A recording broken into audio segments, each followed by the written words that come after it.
Hello everybody, Dylan here, and today we're going to be bringing back a segment we haven't done in a while, Creepypastas. Today we're going to be reading Sonic Faded Colors, so let's start into this.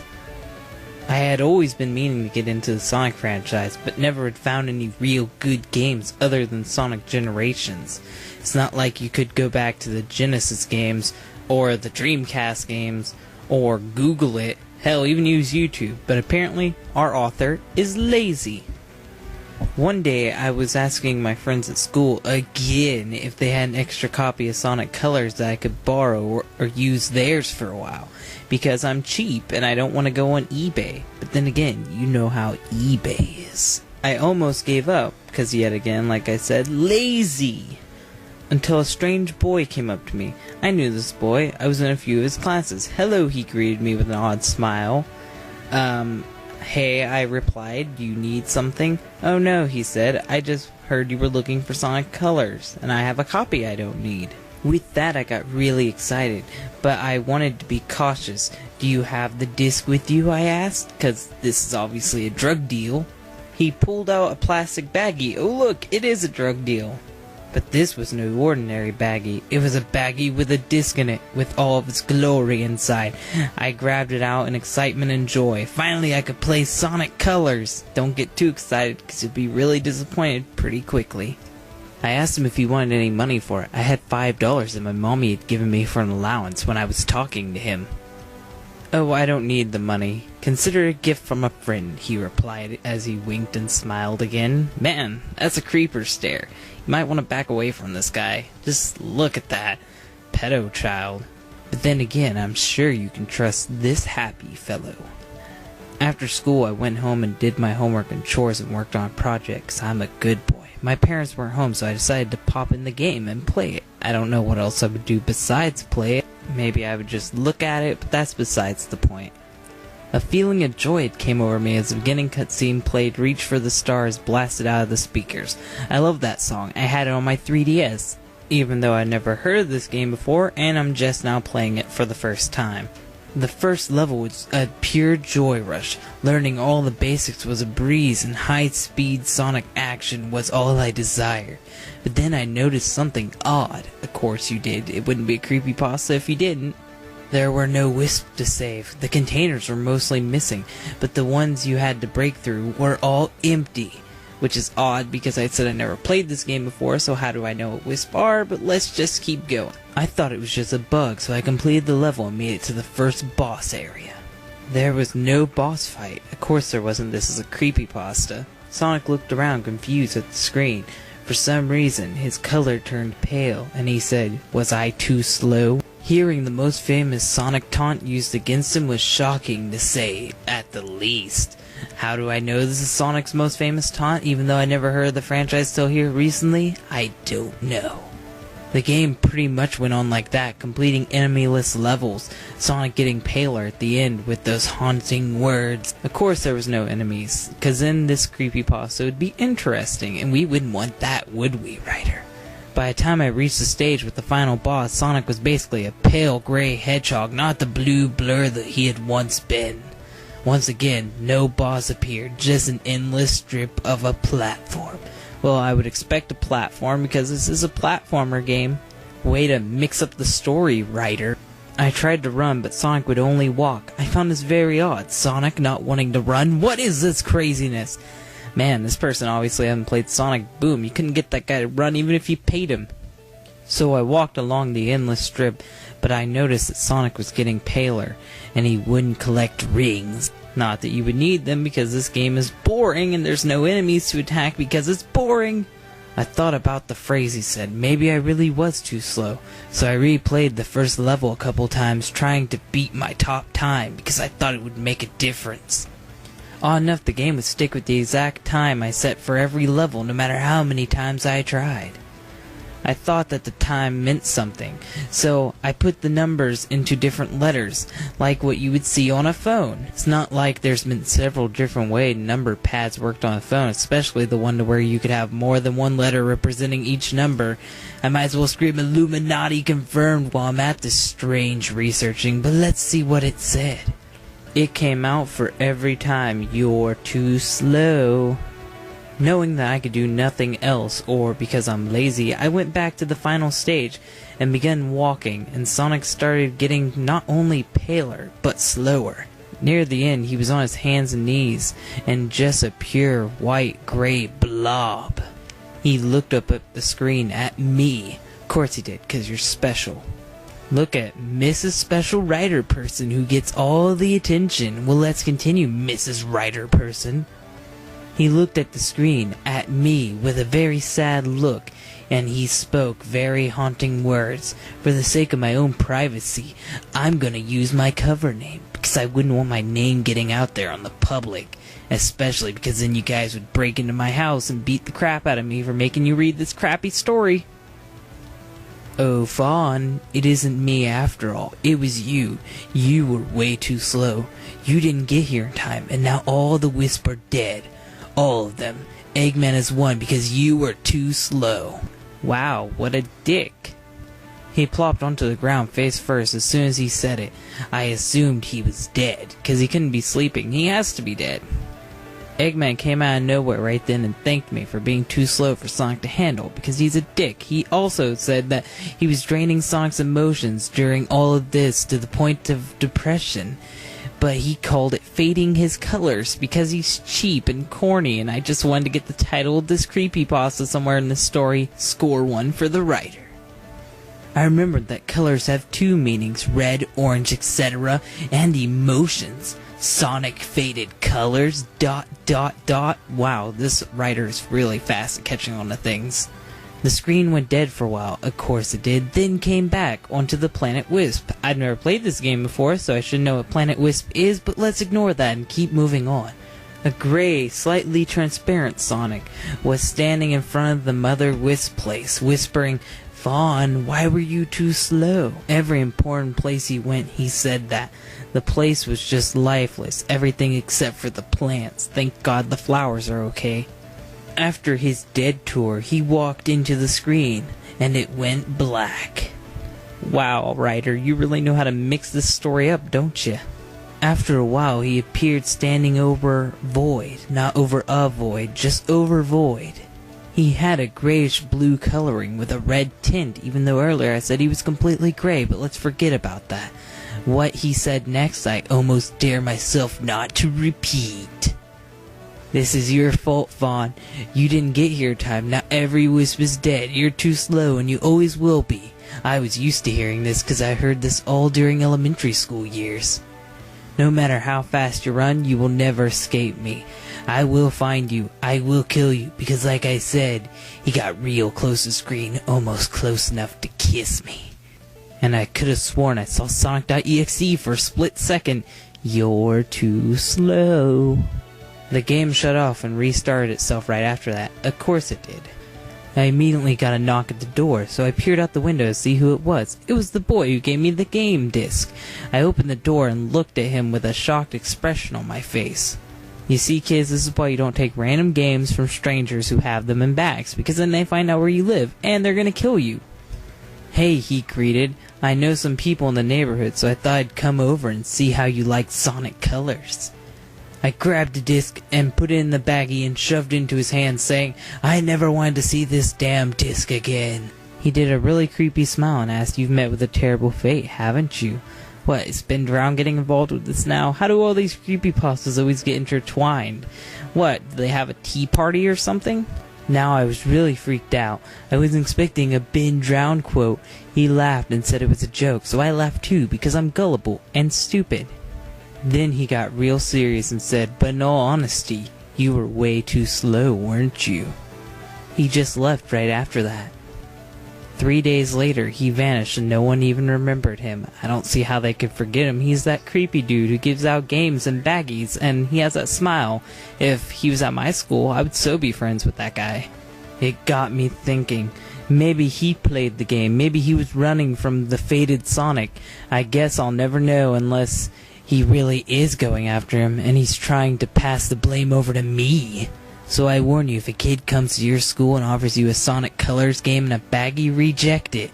No matter what. I would do that anyway, because it's a worn-out Sonic Colors game in a baggie. That's just common sense, writer, something you apparently don't have. And even if he sticks it into your backpack, don't play the game no matter how bad you want to. I doubt they will. Give it back to him. It may be gathering a list of people who played the game, and it may be going after him, and it may target whoever has the disc next. And that was Sonic Faded Colors. It wasn't just lazy, it had a lot of the creepypasta tropes we were used to. I found this one on Screw Attack, and it was written by Watermaster Fawn, so thank you for that. This is Sonic the Hedgehog Bad Hack Creepypasta. The creepypasta you are about to see, not read, contains realistic events that happened way back in time, about 1,000 years in 1990. The viewer's discretion is advised. As a child, they meant as a child, there's just a child here. I really loved playing Sonic the Hedgehog games on my SEGA Mega Drive. Sadly, when nostalgia hit me, one evening I found our console broke because cliché. When we moved out of the house, meaning my mum, not mom, threw out all of my old games. I wouldn't be shocked if this is one of those crappy troll pastas, but who knows. So I decided to search eBay, of course, the creepypasta website of choice, for a pre-owned Mega Drive, and I stumbled across one at the rather cheap price of £6, so we're in England. Including delivery, the description, it claimed it to also came with Sonic 1, yet on the closer inspection, the cartridge's paper seemed to be torn off because creepypasta, with a label crudely placed over the front, written in a scrawled script. Script? What do they mean? I think they meant that it's written on paper. I don't know.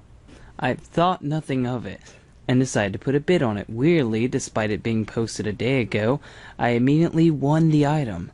I proceeded to the payment, left in my feedback, and it arrived within 3 days. Damn, I wonder where you're living, because usually it takes about a week for me. The Mega Drive was surprisingly in good condition for the price. Almost brand new sans smudged fingerprints, which means it's not brand new. I blew into the labeled cartridge. Old habits die hard, you see. It doesn't really help the game. And inserted it into the cartridge slot. The TV screen flickered on. The familiar image of the SEGA logo faded in left to right. Instead of the joysticks, of course, there was a catacophic blast of static. Catacophic. Devin, that one's weird. Correct that if I'm wrong. No! Catacophic blast of static, which lasted far longer than it should have done. How do you know? But this is where things got weirder. Of course it did. The title screen was polluted black, smudge pouring into the sea, dark skies and lightning. The music was slower in a distant minor key, and when Sonic popped out of the Marquee? What the fuck's a Marquee? He looked genuinely terrified and afraid. I thought this must have been some sort of hack until I hit start. It could still be a hack. Just saying that now. I saw Robotnik in the graphics, far more realistic than possible for the time, which means this is a hack and I'm a dipshit. Holding back a lifelike rabbit by the... Wait! I'm pretty sure this is ripping off another creepypasta, but we'll just keep going on. Holding a lifelike rabbit by the ears, he looked full of malice and hatred. His piercing glasses glittering as he revealed in his other hand a machete because he's fucking crazy. He held it up to the defenseless animal's throat and slit it, blood pouring out like a fountain. Robotnik began to laugh, but it was more like he was in the room with me. So realistic. And I'm pretty sure I'm fucking high. Just saying that now, because that Sega Genesis can't do that, but whatever. And someone added on to this creepypasta, because this is a very weird creepypasta. The game went on the Green Hill Zone, where the music was replaced with a low buzzing drone. The background looked like it did on the title screen, and again Sonic looked visibly shaken. His skin was paler, but they spelt paler wrong, and he appeared to shake with fear. On running, he began to cry because he's a pussy. Nevertheless, I decided to play through as normal. It's not normal, and you're being a dick. Just to see if there was some sort of cruel joke. I ended up losing my rings against a Buzz Bomber. The noise on losing my rings with a harsh ringing, so it's the same. And I heard Robotnik chortle once more. Chortle? Whatever. I'm gonna say chuckle. I heard Robotnik chuckle once more, his face flashing in the stormy background. Sonic hit the floor. I was unable to control him at this point, as the Buzz Bomber began to descend. On Sonic's helpless body, the Buzz Bomber literally stabbed Sonic, and all I could hear was his tortured screams. I couldn't take my eyes off the crudely animated sprites of Sonic withering in pain.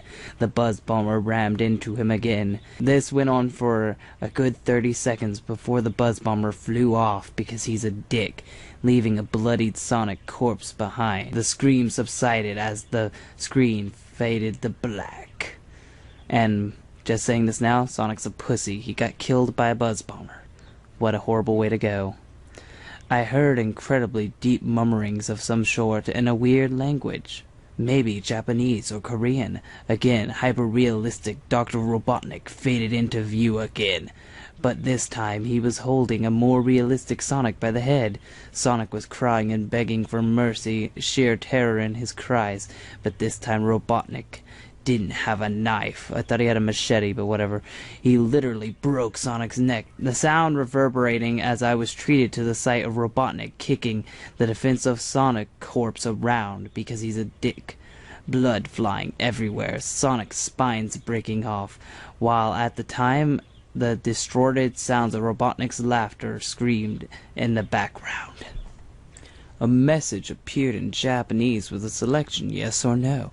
I chose yes, and somehow driven to continue, I appeared back in Green Hill Zone, but this time there were grays, and where the totem poles were.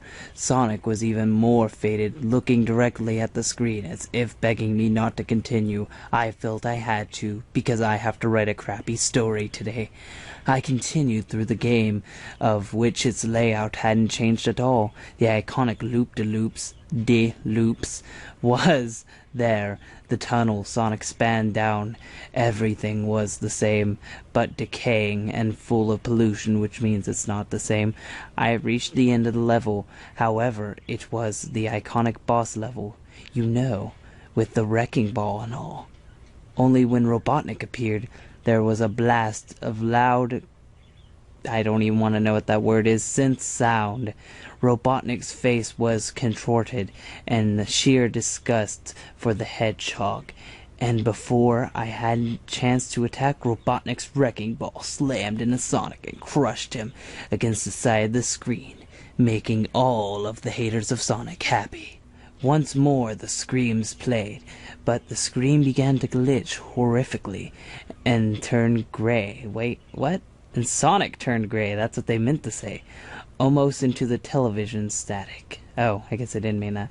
Before I had a chance to hit the power button and take out the cartridge, I heard clearly in a deep voice, let me just guess, it's gonna say your name. This is your fault, and your fault alone. I looked at the television, and a hyper-realistic Robotnik's face from before occupied the entry screen.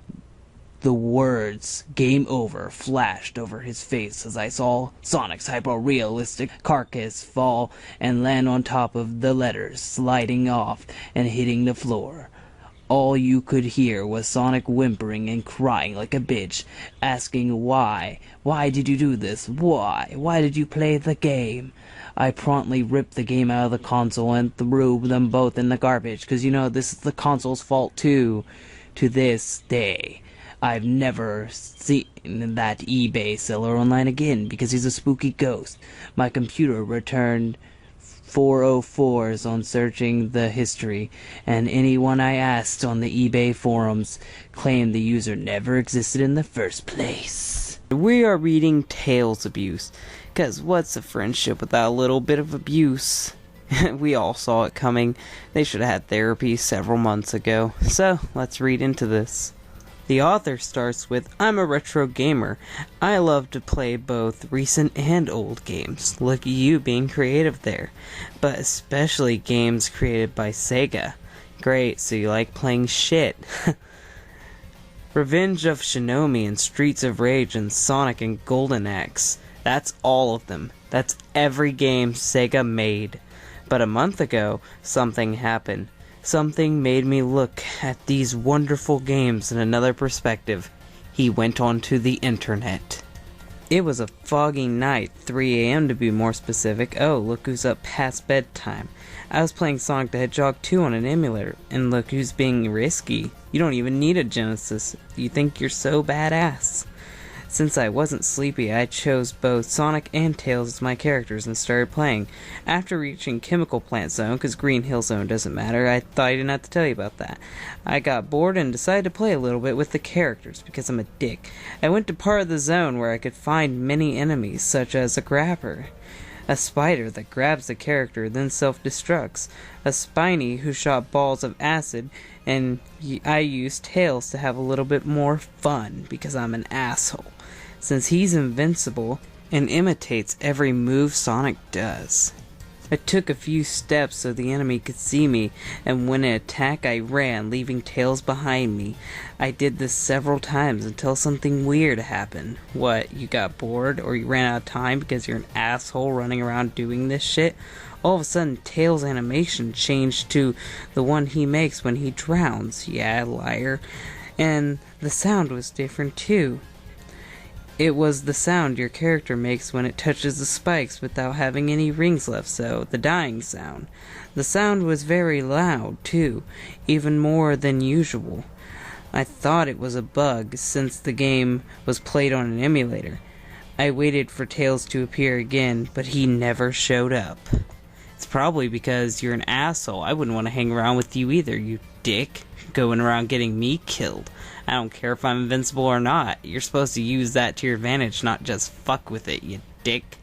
I decided to reset the game because you know Tails is the most important thing of that game. You can't even play it without Tails. Everything was normal, except for the part where the logo is supposed to appear, showing Tails and Sonic smiling. When I looked at it, Tails was missing. He just wasn't there at all, the definition of missing. And instead of smiling, Sonic had a weird reaction, like he was disappointed or depressed. I couldn't tell which one. I was getting a little scared since it was too weird to be a simple emulator bug, but I tried to dodge it and it began playing again. I went to the options and chose both Sonic and Tails like I did the last time, which you don't need to do. You automatically start with Sonic and Tails. Look at this asshole who's never played the game before. But the only options were only Sonic. The other options were missing. I didn't know what to think. Well, you broke it, dude. I began playing. When I looked at Sonic's sprite on Emerald Hill Zone, he had the wrong expression. He looked uncomfortable, like he does when you don't touch the controller for some time. I would be uncomfortable too, because you're annoying, and that's what he gets when he's bored. So far, this story's boring me, and Sonic agrees. I controlled Sonic, but even when running, his expression didn't change. I was seriously creeped out by this sudden facial changing. So I closed the emulator because it's the game's fault, and I turned on my Sega Genesis so I could play it correctly without all those. Wait a second, you have a Sega Genesis? Why are you even using the emulator? I guess you could use it if you were like bored and was working on something, but no, you went over there to turn on the Genesis. What the fuck are you, lazy? And this isn't a ROM hack, he's just being stupid. I wouldn't be playing my Sega Genesis emulator if I had a Genesis sitting over there. But whatever, author, let's just continue with your madness. I didn't even know what to call, but I'm sure those things weren't just bugs. They're called glitches, or someone's fucking with you by giving you a messed up ROM. When the game started, the Sega's logo was different. It was red, and the sound was louder, like the one I heard when Tails disappeared. Oh no, it's infected my Genesis. I tried to believe it was just a glitch, because that's how glitches work. It infects your Genesis too, because the console was already very old. Mine's old too, but I never have demons possessing it. I was starting to get my doubts. Well, I would get my doubts too at that point, because it happened on your emulator, then onto your Genesis. You just create a spooky ghost, man. That's all it is. Despite that weird glitch, everything was back to normal. Except for it's not, because that weird glitch happened. Remember that? Tails was there again. The sprites were okay. The sounds were too. I sighed in relief, because this game really matters to me.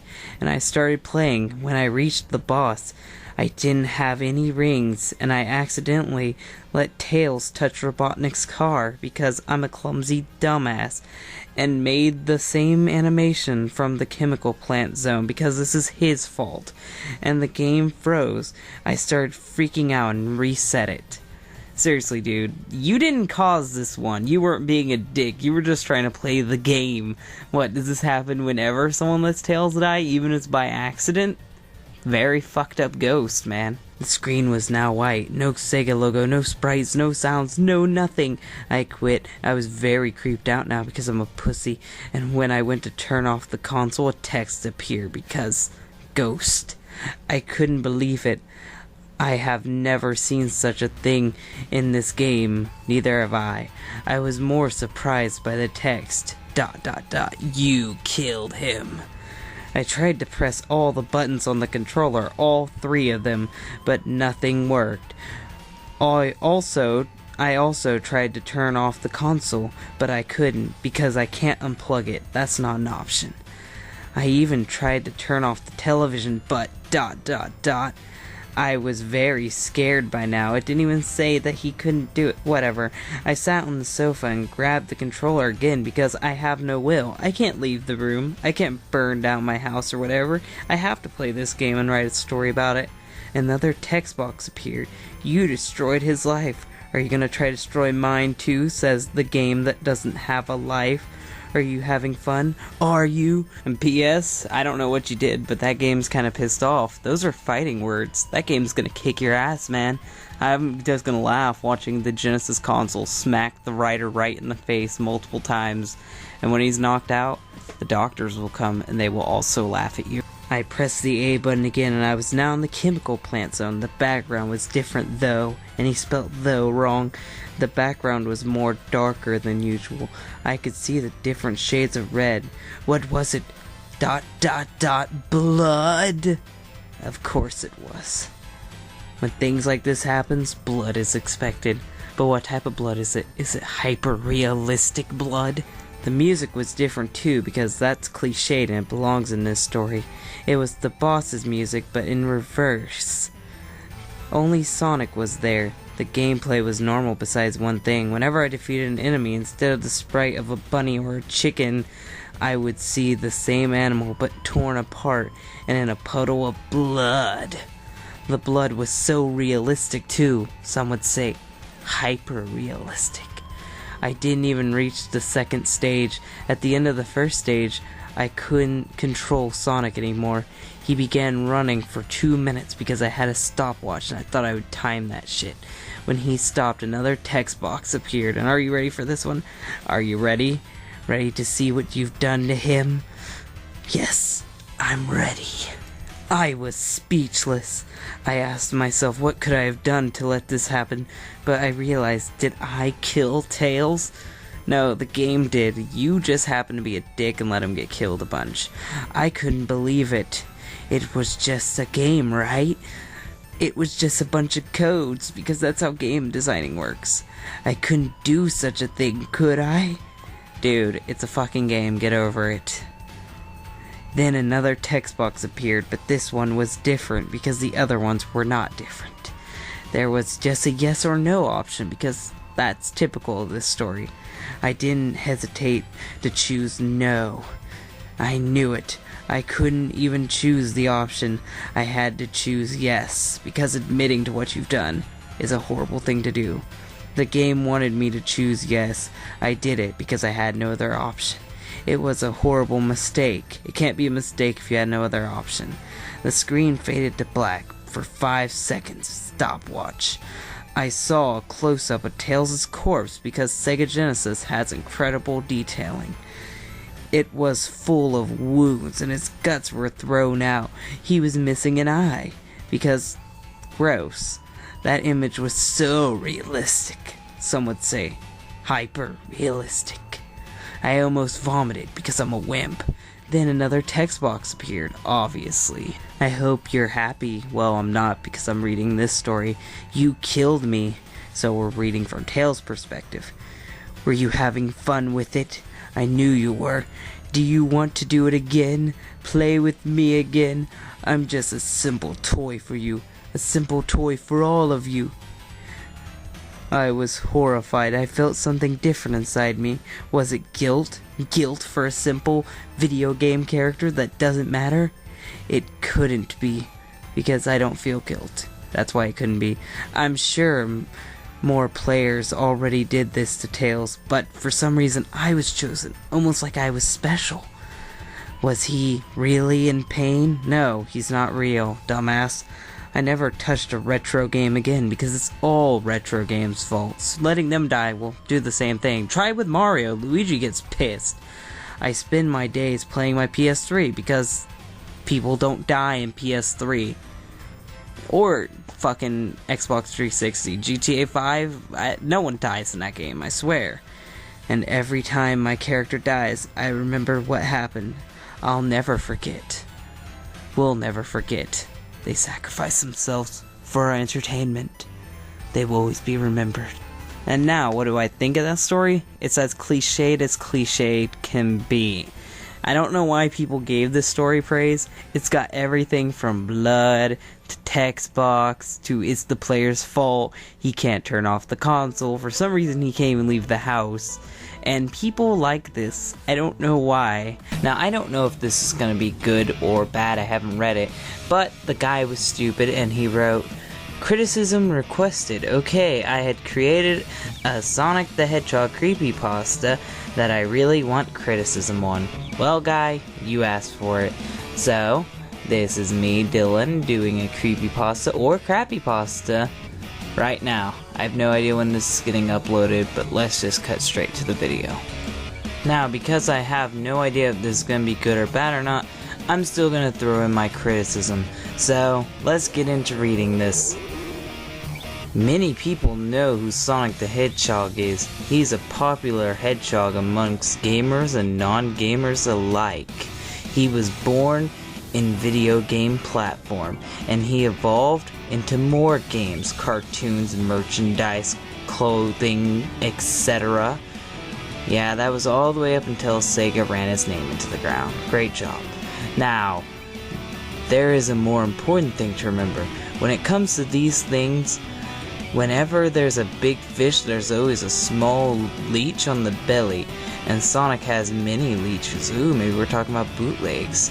But one of them stood out to me, and I had to write a creepypasta about it. And I want to tell you all about it.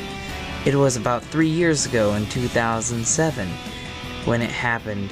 I have saved up enough money from doing my neighborhood jobs, and I was going to use it to buy some Sonic toys from the nearest Walmart, because I shop safe. My mom had dropped me off there, so I didn't have to walk all the way, because walking is the worst thing ever. My mom's a nice person, telling me to call her when I was done because I'm a 10-year-old. I wouldn't take long to get what I wanted. You just get what you want and leave, guy. Never consider if your mom needs some groceries or if she wants to buy something. Just get what you want. It's not like she gave you a ride there. But it's not my job to discuss morals. Let's just keep on with the story. Anyway, it wouldn't take me long to get what I wanted to buy and then leave. It was Sonic the Hedgehog's birthday, the day Sonic was released in his first game for the SEGA Genesis way back in 1991. Many Sonic fans were rushing to the beloved hero on his birthday. I just stayed calm and walked inside the store. I'm gonna get trampled by like hundreds of people, but it'll be okay. It was bustling with Sonic fans. Oh, the furry convention. Nah, I'm just playing. Oh, what a sight to behold. All these people were here to praise their blue hero. It's like a cult, but a lot more hairy fat guys. After looking at all the fans, I went over to the toy section of the store, looking at all the merchandise of different franchises until I saw some Sonic stuff, which, by the way, I've gone to Walmart, like, a lot. There's never any Sonic stuff. Like, seriously, there's DC stuff, there's Cars stuff, there's fucking everything but Sonic stuff, but whatever. I saw many different merchandises until I finally saw some Sonic stuff. There was remote control cars. Wait, remote control cars with Sonic in it? Fuck that, you're lying. All of which I had bought from Hastings the other day. Then why are you at Walmart? Some Sonic Bibles. Wait, what? Is he fucking around? Sonic Bibles? I'm just assuming he's fucking with me. Sonic plushies, and even some rigid figures of the blue hero and his friends. While I wanted to buy them, all I had to my collection, a certain toy had caught my eye. There was a rare antique Sonic action figure mixed in with all these brand new toys at Walmart. How the hell it got in there, he doesn't know. It had a switch on it that allowed it to figure turn Sonic into Super Sonic, which I'm bullshitting because that's not possible. The switch was uncovered to allow people to test it. I switched. Wait, how did you know it was antique, you asshole? If it's antique, it wouldn't be in the store. I'm sorry I'm holding off on this so long, but if it's antique, why is Walmart selling it? They're not an antique shop. They sell new shit. But whatever, lying author. For people to test it, I switched it on and the figure turned a shiny golden figure of Super Sonic. It was epic looking. I switched it on again, turning it on and off to its former look. It had also had small speakers placed inside its chest. See, there I go lying again. This figure made noises depending on what you said to it. Fuck that, I am lying. It's antique and it responds to talking. I'm a liar. It's what it's supposed to do. Well, at least the bubbles on the front and small package said. It was disabled though. You have to enable it upon unpackaging the toy. I checked the price tag of it, then checked the money I had because I don't remember that stuff. I had just enough to buy it. That means I have $4. And so I squealed with joy because I'm a 5-year-old girl. Or Bobby from King of the Hill. As I reached out my hand to grab it, a small hand gently grasped around my wrist. Not wrist, wrist. I looked down and saw a young boy. "Can I have it?" the boy asked. To be polite, I calmly said no. Actually, I freaked out and said, "Get the fuck away from me, my toy." But whatever. Then I gently patted his head and gave him a glass of water and told him to go back to bed. I'm not stealing Christmas. Oh, obscure references. With my money in hand, I walked up to check out the other booths. I chose the booth with the shortest line because I want to save time. As I got up to the checkout lady, I gave her the money that I wanted to buy the toy with. Then I set the toy on the counter. She scanned the figure, then handed it to me. Wow, you are describing every process of this. Every last boring process. It's like, I went to the store, I got milk, I gave them change, I was 2 pennies short. You're fucking boring with that shit. She told me to have a nice day because I feel like I had to add that in. I got my phone. He is doing this. Oh my god. I called my mom to the store. As I was talking to her on the phone, a sudden thought went through my head. I was wondering if I hurt the child's feelings. Yes, you did. You crushed his dreams. Get over it. I was hoping I didn't, even though I did. After I hung up, I suddenly felt drowsy. That's what happens when you piss off little children. They come up behind you, shoot you up with a needle, and then they drug you. And now you're gonna be raped. Enjoy. I blacked out. I woke up in my room. I guess my mom had noticed that I wasn't outside, so she went inside the store and saw me. Then she took me home. I had the toy on my chest because my mom's rude. She just didn't put it in a bag next to me or put it on the ground or anything. She put it on my chest in case I rolled over on it. But it wasn't unpackaged. Thanks, Mom. Thanks for leaving things on me while I'm passed out instead of trying to, wake me up. I called out, but there was no response. She was probably asleep, I presume. I picked up the toy and played with it. The switch turning it on normal and unmorph Sonic to golden shiny supersonic. It looked normal to me. It was just too bad I couldn't make it talk though, since it wasn't unpackaged. There was probably a manual inside the package. I smiled at the toy, setting it on my shelf full of Sonic toys that I play with sometimes. Why do you even want it if you only sometimes play with your toys? I looked around at my room, getting a faint eerie feeling. I usually tell my mom whenever I don't feel safe because she tells me it's usually because someone is watching and spying on me. So I leave my bedroom calling for my mom. What? What type of mother besides my own would tell a child that they're being watched and spied on? That's fucked up. So I leave my bedroom like a man, calling for my mom. I didn't get a response. I go to her bedroom, open the door, but no one's there. Mom? I look around the house, even in places where she obviously wouldn't be. I'm assuming under the sink and in the toilet, judging our author. But anyway, let's continue. There was only one place I didn't check, the basement, which you probably should have checked first. Maybe she's doing laundry.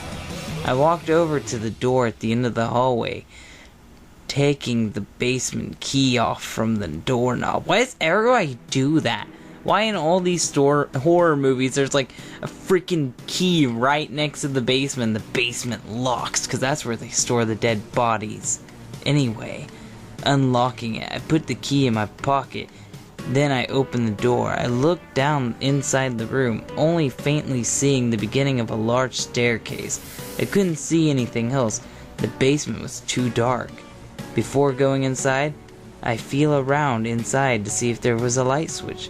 I found it. Then I clicked the lights on. But it's not that bright. But it's better than nothing, I said. I'm scared of the dark. I step onto the first step, closing the door behind me. As I close the door, I hear a whisper go through my head. It should have been mine. Really, the story's going to this. You can just predict what's gonna happen now. In fact, we're gonna stop right now. Put down in the comment section, what do you think is gonna happen? If I get at least 5 of them, I might do a random stupid video for you guys. So let's see if I can get 5 predictions. Anybody? I know as a chill goes down my spine. I had no idea who or what that whisper came from, even though I screwed over an evil demon child earlier. I decided it was nothing. Then I started to tread down the stairs. They were wooden, and I felt unstable, but running down them I shouldn't be doing. Upon each step I heard a slight creaking noise. I thought a step was going to break apart, stepping on it. Luckily I made it to the bottom without any of them snapping. Unlucky for you though. Mom, I called out. All I really heard was the echo of my own voice, bouncing off the walls of the dusty boxes and old antique furniture. I heard the same whisper again. I looked around, not seeing anything. I decided to pull out my phone and try to call her.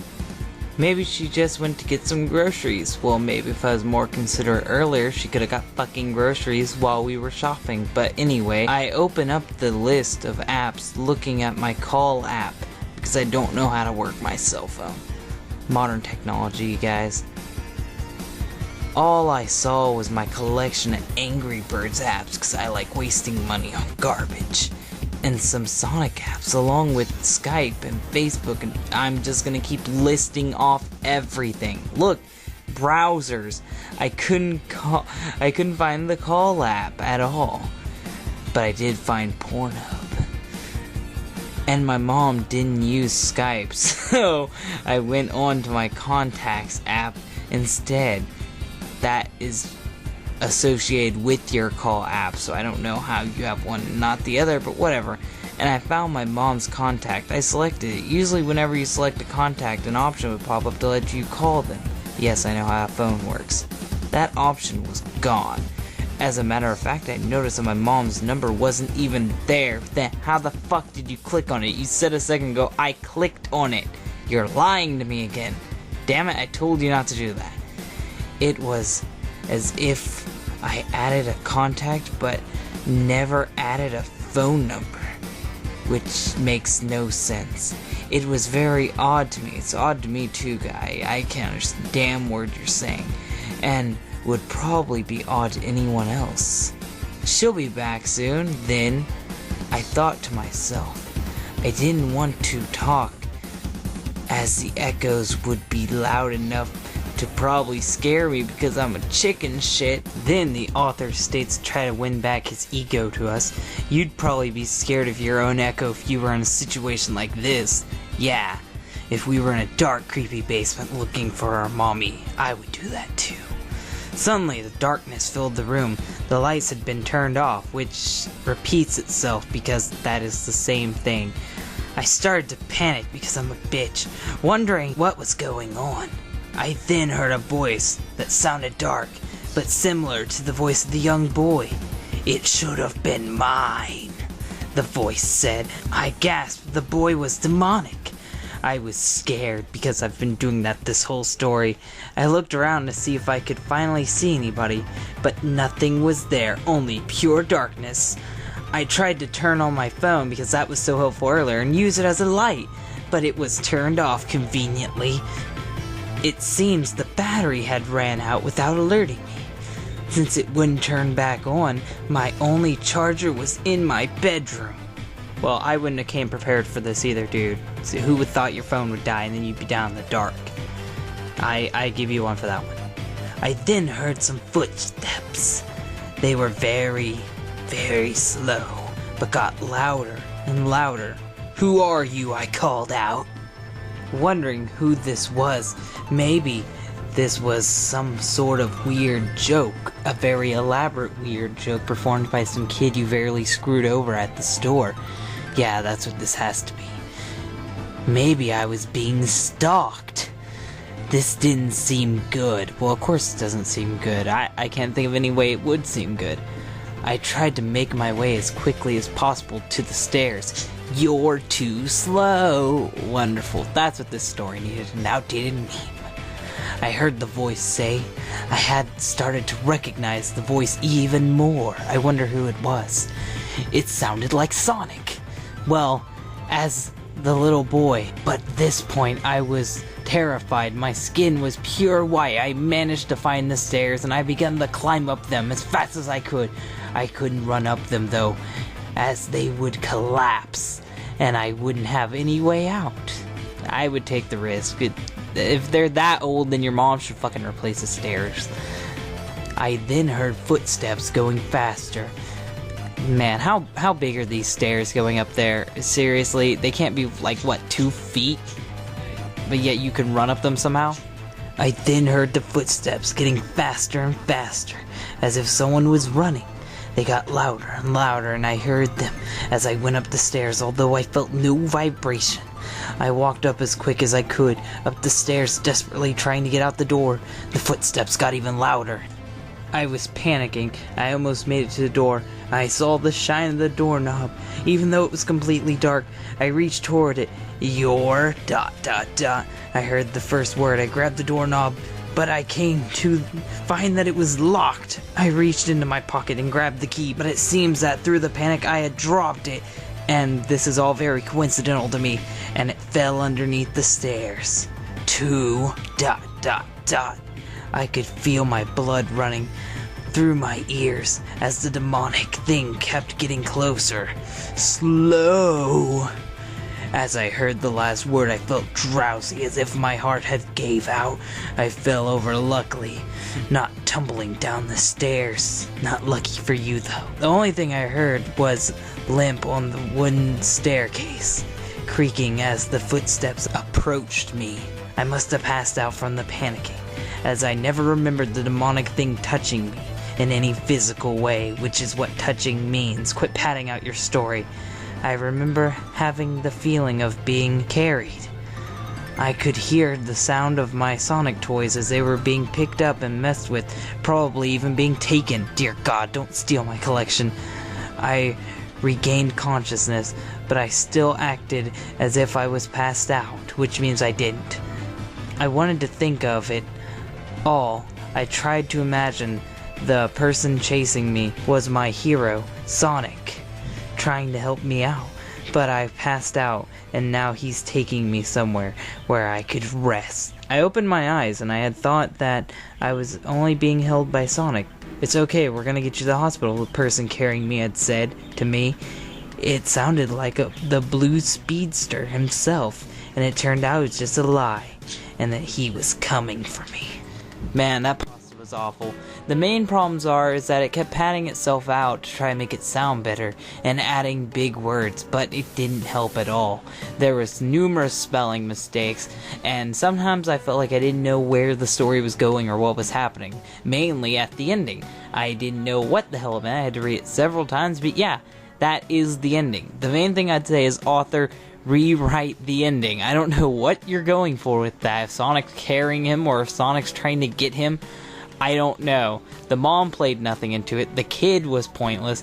We never found out about the toy at all. What was even the toy supposed to represent? Why was it antique?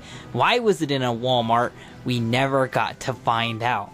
If I had to use one word to describe the story, especially because it took me 20 minutes to read it, waste of time would come to mind.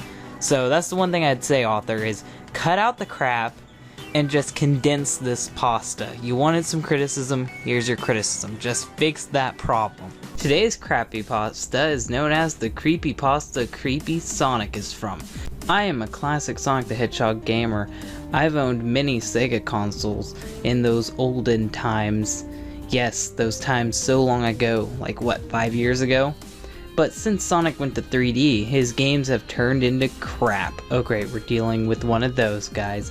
Including those ridiculous adventure games. Oh, now you have half of the Sonic fanbase hating you in one sentence. I hate almost all modern Sonic games. You haven't made that obvious enough by now, but you're the ridiculous man-child who wrote this creepypasta. I stopped playing Sonic games for a while until I found my old Master System. Where was it? I don't know.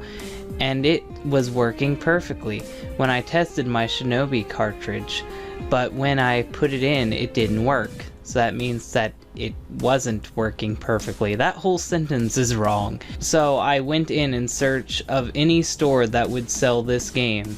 Well, GameStop would be a good one, or you could go on Amazon, but I'm not the person to tell you this. After hours of searching, I found the cartridge in a store that had used games in it for sale, very cheap prices too.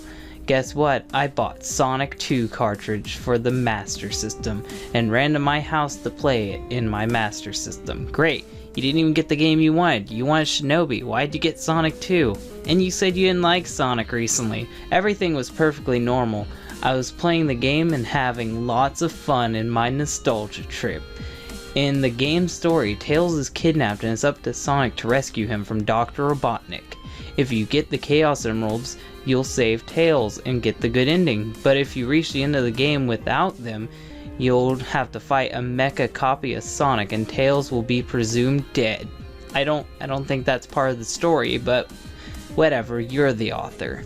Since in the credits it shows Sonic running through some planes until he stops at the end and looks up into the sky. Figures of Tails is seen in the sky. The bad ending of Sonic 2, this is where the game started getting weird. That whole sentence was wrong. I finished the game without the Chaos Emeralds because I was too lazy. Well, at least you admit it so I don't have to call you out on it. To search for them in the stages. Everything was looking okay until the credits. Sonic was crying while he runs. because the detailed graphics of 8-bit consoles can show this. Anyway, back to the story. Sonic is crying while he runs. He looks really sad, and tears are coming from his eyes. Continue to tell us how he's crying, author. After Tails' image in the sky, the game returned to the title screen. I was waiting for the title screen to show up, but when it did, I completely freaked out. Sonic and Tails were in the title screen. Keep saying title screen, I'll choke you. But Tails was gray and he had no eyes. It was like he was a zombie. The title screen showing the undead Tails. Yeah, because it's nothing like the Creepypasta version of Tails. You know, the one from Sonic.EXE who has no eyes and gray fur. I'm sure you're not ripping off that original character. Do not steal. I started up the game once again. To my surprise, the picture showing Sonic and Tails that appeared before the level. Tails wasn't there. It wasn't surprising to me though. Only Sonic was in the minecart for in the pick of the first level, and when the level started, Sonic once again was crying as he was in the credits because the detailed graphics of the Master System shows him crying. I believe you. But I could control him normally. When I got to one of the places where the Chaos Emeralds was supposed to be, there was nothing there. I had no choice but to finish the level already. In the third act of the first level, there was an insect-like boss with pincers on his head. I couldn't control Sonic this time. He jumped into the boss and was cut with the pincers, and then the game froze to a black screen. I had to reset. Wonderful. So Sonic just likes to commit suicide because he couldn't get a Chaos Emerald. When the title screen showed up, Tails was still in it looking like a zombie. But Sonic was different. He had no facial expressions, so he looked like Slender Man. His eyes were all white. He had no mouth, and at this point, I knew it was a hacked game. Yes, because there's a whole community out there of people who hack Master System games, make them creepy, but not actually, and then sell them to losers like you. I totally believe you, author. But I started playing the game again, even though I knew that it was hacked. So I started playing the game again, nonetheless, because I never learned my lesson. After pressing the start button in the title screen, the screen turned to black because that's just the best color ever. You can make it rainbows, you can make tie colors, anything you want to, but black, that's the best thing for a screen to turn to in a creepypasta. And the pic that shows up right before the first level, there was nobody, not Sonic nor Tails, and he forgot to put the E in nor, so that makes it lovely. The RIP screen. I thought about turning the game off.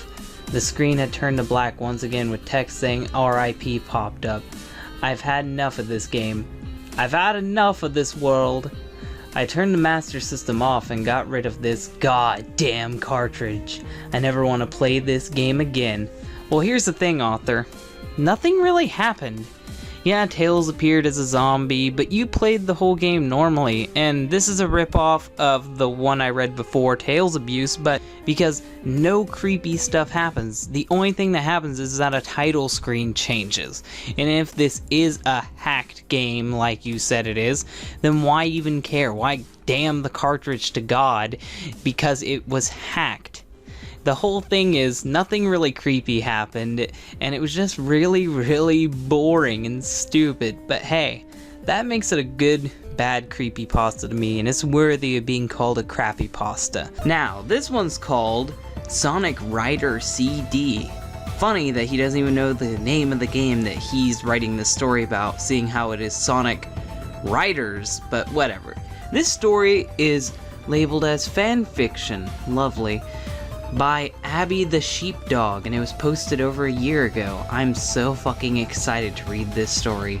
So let's jump straight into Sonic Rider CD. Now this wonderful story starts out with, I was planning on getting a Sonic Riders game after watching the commercial. Which Sonic Riders game? We have no fucking clue, because our author is an idiot who doesn't want to tell us.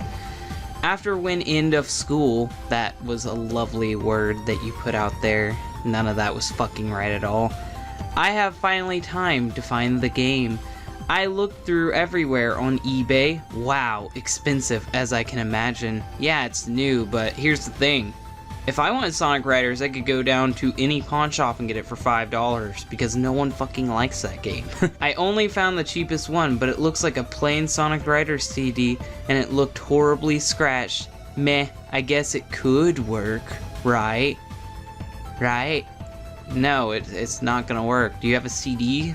Do you have a CD cleaner at your house? Because if not, it's broke.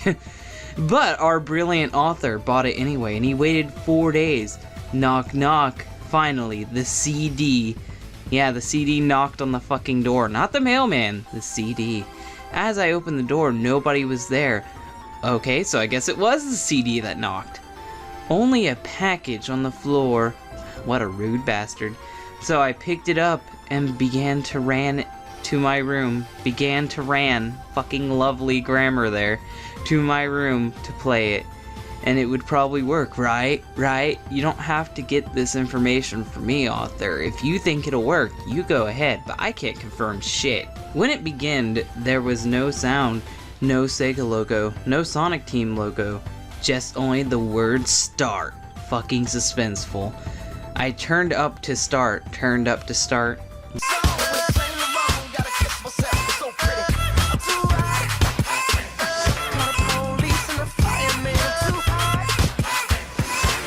Lovely. There was Hero Cup, Babylon Cup. In the Babylon Cup picture, I saw the most disgusting, horrible, disgusting again picture of Jet ever. So I guess it's his normal photo, you asshole. His beak looked broken and ripped jaw, lovely grammar there, cut of ribs, and lost eyes with broken goggles. I shrugged it off. Wait, what the fuck? You shrugged it off? You saw all that. I'm assuming it was in 3D. How do you shrug that off? Oh look, mutilated corpse. Never mind. I'll continue to try to play this game.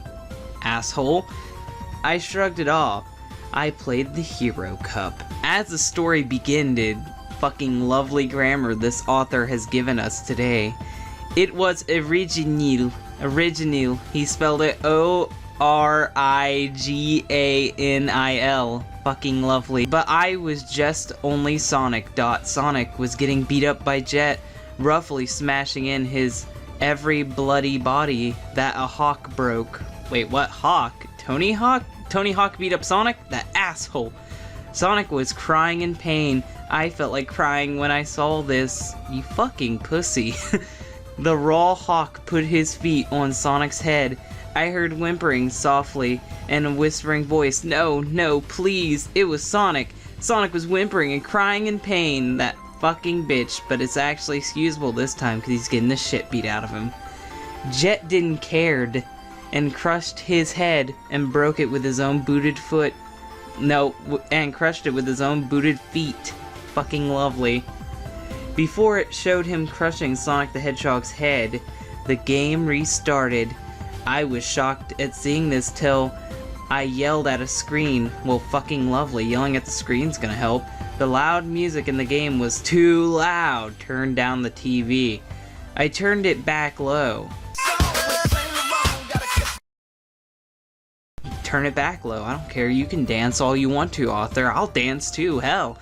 I was going to play the Hero Cup again. Why play this game anymore? You've seen all this fucked up shit, but yeah, I'm gonna continue playing. Maybe it'll be normal this time. Nothing was there. The characters were gone. I can't play Hero Cup anymore. Fucking lovely grammar. Only play Babylon Cup. Fucking amazing, author. I was pretty scared to play and try to let it go. You just let it go, author. In the story, Jet looks upset sitting on the cliff looking at the sky. Fucking majestic. He broke up with Storm and Wave. I didn't know they were dating, but whatever he wants to do, I don't care. Which were separated and never of them aren't friends again anymore. Fucking lovely. It sounds like you don't know English, author. Sigh. Just write it off, Jet said in an annoyed voice. Just write away your pain. Writing on his wasn't a bad idea till he dared himself to fly off the cliff. As soon as he ride faster and faster, I thought he could make it. He hit the wall and broke his beak. Well, you thought wrong apparently, author. As he fell, twigs opened his skull and ribs, because that's how that works. Scratches and scars. Scars are overtime, but okay, whatever. In each and every bone and flesh, he died on the floor. I quickly turned the Wii off, grabbed the CD, broke it into pieces with a hammer. Fucking lovely. and that's how our story chooses to end. This author gave us broken speech, horrible grammar, and the worst attempt at spelling I've ever seen. He makes the guy who wrote Sonic.exe, JC the Hyena, look like a freaking genius. This story had pointless gore, stupid scenes, and it was incredibly short. But at least being incredibly short, I didn't have to read it for 20 minutes. Today's Crappypasta actually comes off the Crappypasta wiki, and it is called Sonic's Curse. It was posted in March 30th, 2014. I'm sure we got a gem on our hands today. So let's get into reading Sonic's Curse today on DHT. My friend and I were sitting at his house playing on his PlayStation, which is not a euphemism at all. I got bored, so I went into the storage closet. I think we just call that a closet. And started going through some really old things. I happened to come across an old Dreamcast console. Yeah, I keep all my consoles in the closet too, don't you fucking know? I took it out and observed it. It looked to be in good shape. I brought it into the living room and showed my friend. He looked at it and suggested we plugged it in to see if it works. This part of the story will come back to bite us later, but let's just keep on going. He opened the disc compartment and discovered a CD. Oh my god, this is getting scary already. It was a blank disc but had Sonic's Curse written on it, and I presume in Sharpie. We looked at each other. It was obvious none of us had heard of it. We didn't ask each other, we just fucking knew it. We turned the system on and waited for the game to start. I hope this isn't some weird porn that they put on a Dreamcast disc, cause you don't fucking know what's on that disc. A title slowly started to appear, reading "Play at your own risk." We again looked at each other and shrugged it off, because all my games threatened me. I played Super Mario Galaxy and it told me to fuck off. Anyway, we shrugged it off, assuming that it was just something there to get children excited, because what's more exciting than threats? The main screen came up. It looked as though it was a remake of Sonic Unleashed. Oh my god, this is gonna be amazing. Sonic Unleashed, a game that was already mediocre at best, on the Dreamcast, a console that isn't that strong. I can't wait to see it. It had Sonic on one side, and on the other side was the Wait, what? No. It's YuriOfWind. I got bitched at in a video for this, so you're not allowed to call him werewolf, but whatever. On his other side was a werewolf type deal. It looked normal, the screen would flash every now and again. We just assumed that it was just the years of being unused, even though this game doesn't exist. We're assuming stuff. We selected to play and waited. The opening cutscene came on, and what we saw was not your typical Sonic game. Well, this isn't your typical Sonic game. It's a game that doesn't exist, that you found in your friend's closet, and he doesn't know where the fuck it came from. None of this is typical. The ground was littered with blood, because of course it is. Sonic was standing there in his wolf form. His eyes were pitch black. His face was contorted in a sadistic smile. His teeth and claws and fur, that's not how you do that, were covered in blood. He looked at the screen and it felt like he was staring straight at us because we're vain assholes. Then the screen went to black. It stayed black for a few minutes because we have to rip off Sonic.exe some more. Then a small sentence came up at the bottom of the screen. Run, run, run, as fast as you can. You can't catch me, I'm the fucking gingerbread man. Nah, I just added in that last part, but you might as well. We looked at each other again. I asked what this was. What the fuck, man? Your Dreamcast is quoting gingerbread man quotes. Remember that part I told you about earlier? Well, here's where it comes into play. I asked him what was this. He said he never even owned a Dreamcast or heard of this game before. He never owned a Dreamcast and never heard of this game, and it's in his closet. What the fuck? Even if he did, I know him. He would never get a game like this. How the fuck do you know him? You don't follow him everywhere. The cutscene ended and opened up with Sonic holding a flashlight. Ooh, spooky. He ran through the pitch darkness with only a little light showing him the way. Something then shot across the screen, followed by a laugh that sent chills through my spine because I'm a bitch. He stopped and flashed the light into that direction. A really good idea. A flash of dead bodies flooded the screen for a few seconds. Good thing that I'm timing this, and what the fuck, dead bodies? Whose dead bodies? Is this just getting fucking weird really quick? There were words popping up everywhere now and again. I couldn't read them because I dropped out in first grade, but words! But the screen was flashing too fast to make anything out. He continued forward. Subtitles appeared at the bottom of the screen saying, "That smells. It smells metallic." He walked on, only to arrive on what looked like a massive explosion of bodies, just bodies spilling everywhere. A trail of blood led him to what appeared to be entrails. Ooh. When the camera zoomed into the entrails, it spelled out, "I can taste your blood." Well, at least this guy is very sweet with his bloody murdering. He wrote you a love note, come on. Sonic continues on by himself. My friend is no longer in control. Well, you really weren't in control to begin with, but whatever. He comes to a dark patch in a forest. He shines the light into the darkness and sees the werewolf, Hellhog. Its eye sockets were empty, only dark holes are left. That smile, I'll never forget that smile. Teeth covered in blood and his fur was wet with blood. Did I mention blood? Sonic drops the flashlight in pure terror and freezes. I can hear the beast moving around. Sonic, slowly, the sound gets closer and closer. The screen goes white for about 2 minutes, then flashes to a gruesome scene with the words written in blood, "You're next," because of course. The screen then goes back to Sonic. He's down on his knees, sobbing. Why is Sonic always on his knees crying? You guys have some type of fetish or something? Why is it always on his knees? Like the last 3 stories I've read is Sonic's on his knees crying like a fucking bitch. He looks up and looks at the right of the screen. His eyes are replaced by what seems to be sheets. His face is covered with blood and his skin looks as though he's been dead for a few weeks. Don't worry, I'm a doctor. I know when someone's been dead for a few weeks. The camera then zooms down, showing his torso or what's left of it.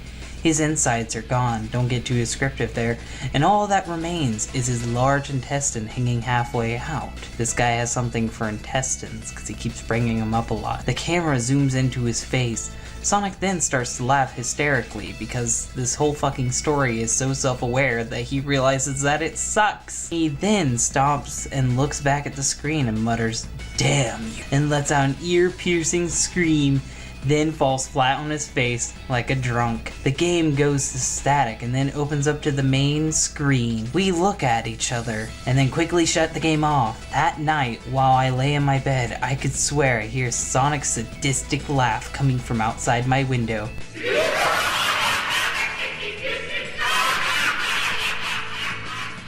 And this story is credited to Danny Pfeiffe. Accredited to, and then he put his email down below. He was so fucking proud of this story, dear God. And the worst part is that it got a 4.5 star rating. What the hell's up with this story? I'm assuming people gave it a positive rating because they knew it sucked and this is a troll website, but I'm reassuring you, someone actually wrote this and it did suck this bad, so it got put onto the Crappypasta wiki.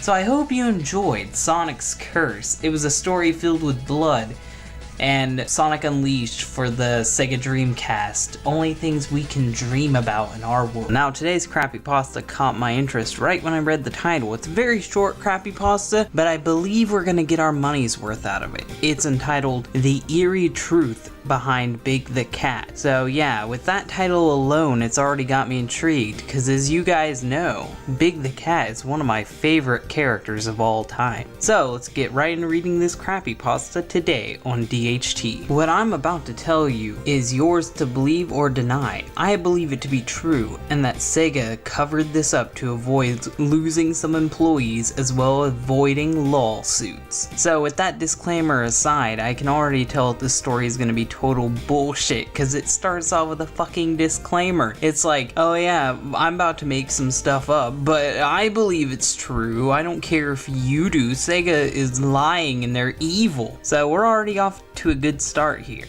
Big the Cat is not actually supposed to be in any Sonic game.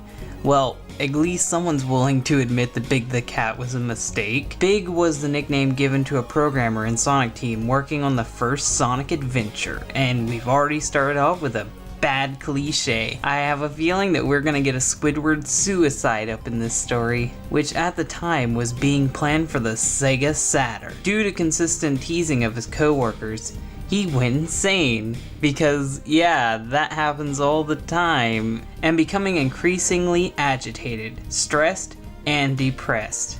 Okay, all that's wonderful.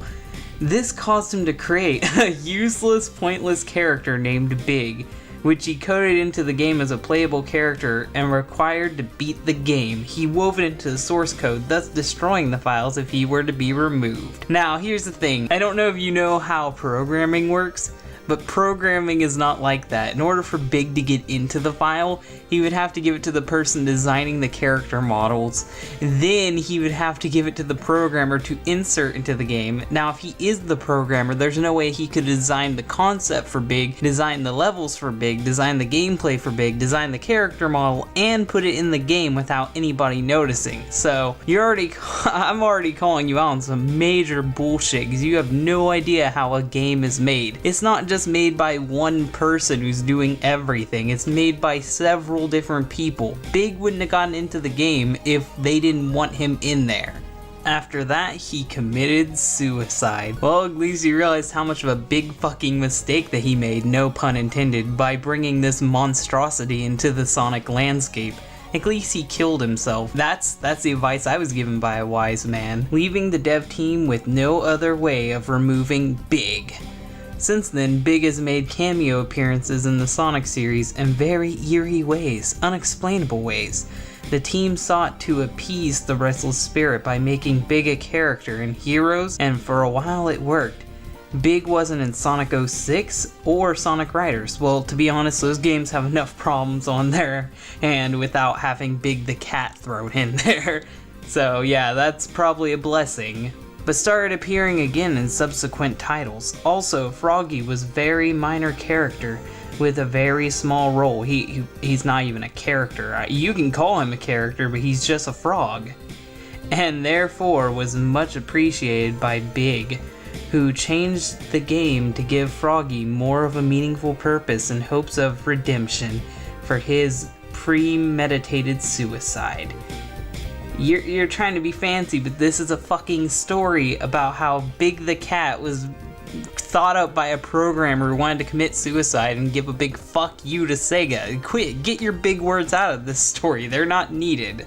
It is speculated that the programmer may have had a fondness for dissecting frogs to relieve his stress caused by his co-workers, as hundreds of dissected frogs were found in the area where he hung himself. Okay, I don't know if you know how corporations work, but there's cameras set up. Unless he killed the cameraman, there's no way he could be just sitting in there dissecting frogs all day while programming half the fucking game. And another thing is how did he get these frogs in? Did he shove them in his pants? Did he shove them up his butt? You just can't walk into a video game company with a box of frogs and be like, oh yeah, that's just the programmer. He's working on Big the Cat, the next epic SEGA star. No, that's not how that works. Since then, dead frogs have shown up in and around SEGA and Sonic Team offices in Japan. Every time a dead frog shows up at the offices during development of a Sonic game, Big eerily creeps into the game's environment or cutscenes. This has caused many developers to become unnerved and leave the company. No, they leave the company because it's going downhill and it's smart to leave while you still have a reputation. SEGA dismisses this harmless prank invented by the dev team to scare people they dislike. However, the team has said otherwise, which was promptly pulled from the media by SEGA. Now this was credited to Shiny Vaporon. So yeah, another fucking Pokemon name. There's a lot of problems with this story. One, there's some sick Japanese fuck who likes hanging himself and dissecting frogs while making pointless characters in video games. Two, no one noticed that he was doing this weird shit in a corporate video game office in Japan. Now, Japanese people are weird, but they're not that fucking weird. And three, Big the Cat is a joke character. After Sonic Adventure 1, Sega realized how much of a fucking joke he was, so they only pop him in every now and again to make fun of him. That's all he's ever existed for. It's not some ghost. It's not some spooky guy who haunts Sega. Big the Cat is just another fucking ridiculous character that Sega team came up with and have no idea what to do with him. So instead of giving him his own game or giving him roles in games, they just shove him in whenever they want to get a laugh out of it. That's the real truth behind Big the Cat. So yeah, if I had to say, this Crappypasta is awful. It's too short, it rips off Squidward's suicide. It's not even graphic enough for me to go, oh my god, this was so ridiculous, I loved it.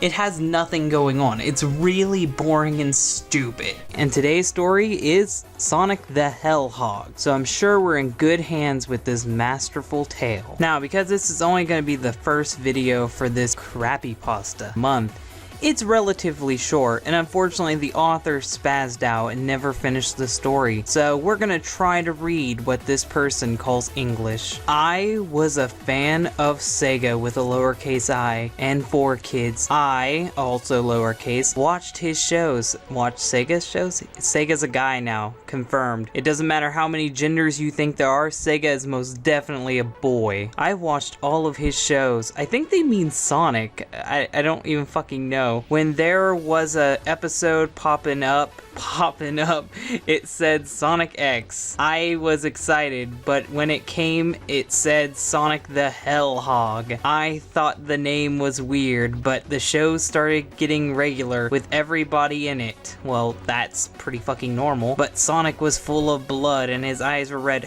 Why would you just say that it was fucking normal and everybody was in it? When his eyes are red, full of blood, that's not fucking normal. His eyes are literally having a period. This is not fucking normal at all. Instead of green, it's like he was a demon once. Wait, what?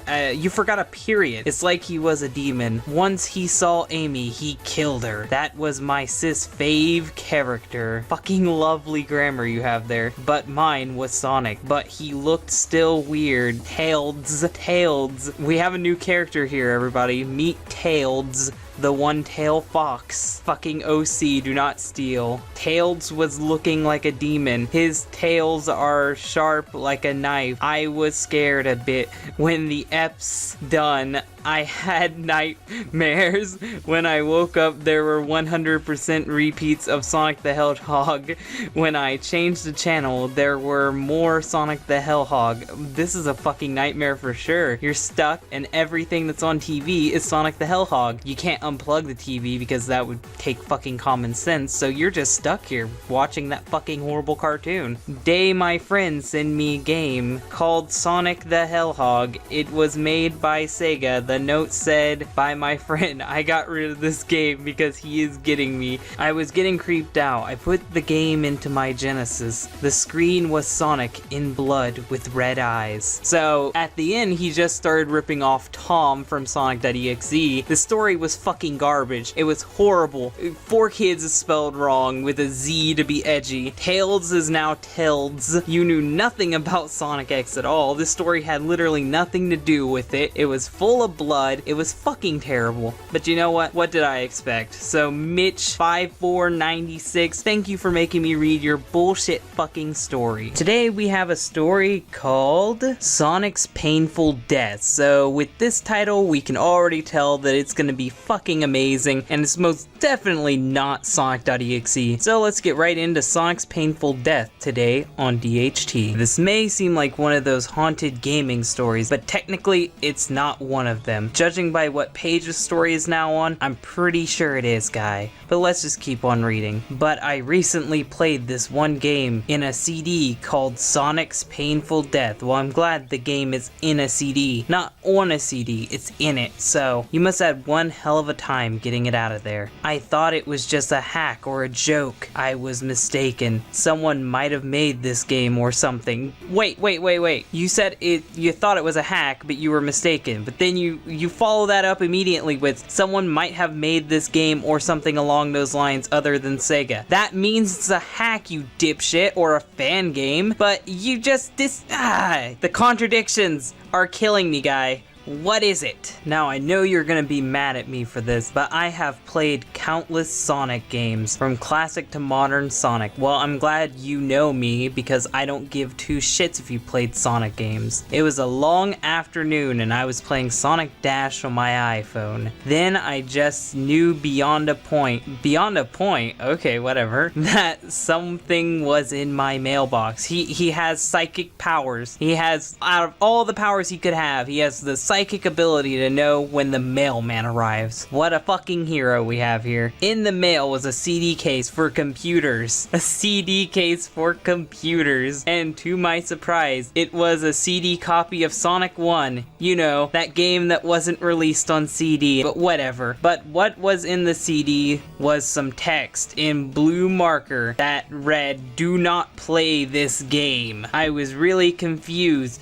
Then I thought to myself, how can a Sonic game be that big of a scary game? Well, obviously you haven't read Sonic.EXE, that shit's fucking terrifying, man. Or maybe you have read it and this is a direct fucking ripoff of it, but let's keep going, not Tom. That's what I was about to find out when I went into my room. I put the CD into my computer CD tray, telling you in detail every step of it, and the game started up. What was odd, however, was that it had no SEGA logo when I started up the game. It just went to the title screen, and he has a little screen capture here. Fucking lovely. Now let's look at this majestic screenshot we have here. Sonic is fucking grossed out, and it looks like he's so disturbed that he has like a little bit of a twitch going on there. This is a very scary screenshot for sure. The strange thing is that Sonic looked very, very nervous and somewhat afraid, and the music that was playing in the background was from Sonic 4 Episode 1, the title screen music, which isn't scary at all. Only playing in reverse. Well, now that's a little bit irritating, but still not scary at all. There was no SEGA 1991 text. This is strange. I said to myself. I pressed the start button and the title screen faded, but I was somewhat dumbfounded when the title card popped up. And then we are presented with another screenshot of the spooky game, and the title of the level is called Suicide. Ooh, totally scary and original. I can't wait till this story's over. What the fuck? Is this some kind of joke or a hack? That's when Sonic, the Green Hill Zone, and the monitors appeared in the zone, but the background was pitch black, with no clouds, no river, anything. Things being pitch black in a creepypasta?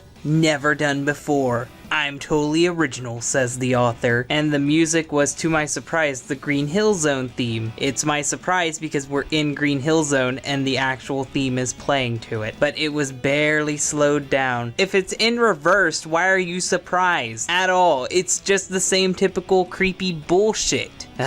Then Sonic saw a box that gives you more speed than before. Here comes the confusing part. Sonic looked at me and he said one of the most requestable sentences ever. I don't think that's the right word there. What a nice box. I would like to spin dash into it. So getting that, saying in my head, I pressed down the arrow key and made Sonic crouch down to do a spin dash because you know, Sonic 1, he can so do the spin dash here. I pressed the A, B, C buttons multiple times. I knew right away that Sonic was going faster and faster and faster and crash into more boxes more and more, and then splat. Totally not ripping off Sally.exe. Totally original idea. Me author, me brilliant. And as you can see here, we're giving yet again another brilliant screenshot. This one's of Sonic being smashed in the spikes. He doesn't look like he's dead, he just kind of looks like he's in a little bit of pain. And as you can tell, this is ripping off Cream's death in Sally.exe. So way to be a flat out plagiarist, author. It was awful. Poor Sonic was in pieces. Then the stage started to melt. It just cut to static for approximately 10 seconds because just like Tom, I have a stopwatch on me at all times. Always come prepared when weird shit arrives in my mailbox. The screen was pitch black now. No Sonic, no levels, because this is something that never happens in creepypastas. Then a cutscene just played after the blackness. It was Sonic, but he had no eyes and red pupils. I think you mean he had black eyes, because if you have no eyes, you can't have pupils. The background was blood red. The dead Sonic passed by a brown pole with Tails, because Tails secretly always wanted to be a stripper. Didn't you know that? From this new screenshot, we see that Tails is stabbed through a pole. The pole starts by going up his ass and popping out of the top of his head, and for some reason this made blood come out of his eyes. Sonic's just strolling by like he doesn't even give a shit. So yeah, this is a very good screenshot, totally not fake, and that Sonic, totally not Sonic.exe. Like, they got rid of the tier blood, so totally original character now. And you're doing a real good job of not ripping off any other creepypastas. You certainly don't deserve to be on here. And unlike Sonic.exe, this author doesn't pad out his story. He gets straight to all the characters being dead, because next, the author says, "What in the world is going on with this game?" I said. "The dead Sonic passed by another brown pole. This time it had Knuckles, and as we can see, Knuckles is also stabbed through the ass, but this time he's clearly showing that he is in a lot of pain, and Sonic walks by like he doesn't even give a fuck." Now that's just plain creepy, I said to myself. Dead Sonic went by the last pole, and it was Sonic in a very weird and sexually suggestive pose. The dead Sonic stood there looking at Sonic for about approximately 15 to 20 seconds, because he is timing this out for no in particular reason. Then static came back, but only for half a second. How did you count half a second? How did you count half a second and write this down? Your priorities are just everywhere, man. And I was very scared when I saw this. The totally not Sonic.exe title screen. I mean, there's no blood tears, so this has to be a whole different guy. It's totally original, people. He's not a ripoff. The title screen came back on in a really freaky way. The dead Sonic with his red eyes was now there. The text said SEGA 1991 was replaced with SEGA dead, because that's fucking spooky apparently. The sky was gray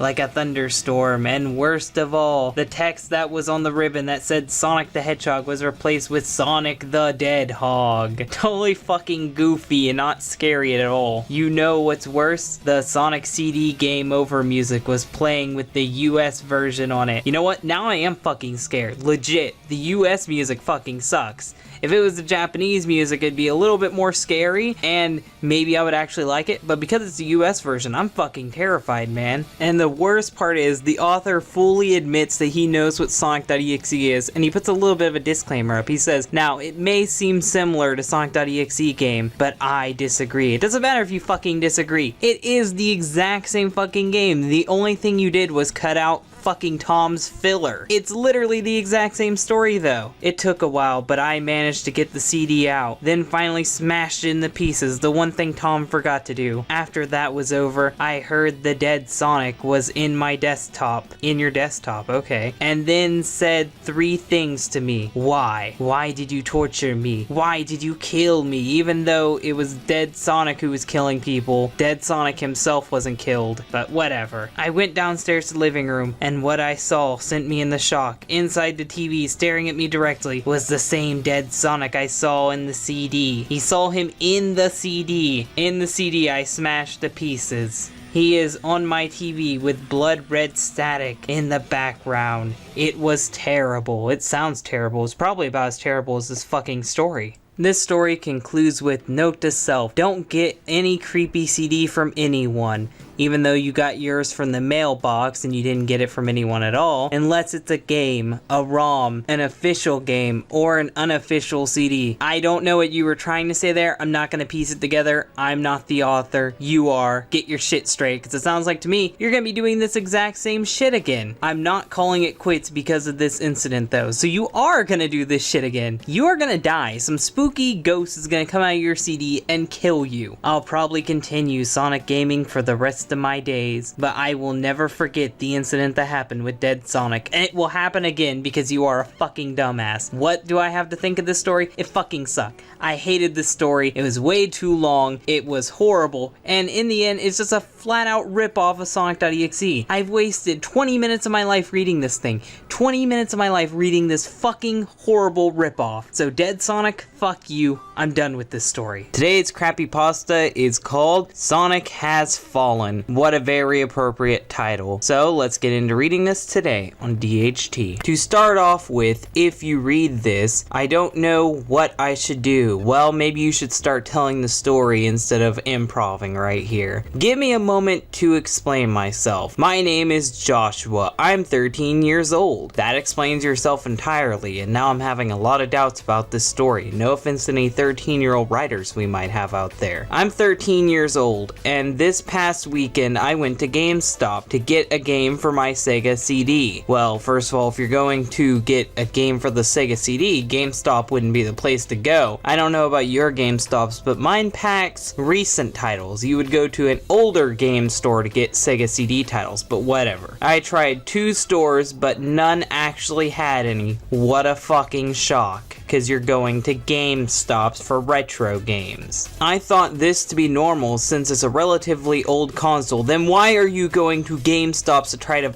I don't even care anymore. But on my 3rd store attempt, I found, you forgot a D there, a Sonic game that I had played once or twice as a kid, but didn't remember much of. He doesn't give a title to this Sonic game, so I can't call him out on his bullshit when it's nothing like the game actually is. Or what even console it's for. Lovely. I went over to the checkout, got back on my bike, and went back home. I'm gonna assume that he also paid for it and just forgot to put that in the store, because I wouldn't want to assume that he's stealing. I put in the cartridge and started up the game. Once it started up, the display screen was a bit off because the text that said the year was missing. Okay, so I'm gonna assume that this is a Game Gear game because you mentioned a display screen. Because you're looking for an old Sonic game, I'm not gonna assume it's a Game Boy. So you can tell me later if I'm wrong, if you ever do end up reading this. Next time, say what console it is, say what game it is, so I don't have to guess. I thought it was just a small glitch. When I got the game, it was pre-owned, so I thought that over constant use there was bound to be some complications. If you got it from a GameStop, they should fix that, so that shouldn't be a problem. I carried on and started playing the game. That's when I noticed the counter was off. It kept presenting me with the number 5 when I had no extra lives. If it's off and only shows you number 5, how would you ever know when you run out of lives unless you carefully count it, and that would be stupid. But because you're a Creepypasta writer, I'll assume you did that. Just to be sure that everything was okay, I saved my file. So I assumed that this was a Game Gear game, but somehow you're saving a file, so it's Sonic 3, the only Sonic game for classic consoles that had a save feature? What are you playing this on, the Sega Nomad? Or are you playing this on the DS? I don't get what you're playing. What game are you playing, and what console are you playing it on? This is a bigger deal than what you know, author. Then we came back to the title screen with the numbers there this time. I felt better. At least that was fixed. Yeah, because the date in which this game that I have no idea what it is really important to the story. So I went on with the game as usual and got the bonus level. Oh yeah, that really determines what game this is, that you can find in Sonic CD. Are you saying you're playing Sonic CD on a handheld? Or... I don't get what the fuck are you playing? Which is usually crazy with colors and littered with rings, but this time instead of bright colors, it was bitch. Oh my god. Oh my god, he meant to say pitch, but instead he made the best typo ever. Instead of bright colors, it was bitch black, and instead of rings, it was just empty space. A lot of bitch black there. Then Sonic made the animation that he does when he's going back into a level that didn't appear. Wait, what? I don't even get what you're trying to say there, author. It just kept doing the same animation over and over again. After 10 times of the same animation, I turned off the console. Lovely spelling you have there. It's really showing how well this story's written. I called for my daddy to come see what was happening. I started up the system again. This time everything was normal. The title screen flashed. The game played normal. It was fine. Then my dad left the room, probably thinking I was crazy, because you are. After the ordeal, I thought to myself that I was just being paranoid. Yeah, you're being paranoid when you imagine the game barely messing up. But then I got the bonus stage again. This time it was the exact same as last time. What a shock. The dark, empty void. The pitch black background. Well, you spelled pitch right this time, so that's a step in the right direction. All the same, after a bit, Sonic got out of the bonus stage. When he did, he was halfway through the falling animation, when on the screen showed in bold letters, Sonic has fallen. Oh, how that can be used way out of context today. Then made the sound of what I thought to be Sonic screaming, as if he were falling off of a cliff. Very detailed. I'm shocked you know what that would sound like. The game froze and turned off. I went to the GameStop, which shouldn't be selling this to begin with. I had gotten the game from and asked the clerk what was up with the game, like he would know. He said he didn't know. What a shock. I called it. What I was asking about. When I tried to explain what had happened, I then told him to play the game for himself. When he did, nothing went wrong. The game played absolutely perfect until the bonus stage, where things went wrong, so I'm a fucking liar. When he got it, instead of Sonic going through the stage as usual, it was the exact same as what I had experienced, text and all. He then told me there was no refunds and shooed me out of the store. Well,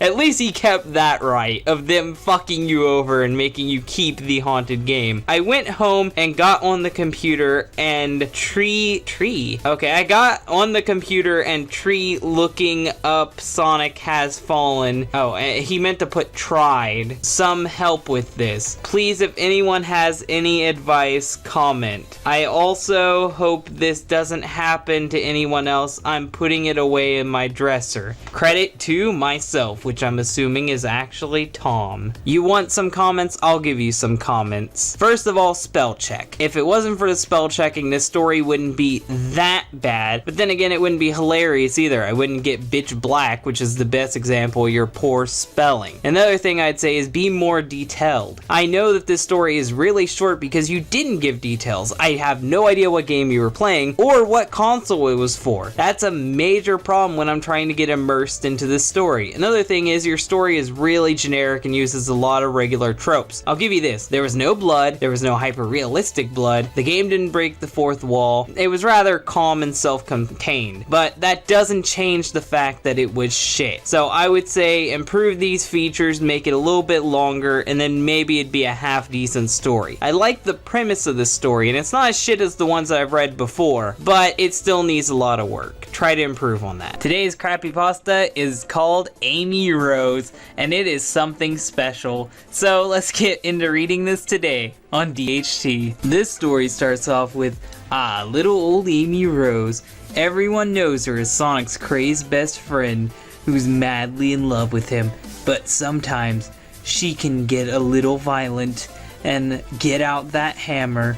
That's just typical Amy, you all know, but Amy's not as sweet as we think she is. Creepypasta, Amy Rose. That's a damn good summary for what we're in for. It was a quiet and peaceful day on the homeland of the many heroes. A blue hedgehog sat on a hill from his long, exhausting day. He had fallen asleep. Amy Rose ran by and saw her hero lying peacefully. "Oh, my Sonic who's asleep," she cooed, and ran over to him. She sat next to him and stroked his quill softly. I'm starting to think this isn't Crappypasta and this is more creepy fan fiction. If this gets too fucking weird, I'm gonna cancel out. I don't care. Sonic's not awake, so he can't run away from me now. This is how rape starts, everybody. She thought with a sly grin. Yep, that's a rape grin. That's a rape grin. Wake up, Sonic. Minutes later, Sonic's so-called girlfriend, Princess Sally Acorn, happened to be walking by. She looked over at her sleeping boyfriend and the pink hedgehog who sat next to him. Why would Sonic let Amy do that? The jealous girl thought to herself and stormed over. In the comics, she wouldn't care if Amy was sleeping next to Sonic because she knows Sonic would never be an Amy because Amy's like way younger than him and they kind of have like a brother-sister thing going on, but it's whatever for this Crappypasta. Amy looked up with a smirk. "Oh, hello, Sally. Isn't it a nice day out?" That sounds wrong. You need to rephrase that sentence. She giggled to herself and hugged Sonic. Sally became infuriated and pushed Amy away from her sleeping boyfriend. Now, Amy and Sally are actually best friends in the comic. They're really close. So I don't know why Sally would feel so threatened and push Amy off like that. Amy fell backward, shaking her head, dizzy. She felt a feeling she'd never experienced before. It was far from any emotion imaginable. It was almost like a killer type of feeling. A Jeff the Killer type of feeling. Oh great, I know where this story's going. I know. This character who you're living your fantasies through kills everybody because you're an edgy little teen. I know where this is going. Let's continue. Sonic had woken up startled and looked between the two girls. After Sally had told him what happened, he gave a disappointing look at Amy. This has to stop now, Sonic. I won't allow her to keep doing this to you. So you've got tired of her doing her usual shtick? It's not like she tried to kiss him or anything, she was just hugging him. If you're dating me, today you're gonna choose me or Amy, something that the real Sally Acorn would never make him do because she's not afraid of Amy at all. Sally demanded. Sonic bit his lip nervously. What? It shouldn't even be a choice. You don't even like Amy that much. Plus you see her as a sister in the comic, so this shouldn't be that hard of a choice. This wouldn't end well. He knew it. I know it too. But he couldn't lose Sal. Sorry, Ames. Ames? That's a weird way to spell it. But we can't be friends anymore. Not till you calm down a bit. And Sally says it's okay. Sonic's a cuck. Sonic's a cuck. He is whipped. He is whipped by Sally. And with that, her hero walked away without another glance. I say move on, Amy. You don't fucking need him. He's a loser. He's a fucking cuck. Amy fell to the ground, shocked and utterly disappointed. She didn't even have the strength to cry. In fact, her sadness stopped and it all turned to nothing but pure anger and hatred. This isn't my Sonic's fault. Why should I be mad at him? This is Sally's fault. Yeah, that's who you should be blaming. It has to be. She made him this way. So I'll make her pay, she thought to herself, and a crazed giggle escaped from her lips and didn't stop till she got home. She skipped into the all-pink house and slammed the door, giggling uncontrollably. She opened the closet to the door to reveal a collage of pictures of her and Sonic. She sighed dreamily and kissed the picture of just him. She loved him so much and no one else could have him, and she makes sure of it. You know what? This is actually pretty well written so far. I can't wait till the shit show starts. She reached out to the bottom of the closet and picked out her old red and yellow hammer, which she shouldn't have to do because she has that in a pocket dimension. Yes, this is an actual confirmed thing in the comics. This isn't just a theory like I did with the games. She missed it so much. Now she'd get to use it again. She'd become excited and ran around her bed. She needed to fix it up and add a few things before she visited Princess Sally's house, of course. I love that she's gleeful at premeditated murder. I'm not feeling sorry for her at all. If it would have happened in like a fit of passion, like right then and there when Sally pushed her off, I could have sympathized for her. But now I think she's just a cunt. She polished it up, making sure it was perfectly shiny. Then she began tougher work. She grabbed the handle and went all the way to the bottom end. That's a horrible sentence to read out loud. And began to sharpen it, as well with a knife. After half an hour, the bottom was perfectly sharp. She smiled. So this is the origin to Anti-Amy? Because Anti-Amy has a hammer very similar to this. I think you're mixing up Amy's, but I don't mind. She's a complete fucking psychopath, but I don't mind. Then she looked it over and snapped her fingers. She grabbed a couple spikes she just has lying around in her room for some reason, I guess, and turned to the hammer part. She started at the first end, then put the spikes in carefully and made sure they would stay. Then she filled the other side with spikes, making it a death trap to make her angry. making it a death trap to make her angry. That's how she chose to end that sentence. She looked it over and smiled once again, sharp enough surely, but something was missing. She finally decided maybe she couldn't add any more since it was just a hammer, and so she decided to color it. See, she's getting creative with her murder. She began to paint the hammer part. Wait, what? Paint? You mean paint. Typo already, which is the yellow part, black. She then began painting the handle back as well. Well, you spell paint right this time, so you're doing a little bit better.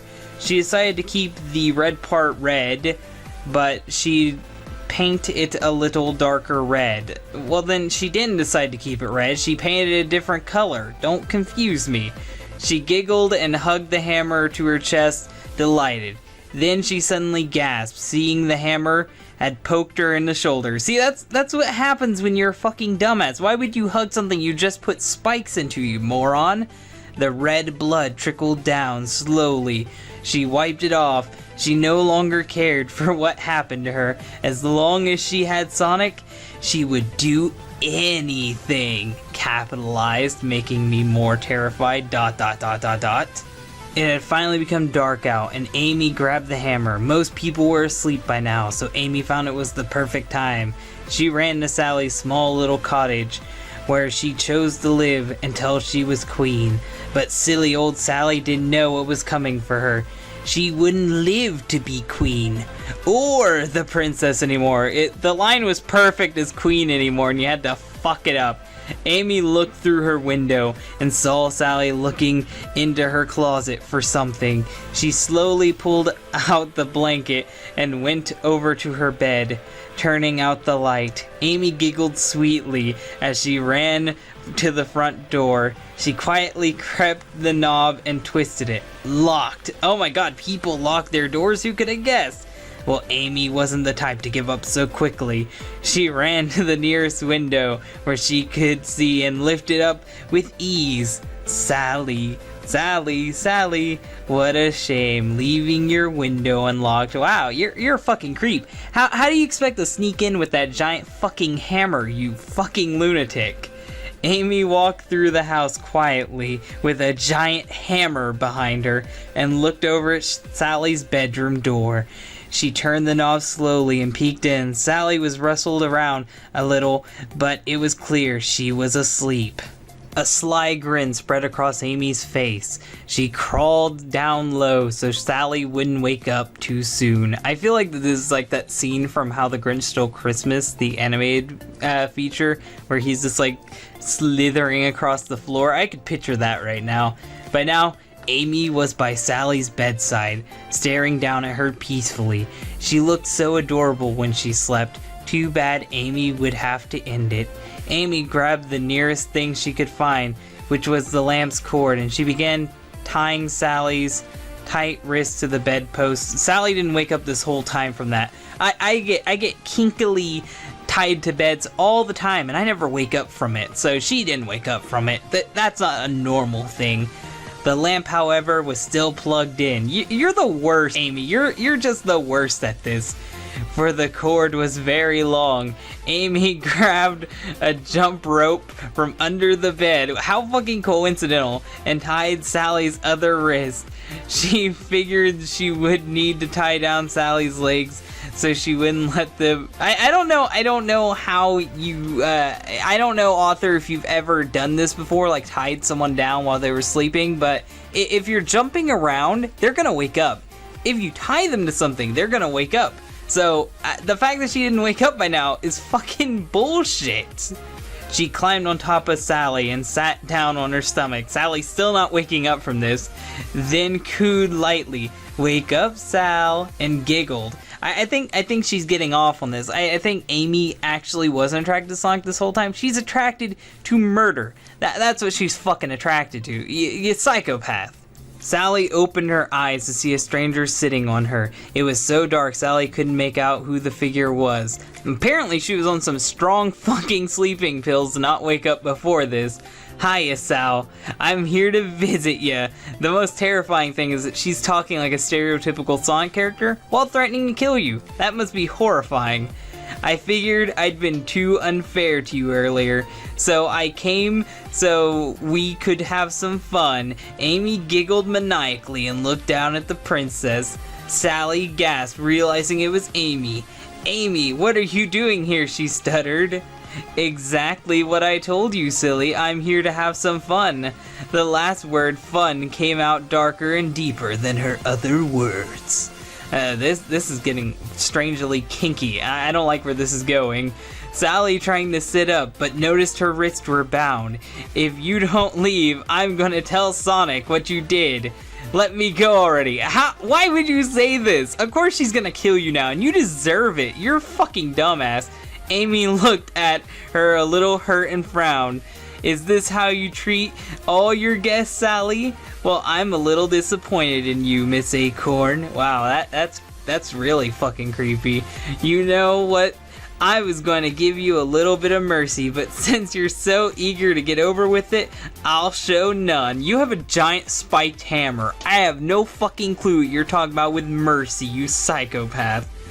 What are you talking about? Sally said, between scared and mad. Amy held up her brand new and improved hammer and smirked. I'm glad you asked. I kind of improved this old thing just for you. So, what do you think? You like it? Sally's eyes opened in horror as she stared at the spiked hammer. This thing was lethal. I think she meant this thing is lethal, but she said was lethal. You know, Sally, I actually started to like you a bit, but after earlier, I don't think I do. Well, of course you don't. You fucking made a spiked hammer. She can see that. You see, I understand you like Sonic, but I love him, and he's mine. He's in love with me, and I can't let you take him from me. I know he didn't mean anything he said earlier, and I know he only said it because you made him. Yeah, she had a gun to his head. So I figured, hey, with Sally out of the way, he won't have to be so bossed around. This is a yandere. You've gone full yandere on Sonic. Amy Simulator coming out soon. Do you catch my drift? Amy raised an eyebrow. This is really weird and sexual for some reason. Sally looked in shocked at the pink hedgehog. Amy, that's completely insane. Her mouth hung open. Amy giggled. I know, but you made me this way after all. All she did was push you off. You were already a psychopath, you fucking liar. Amy sighed and looked at the clock. But enough talking. I've got to get started. Yeah, she's got to go to Denny's in 5 minutes, so she's gonna kill you quickly. Sally watched as Amy grabbed her hammer and lowered it to Sally's wrist. She then took the sharpened end of the hammer and began to dig into Sally's skin harshly. She's crucifying her. She's turning Sally into Jesus. Sally died for your sins, damn it. Sally screamed out loud, the pain filling her whole arm. Amy found this a bit annoying. They're in a cottage in a village and no one's hearing this screaming. This neighborhood sucks. This neighborhood's gone to total shit. And sighed, stop screaming or I can't finish. Now hold still. I'm not fully convinced this isn't a porn still. I still think there is a chance that this is some type of weird fetish porn. Sally struggled against Amy's hammer and caused Amy to growl in anger. She took the hammer and plunged the sharpened end into Sally's arm.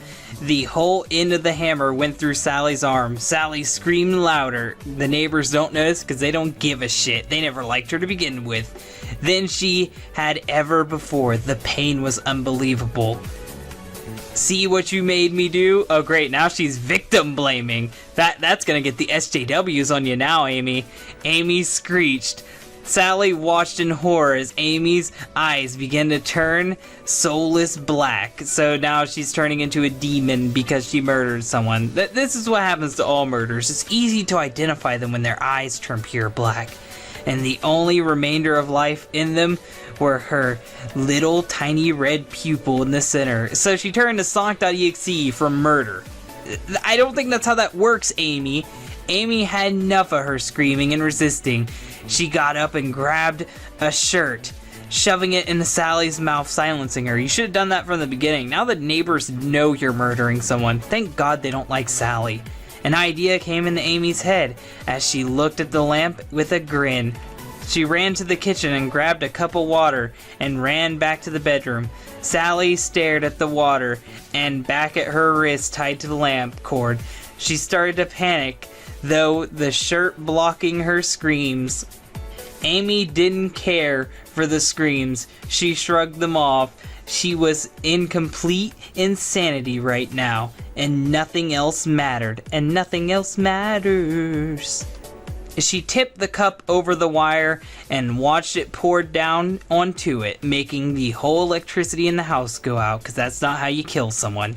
She looked back at Sally and waited. The wire had begun to react. Less than a minute, and Sally started to get electrocuted. Unless that wire's cut. That wouldn't happen. You didn't cut the wire, so she wouldn't be electrocuted, you moron. Amy laughed loudly as Sally's body began to shiver and shook from the electrical shock running through her. That would have killed her. That would have fucking killed her. She watched as Sally tried to cry through the shirt lodged into her mouth. This has become porn at this moment. This is gore porn. This is shit. Amy climbed back onto Sally's stomach and kicked the lamp onto the floor because she doesn't care about how the house looks. And the electrical shock stopped. That's not how lamps work. Sally still shivered and shook at the same time and looked at Amy with sad eyes. It should be more than sad eyes. It should be almost dead eyes, or completely dead eyes, judging from how long you were being shocked. Amy could care less, though. She deserved everything she was getting into in Amy's mind.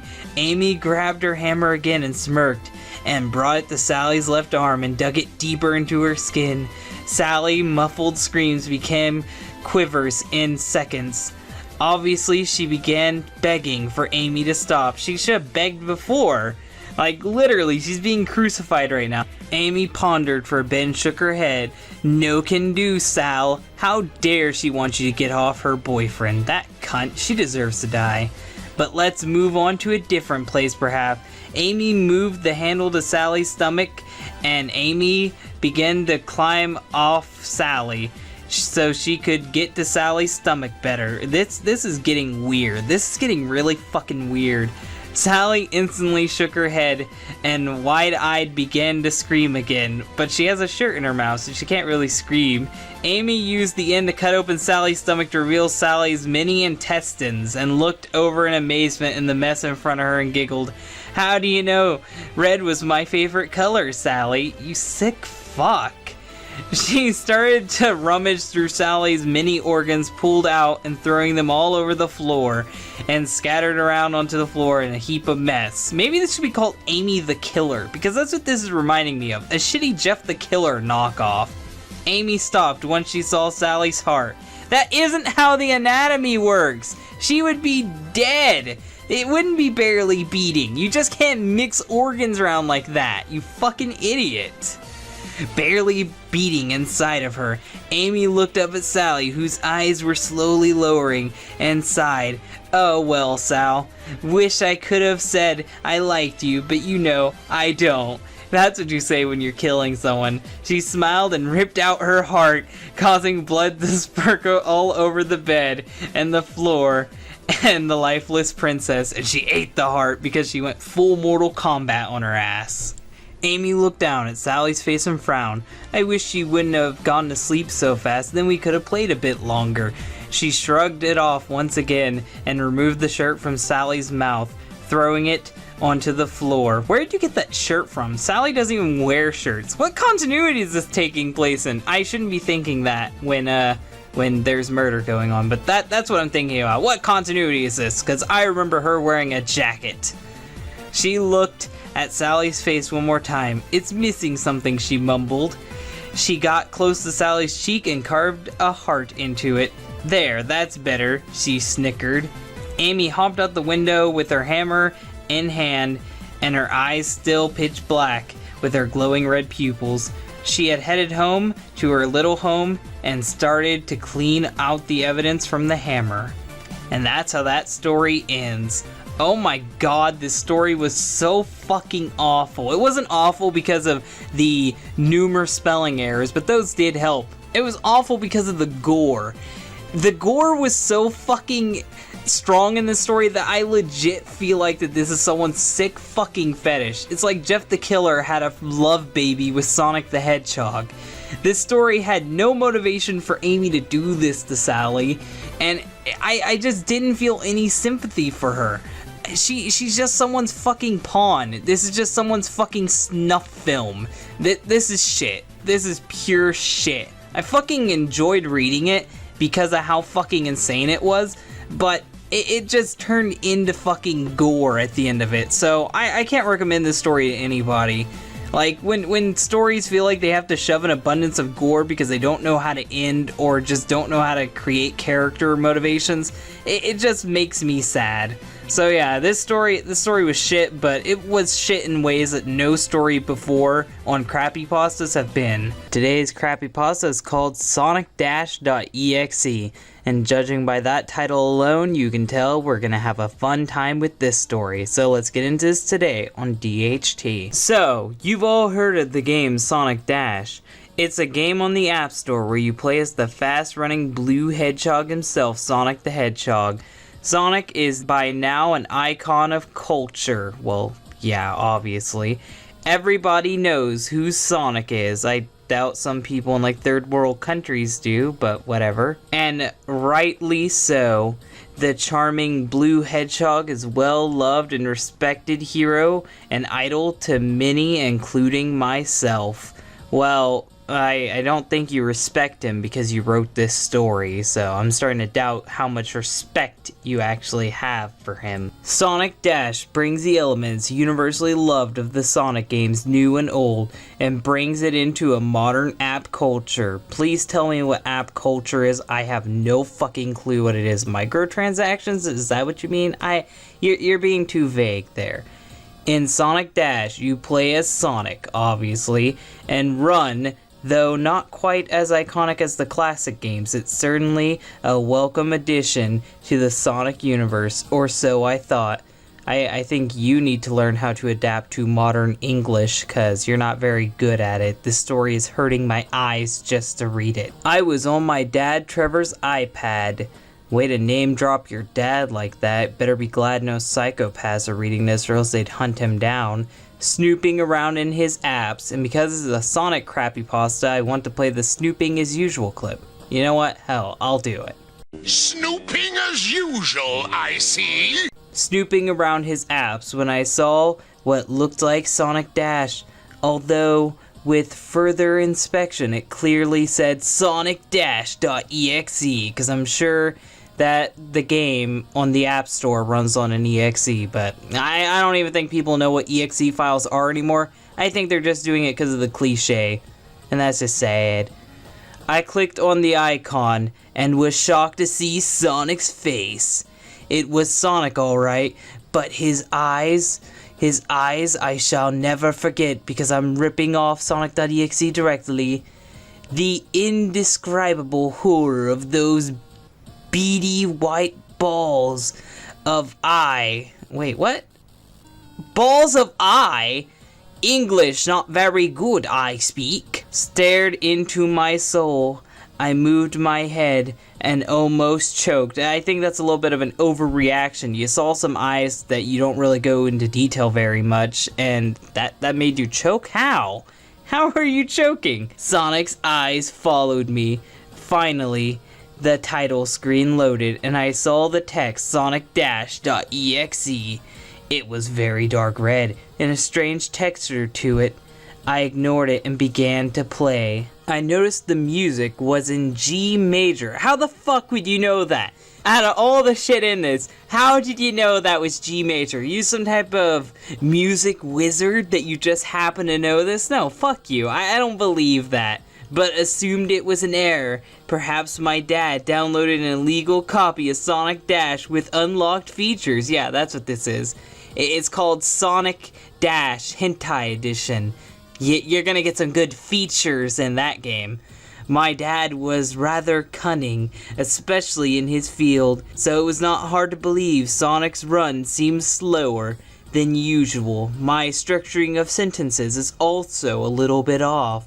Sonic has a widely respected skill of running fast. Well, gotta go fast. Come on, everyone knows this. Who are you writing this story for? This limited speed angered me. Well, there's a boost feature in the game. You can also spin dash, so you're not going too slow. It has to give you a fixed speed or else it wouldn't be an app game.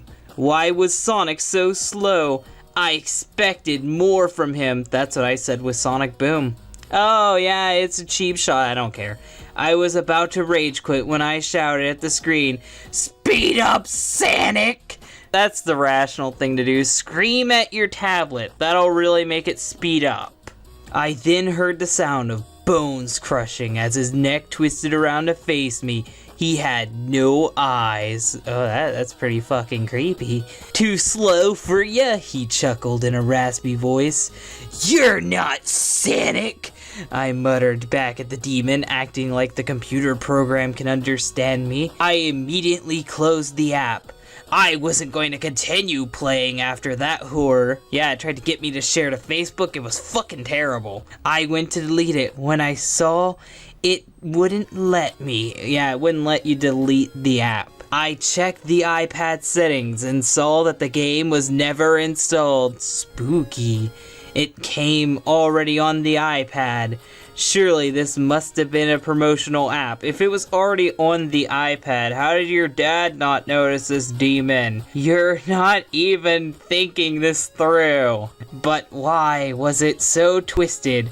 I shut the iPad off and tossed it aside and went to bed. Wow, you really sound like someone I know. His name is Tom. I woke up at 3 a.m. I looked at the iPad and felt strangely drawn to it. As I got up, I grabbed it and heard a low chuckle. Just one more game. As I opened Sonic Dash.EXE because I'm a retard, I saw Sonic's twisted face again. No, and whatever the fuck that symbol is. I don't want to call it Sonic's face. That thing is not Sonic. You're back. It smiled at me. Who are you, and what do you want with me? I yelled in fear at the demonic hedgehog in my tablet. I am sane, everyone. He just smiled a toothy grin. Toothy grin? Wait, what? It doesn't all grins involve teeth? I don't know what you're getting at there. And I saw his razor-sharp teeth glisten in the light. I want you, he screamed in anger. I got scared and threw the iPad across the room. Fuck my dad's money. How could this be a Sonic game? Sonic is a well-respected, wholesome game. He is a Christian, I tell you. Game, how could this be? I felt punched in the gut. Wait, what? Sentence structure. You need to learn how to do it. As the thought of my idol sharp teeth ran through my head. That's what you're worried about, his teeth being sharp. I picked up the iPad one last time. I'm shocked it isn't broke. You know how good the screens are on iPads. The screen being the only light in the room. I clicked play, because when there's a demon in a tablet, best thing to do is play it in the dark. Sonic began running backwards. That's so goofy. That's not scary. I screamed as I swiped everywhere. I can just see this guy in his room. Everything's dark. He's just spurring out while Sonic's trolling him. I screamed as I swiped everywhere on the screen, praying for my safety. Sonic was a Christian. I knew it.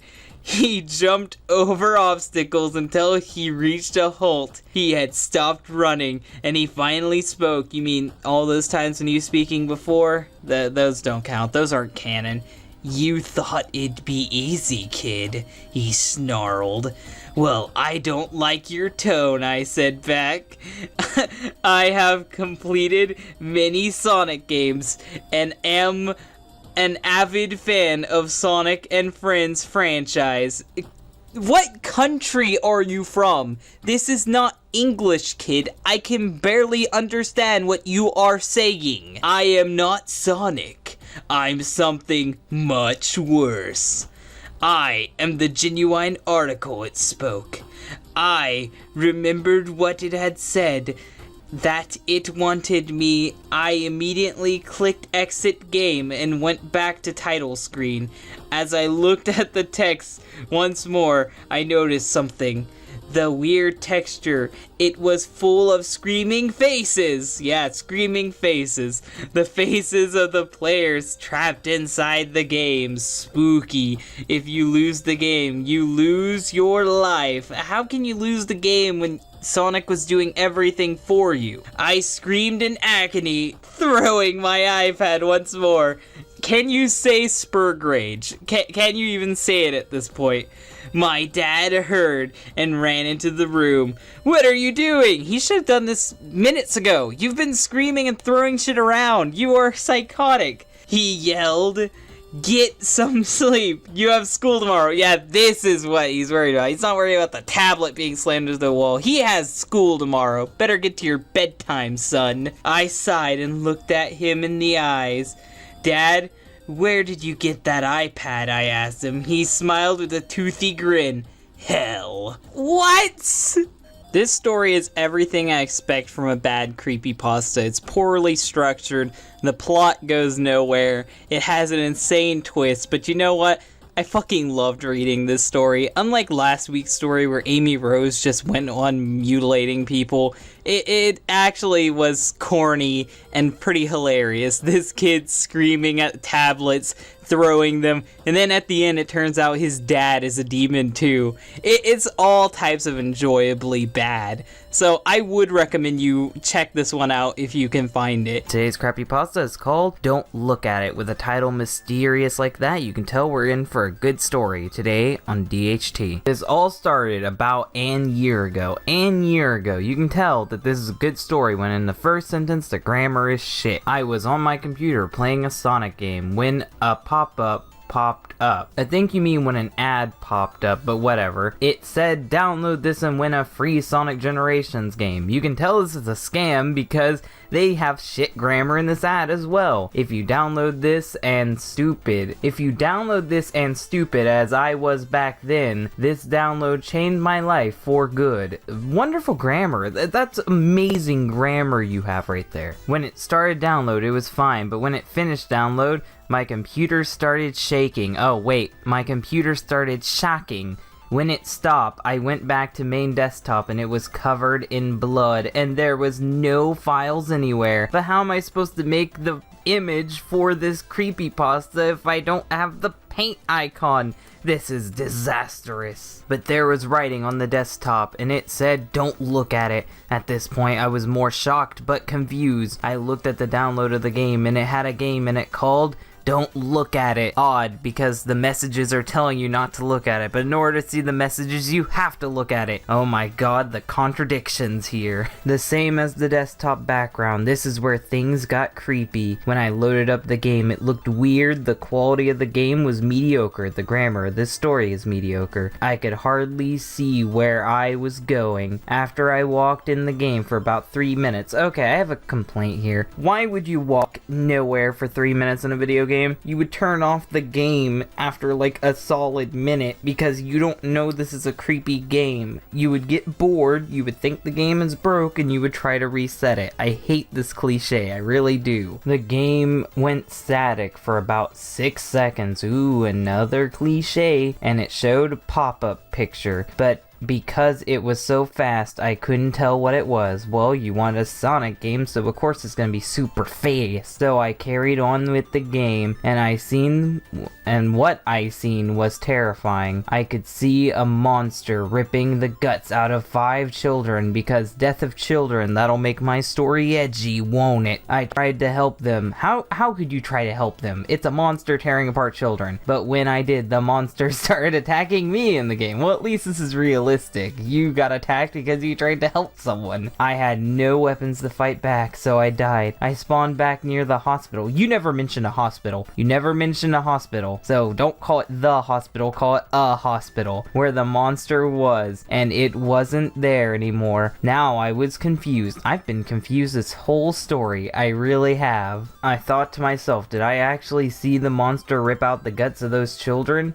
Well, yeah, you had to because it's a video game and I didn't hear you passing out like a bitch, so yeah, you saw that. I don't think so. You're fucking dumb. So I carried on. You're really fucking dumb. I carried on. I got to the last level. There can't be levels if it's just one straight area that never has an end screen or a start screen. The game started acting weird again. It was weird all along. It went static again, not shocked. But I came back. It had such scary pop-up. It flung me out of my chair and banged my head. Wait, what? This breaks down. This breaks down to literal fucking garbage. I was in A and E for about 3 weeks, and now every time I see a pop-up, I don't click on it. Yeah, this story sucked. It was complete and utter garbage. The grammar was absolutely fucking terrible, especially at the end where I can't tell how it ended at all. The only thing I can assume is he hit his head and he was at the ER for 3 weeks. That's what I'm gonna assume it said, because that was unlegible. That was garbage. That was complete and utter garbage. We didn't get to know what the monster was. We didn't get to know what the monster looked like. There was cliches like blood and static and Sanic, but we didn't even know if Sanic was the monster ripping apart those kids. We got no closure to the story. The story is what we call pointless.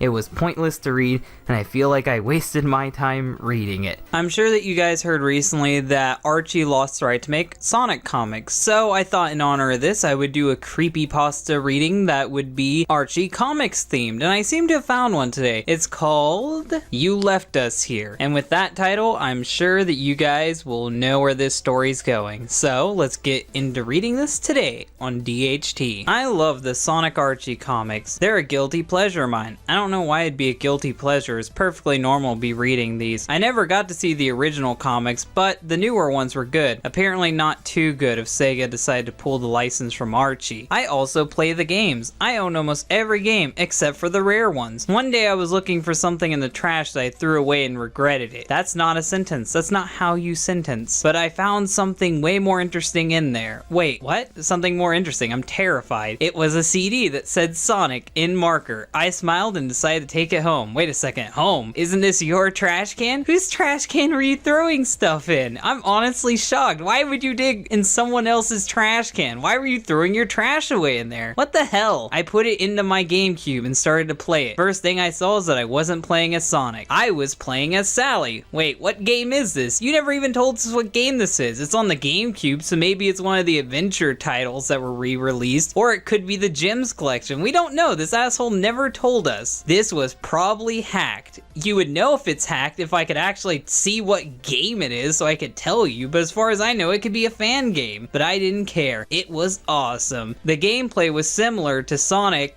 in Sonic Adventure games, only it was Sally. Is this the Sonic Adventure games? I really want to know. You never told us. Sally looked just like she did in the Archie comics. Same blue and black and white outfit, and same red hair, and same round muzzle. I don't remember her wearing a muzzle. Are you talking about those bracelets she had? Maybe it's just me. Maybe I haven't seen Sally in a while, but I don't remember her having a muzzle. I could swear I heard music from Sally.exe, but updated to fit the GameCube.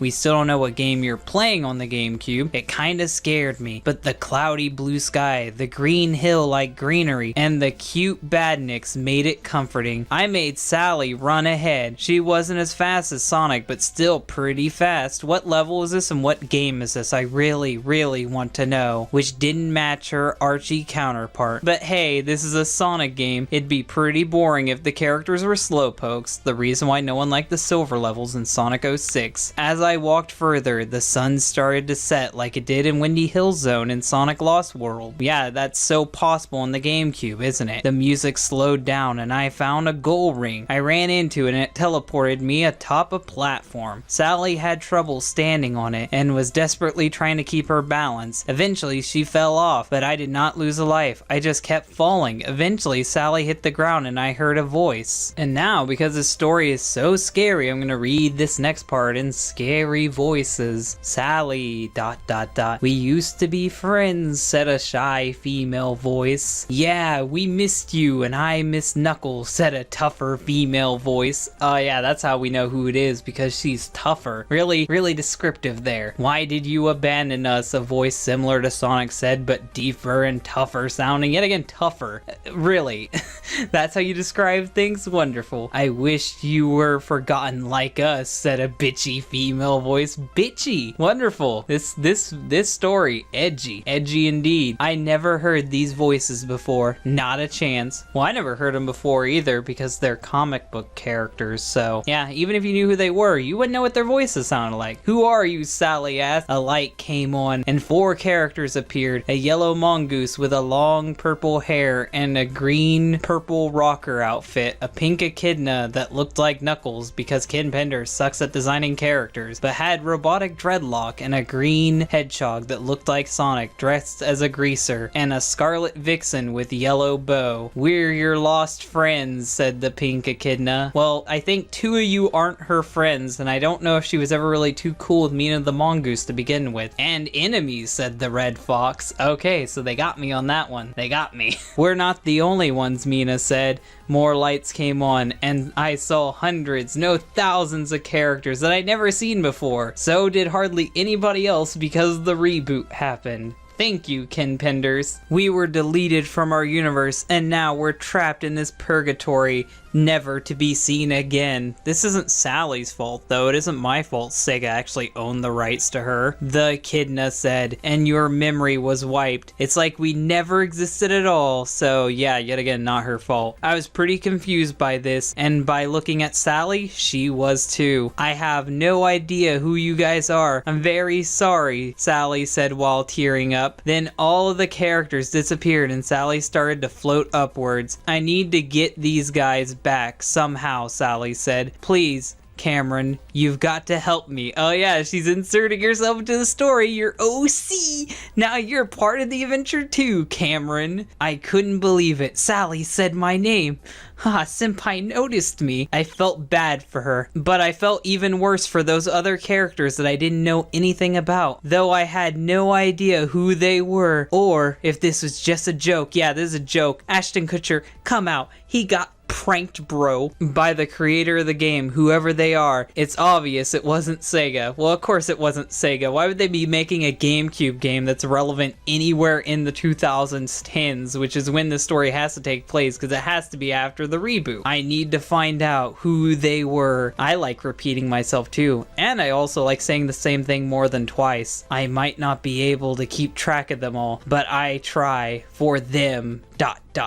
This was a very wonderful story. The grammar was shit, the story was shit, and the Archie comic characters didn't really do anything creepy. The story isn't creepy. I understand why it got on troll pastas, because nothing terrifying happened. Characters showed up, said they were deleted, they didn't kill her, they didn't attack her, no spooky ghost floated out of the game. It's just an open and shut creepypasta. It's boring. I would advise you not to read this one, but I read it anyway due to it sucking and the fact that it's Archie comic related, and I just wanted to talk about the Archie comics again because I'm terrified if IDW will actually make good comics. Today we are going to be reading a Crappypasta called Sonic the Hedgehog 2 Gone Wrong. So let's read this right now on DHT. One day I was going through my attic and found an old SEGA Genesis. No, you are not mistaken. This wasn't a Crappypasta I read before. They just all happened to start off like this. I was sitting there, remembering all the fun I used to have with it. You and the other 7 creepypasta writers. I looked to see if I had any game. I didn't. That's not how you spell didn't. So I decided to go to my local game store called Just Press Play. I don't know if this place exists. I'm gonna assume it doesn't. If it does, you can bitch at me in the comments section. I found a copy of Sonic 2. Okay, wonderful. I bought a copy of the cartridge for $1.99. That's not how you write $1.99. I went home and started the game. The SEGA logo came up and the voice said SEGA, but it sounded deep and demonic. The title screen came up and it was just a horrible looking Sonic was smiling with the mountains slowly crumbling in the background. I pressed start and the level Emerald Hill Zone appeared. Well, it'd be weird if it didn't, seeing how you're playing Sonic 2. But may I say, SEGA must have been retarded because they spelt emerald wrong. And the sky was pitch black. Then the red pixels started to fall from the sky. It looked like blood. One landed in front of Sonic and the red pixels started everywhere. It looked horrifying. I began to move Sonic. Then I realized, where's Tails? That's not how you spell where. That's how you spell YuriOfWind. I have to know this because people bitch at me in the comments about it. I went through the level normally. Then I saw Tails with spikes through his heart. Glad you can tell that with the 16-bit graphics. And then in the background I heard Dr. Robotnik laughing. It's Dr. Eggman now. All of a sudden the spikes fell and killed Sonic with blue going everywhere. Blue going everywhere. Did you even fucking read the story? Blue? Then I was spawned in Chemical Plant Zone with the chemicals surrounding Sonic. Sonic drowning and he flew out of the chemicals and hit the ground coughing up blood, and he said, "You did this to me," and died. I don't see how the player did this to him. All this shit just happened because of cutscenes. If the player actually sucked at the game, I could understand this, but the player had no input. So Eggman did this to you, the shitty game did this to you, the author did this to you, but not the player. At this point, I ripped out the cartridge, wonderful way of spelling cartridge by the way, and burned it. End. What a lovely ending. Well, what can I say about this game besides the fact that it's short, simple, and it gets directly to the point. It's very shitty, it's full of cliches, the spelling is absolutely horrible. There's a moment where I paused because instead of just putting the number 2, he spelt out 2. Like, his writing is lazy in every other part, but he decided to spell out the number 2, so it just threw me off altogether. Besides that, most of the time he couldn't even fucking spell to save his life. This story was terrible. I've read 100 different stories just like it, and I really hope that the next time I read a story, it's at least more original than this. This is just a rehash of everything else I've read thus far. So yeah, this story can go fuck itself. I hated it. It was terrible. Today's creepypasta is called Sonic the Hedgehog 2006. I'm sure with a title like that, it'll be just about as good as the game itself. So let's get into reading this today on DHT. For my birthday last year, I received a copy of the infamous Sonic the Hedgehog 2006 in strangely good condition. I found this to be curious, so I asked my dad where he got the game from. Well, just about anywhere really. There's a lot of copies and a lot of game stores I go to. Not a lot of people was satisfied with the game, so they returned it. So I'm assuming he could have just got it from anywhere. This is a weird question to ask someone. He said to me that he bought it off of a new seller on eBay. Well, the fact that he went to eBay to find Sonic 06 baffles me. You can just go into any fucking used game store and find Sonic 06 where I live at. Maybe you're in some place where Sonic 06 is a good game and people bought it all up, so there's no copies available and you have to resort to eBay. I wolfed down my birthday cake and bolted into the lounge room to play the game I had always wanted. If that's the game you always wanted, you need to get better standards because this game sucks. Also, you don't have to say lounge room. Lounge and room are both the same thing. Saying lounge room is pretty repetitive. You can use one or the other. You don't have to use both. My brother also came to watch. Yeah, I want to watch you rage at this shitty game too. As I inserted the disc and closed the drive of my Xbox 360, the screen slowly slowly faded to black. My brother went behind the TV to see what the problem was. Well, it just started up. How do you know this isn't normal? A lot of games fade to black before it starts up. Your brother's just freaking out. You're freaking out too early too. I was left staring at the black screen until I let out a yell of shock. It was the title screen to the game slowly coming into focus.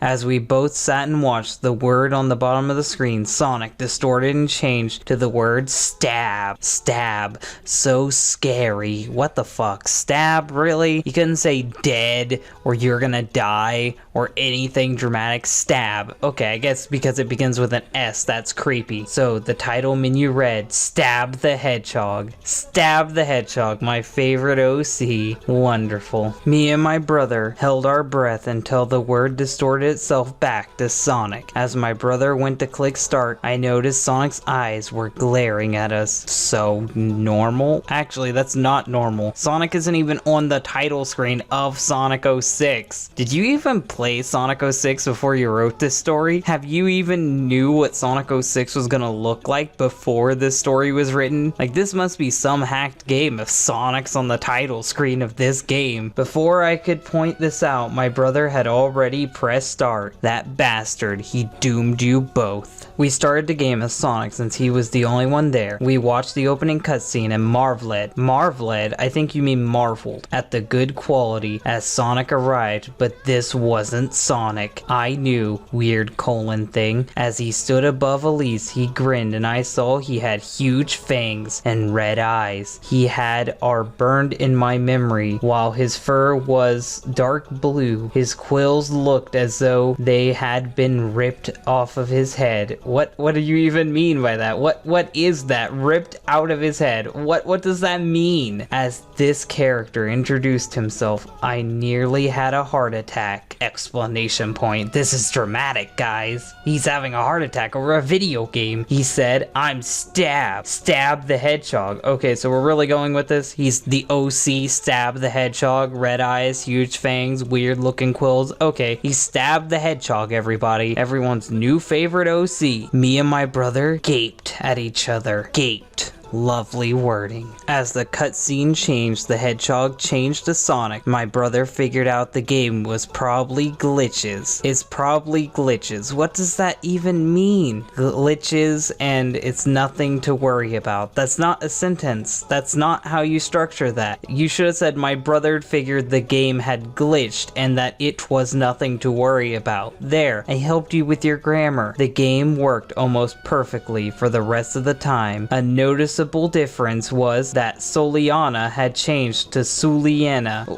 What are you doing? It's just soul now. Like, your soul in your body. And it's spelled a little weirder. I don't even want to call it Soliana, because then there's no point for this change. Halfway through the game, when Silver the Hedgehog arrived, I got ready for the boss fight, but it never came. So I guess it's no use waiting for it.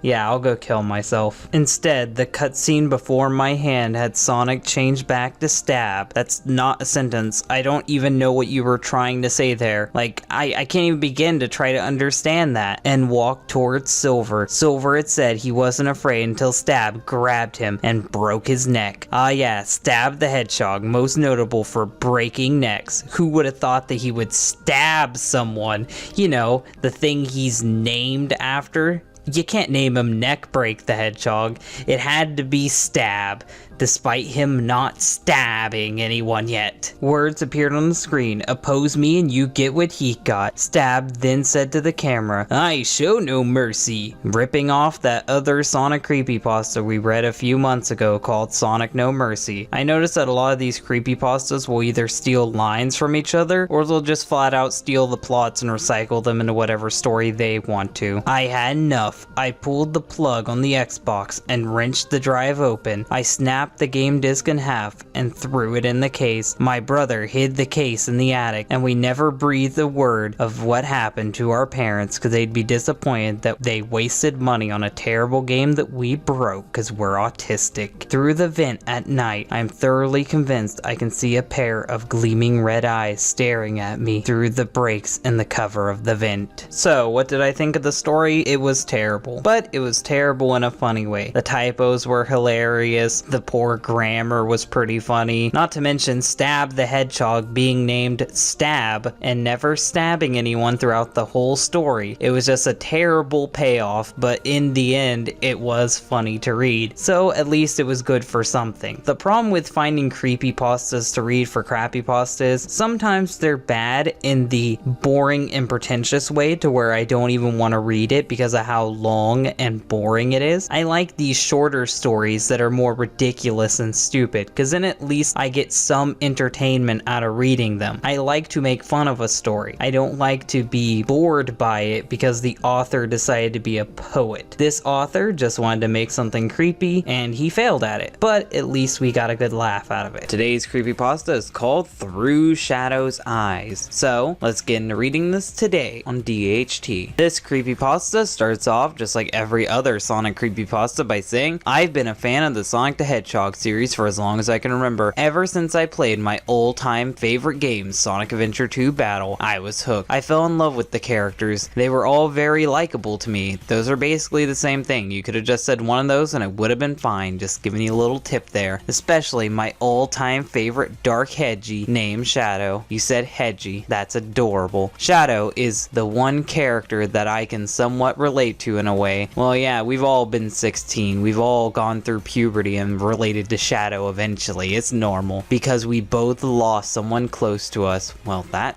turned sad really quickly. My mother died in a car accident when she was on her way home from work 10 years ago. 10 years ago. That's pretty long ago. Yeah. Some drunken bastard drove past the speed limit and T-boned her, killing her instantly. I hated that man for what he did, just like Shadow hated Gun for killing Maria Robotnik. Well, there are some sustainable differences in your story, because when it came to Maria, she was just trying to help Shadow, and then Gun broke in, saw a defenseless little girl, and chose to shoot her. Meanwhile, your mom was driving and died in a car accident, which can literally happen to anyone. I think Shadow has more of a reason to be mad that the government, the thing that's supposed to protect the people, decided to kill one of the people. I think Shadow's story is a little bit more tragic, but I see what you're coming from here. When I got my hands on the GameCube copy of a game called Shadow the Hedgehog, I was excited. I got it from my mother on my 15th birthday before she died a couple nights later. That's really coincidental. That is really coincidental. I think that's a little too coincidental, but hey, you didn't get it from GameStop, so I guess I'm happy. She knew I wanted it so badly, and she decided to get it so we could play it together. I really doubt your mom would want to play this game with you, no offense. The only thing that she might enjoy is the battle mode, because when you're playing 2-player, she just gets to play as one of the background characters, only if you're playing missions involving Team Sonic. So I really doubt she wanted to play it together. We tried out the 2-player mode for the night. In the controls, I admitted, wait, you said 2-player mode. Do you mean 2-player battle or 2-player mode like Team Sonic? Just curious, because that's weird. The controls were kind of slippery, but we didn't care. We were having so much fun playing it against each other. Okay, so they were fighting. Okay, so she answered it. We laughed at each other's accidental deaths, and after a while, we got used to the controls. See, I told people, Shadow can be a good game, you just have to know how to play it. Everyone keeps insisting it's worse than 06 when I think it's 10 times better, but whatever. It may not be the best Sonic game, but we had a lot of fun playing it despite its flaws. I did too, thank you. One night, I found out my mother died. I was really upset. I was crying all night and wished the whole thing had been a horrible dream, but it wasn't. It was real. See, you have a bad problem of repeating yourself. I get that you're trying to make it more dramatic, but it really just kind of pads out the story. Filled with anger and sadness, I decided to play through Shadow the Hedgehog story mode. I know that's supposed to sound dramatic, but it just sounds silly. I'm upset. Time to play as a fictional hedgehog. Yeah, it's not very sad. I took as many dark missions as I possibly could. Originally, I wanted to make Shadow a hero first. I even told my mother this,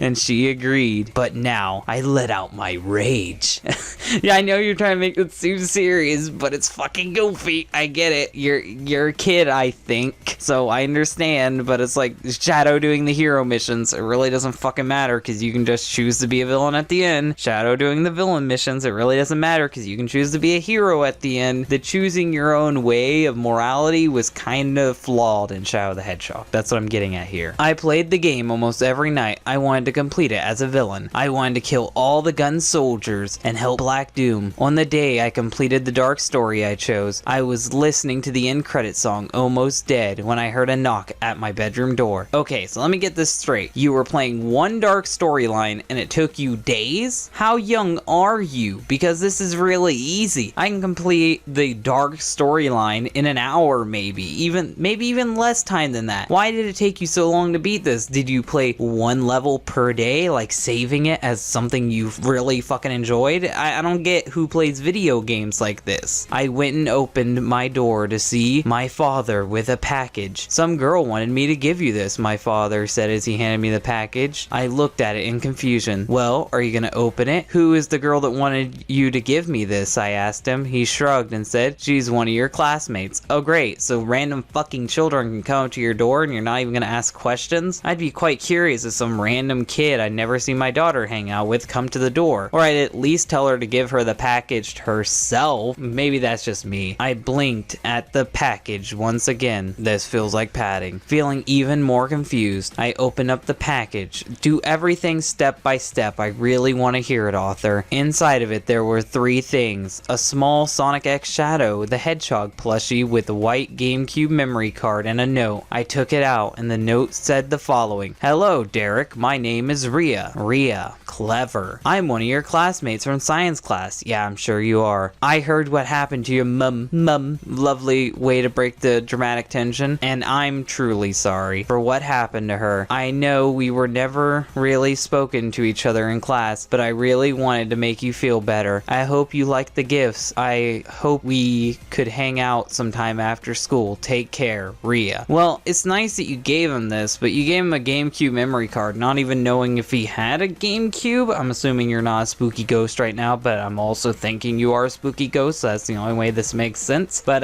yeah, you gave him a random GameCube memory card. What if he was into Xbox or fucking PlayStation? This would be a useless gift, but at least your thoughts were in the right place. Her writing seemed kind of messy. It looks as if she was nervous while writing it to me. Wow, wonderful. A line taken straight out of Sonic.exe gives me a lot of hope for this story, doesn't it? Then I noticed my father was smirking at me. Seems like you got yourself an admirer, my son. Your father's trying to help you get laid. Wonderful, Dad, he said to me with a chuckle. I blushed madly and shoved him out of my room and closed the door behind me, feeling rather embarrassed. I know I'm like the best student in my science class, according to my teacher, but I never thought a girl would be interested in someone like me. Same thing with a lot of my friends. They could relate to you. I'm not an athlete, not to mention I'm skinny. Well, I could assume that from the other, but okay. And almost weak as a kitten. Wonderful. You're really making me like you as a main character. Well, not that weak. No. You're weak. You already told me. I believe you. You don't have to try to make yourself feel better. I was quite surprised that someone would go out of their way to try and make me feel better. Well, I'm sure anybody would if they heard your mom died. Then I saw something on the back of the note. It was a cell phone number. Aw, hell yeah, you getting laid. Your mom may be dead, but at least you got those digits. Curiosity got the better of me, and I dialed the number on my phone. It started ringing a few seconds before someone picked it up. Lovely, you're really good at this. Hello, a sweet, young, beautiful voice spoke. Hello, this is Derek. Are you Rhea? I said nervously. The girl giggled quietly, almost as if she was shy and a bit nervous as well. This is she. Lovely, this is how you speak. Hello, Derek. Do you like the plushie? Yes, I do. Thank you very much. This story is structured perfectly. It definitely isn't making me find it hard to read at times. You're very welcome, Rhea said quietly. We've been talking to each other for about 5 minutes when she had to go eat dinner. Turned out she was quite a fan of Shadow the Hedgehog. Well, that's really coincidental. And she used to have her own copy of the game, but sadly she had to throw it away because it got broken. Yeah, she broke it out of rage because she couldn't get past those fucking Space Colony Arc levels. I relate. She also was having some issues with her homework for her class. So I get it. She's trying to bribe you up so you'll give her the answers. Lovely. She knows how to think. So I had decided to help her out. Her voice, it sounded so beautiful, not to mention kinda cute in a way. No. If you say her voice sounded beautiful, you don't have to say it sounded cute. It makes the story padded out and it makes me get tired of reading it. One or the other. You don't have to have both. That night, I was starting to have a strange yet horrifying dream. Well, that's weird. I was in the Space Colony Arc. I knew it. Space Colony Arc strikes again. I fucking hate those levels. Running for my life with a girl by my side. Oh, great. You're fucking reenacting Shadow the Hedgehog. I want to shoot myself. I was panting, sounding really tired as I tried to keep running faster, and I tightened my grip on the girl's hand. I recognize this. I'm reliving Shadow's past through his eyes, experiencing what he had experienced. If you just finished playing the game, you'd get this exact same cutscene. So I would advise you to play through the whole game instead of having nightmares about it. I can feel his adrenaline pumping as we kept running for our lives. The girl, Maria, told me to quickly get inside of the secret room nearby, so I did. But as she was about to quickly close the door, a gunshot could be heard. I woke up in a fright, screaming her name in horror, Maria, as I started panting heavily, my heart beating really quickly. Your father's gonna think you had a wet dream. Congrats. Quickly, as I tried to calm myself down, then I felt something wet in my ears. I was crying. I was actually crying! Exclamation point. I started wiping away my tears with my arm. As I looked at the shadow plushie I had been resting on my nightstand, and I frowned. I remembered how upset he was. Maria was the only friend he had, and a gun soldier took her life in front of his very eyes. I hate how the story is structured. It is very annoying to me. The next day after school, I was heading back home when someone suddenly yelled my name behind me. I think you have yourself a stalker. I looked and almost gasped when I saw a beautiful young girl with long brown hair, lovely, and sapphire blue eyes, wearing a sand black top and dark purple skirt with a black skinny jeans and a pair of white sneakers. You don't have to describe everything she's wearing, author. You're making me want to kill myself. Was standing there. She was around the same age as me. Well, that's expected if she's in your class. She smiled at me, lightly. Blushing, she said, "It's me, Rhea." I smiled back at her. "Hey there. Wow, you look really nice," I said, a bit shy. "This story is terrible. I don't like it." She giggled as she replied, "Thank you, Derek. You look very nice too with your leather jacket." Oh, the edge. I can feel it cutting into my veins. I chuckled a bit. "Well, thanks. My dad got it for me and I kinda grew attached to it." "Lovely. Let me guess, you have slicked black hair with red streaks as well, my fucking edgy compadre." We continued to talk to each other for a minute. I will describe everything we do together, word by word, until I offered to spend some time with her at my house. Taking her back to your place, the slick move, master. She agreed, and we started heading for my place, describing each and every step. When we got there, my dad wasn't home. He was still at work. Lovely way of telling us everything that you possibly can. I went off to use the bathroom. Yeah, you're literally telling us everything. Are you gonna tell us the size of the dump you took as well? But then, when I went past the bathroom mirror, I thought I saw something black. You better go in there. I think a black man broke into your house. I'm just kidding. I quickly looked at it and it was nothing, just my reflection. Are you black? I'm not gonna say anything if you are. I'm just curious. I looked perfectly normal. I had brown hair, green eyes, and tannish colored skin. I was wearing my leather jacket with my red t-shirt and dark blue worn out jeans. Quit telling us everything you're wearing, please. It's not needed. I don't need to hear it. I wasn't sure what it was, but I didn't worry about it too much. After a few minutes, I started playing Shadow the Hedgehog with Rhea watching me. Lovely. That's the best thing you can do when someone's playing Shadow, is just watch. I wanted to make Shadow a hero because I feel heroic again. She was helping me through some of the parts. Well, then she's not just watching you, she's playing with you. Or maybe she is helping you. And we beat the final boss. So you beat the final boss, something that took me a couple weeks to do when I first played the game. Real quickly, one afternoon. It took you a whole fucking week to beat one route of the story. You make a lot of sense, author. A lot of sense. We cheered happily, and then suddenly she hugged me, causing me to blush. Also, in order to beat the whole storyline to get the good ending, you have to beat every possible ending, which means sometimes Shadow is neutral and you never told us about that. Sometimes he's a hero, you barely told us about that, and sometimes he's a villain. But you told us you only beat one story arc earlier. So you're making people believe that you can beat one villain story arc, one hero story arc, and then get the final boss? You're lying. That's not how that works. The warmth of her hug, very relaxing. I quickly hid my expression from her as we started playing the 2-player mode before she had to head back home. I felt kinda sad when she left for some reason. I didn't want her to leave. I've been there,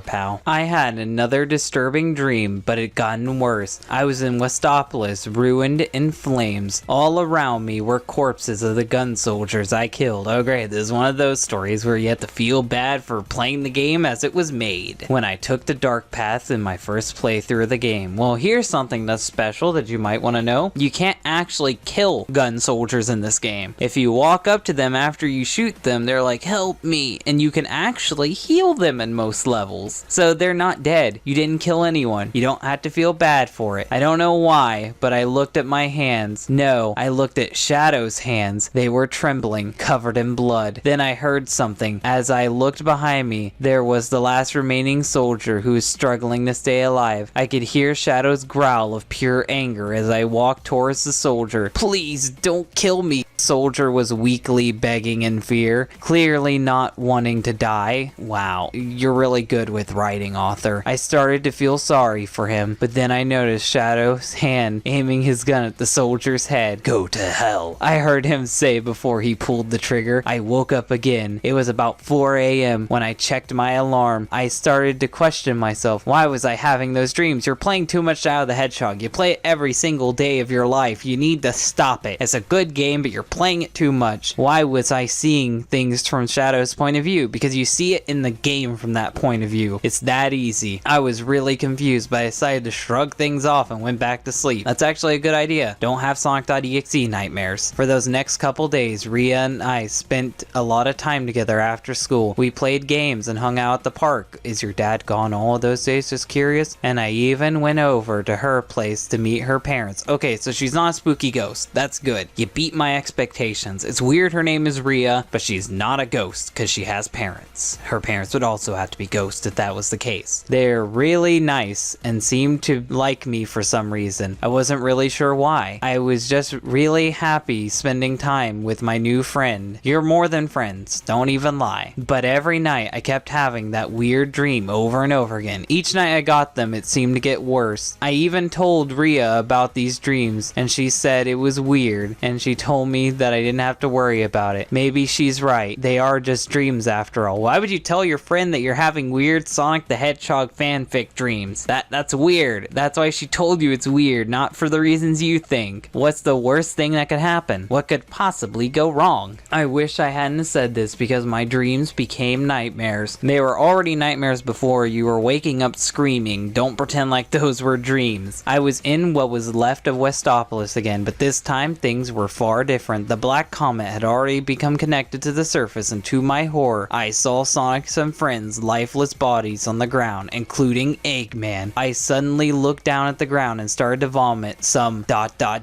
blood out of my mouth. I looked at my hands to realize that this time they weren't Shadow's, they were mine. Oh great, that's lovely. I started trembling, feeling horrified and confused. Yeah, you played the game as it was intended, so now you have to suffer like anybody else who chooses to play play video games as they were designed to be played. What's going on here? I screamed, not able to comprehend what I was experiencing. Why is this happening to me? What's the meaning of this? I think you need to go see a psychiatrist, because the death of your mother is making you go insane. I then heard a familiar dark voice from behind me. I see that you're the only survivor. It spoke, sounding almost as if it was pure sadness and guilt. I looked behind me, see? Shadow the Hedgehog. Yeah, it was so predictable. I did his voice not even knowing if he was gonna be there. I had predicted he was there because your writing is that predictable. For some reason, I started to feel pain in my throat. What's going on? Why is this happening? Shadow closed his eyes and turned back to me, refusing to answer my questions. He appeared to be horribly injured on his left arm. That's weird. He's never been injured on his left arm before. And there were some bloody claw marks on his back, as if it was one of the black arms recently attacked him. That doesn't happen in the game, so I don't know why you would assume this without any formal warning. Shadow? I asked again, but this time my throat was hurting even more. I was so confused and scared to the point I could feel my body shaking uncontrollably. Shadow then lifted his right arm and began to point something in that direction. I felt sick to my stomach. I didn't want to look, but I did, and I regretted it. My eyes widened in horror when I saw her lying on the ground. Rhea, I screamed, and painfully gathered enough strength I had to get onto my feet and rush to her side. Wow, it's Rhea that's hurt. Get it? Cause to Shadow, Maria died. To you, Rhea died. It's so well written. I couldn't see this coming. She looked really pale. She didn't open her eyes or even flinch. I nervously placed my hand on her cheek as I found out her skin was really cold. The moment I tried to feel her pulse, my heart sank. Tears began streaming down my face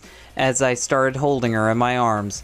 I'm sorry, I could hear Shadow say with sympathy in his voice. She couldn't be saved. I refused to look at him, hugging Rhea's lifeless body. I could feel my throat tightening up as I started to cry. The next thing I knew, I was awoken by a loud knock at the door. The noise continued rapidly as I heard a voice. Derek, open up please. It was Rhea. Oh great, it's Rhea. How did she get into your house? And she sounded worried. I quickly took a look at the alarm. It said it was 2:23 a.m. I wondered how she was there at this time. That's what I'm wondering too. But I quickly got out of bed and hurried towards the door and opened it. To my horror, I saw that she was horribly injured with her right shoulder. It appeared to be a stab wound. Her blue eyes were filled with tears of terror as she quickly hugged me and began crying. In response, I quickly brought her inside, shut the door, and locked it as I tried to calm her down. I really wished my father was there when this happened. Where is he? He doesn't come home till 4:30 at... What?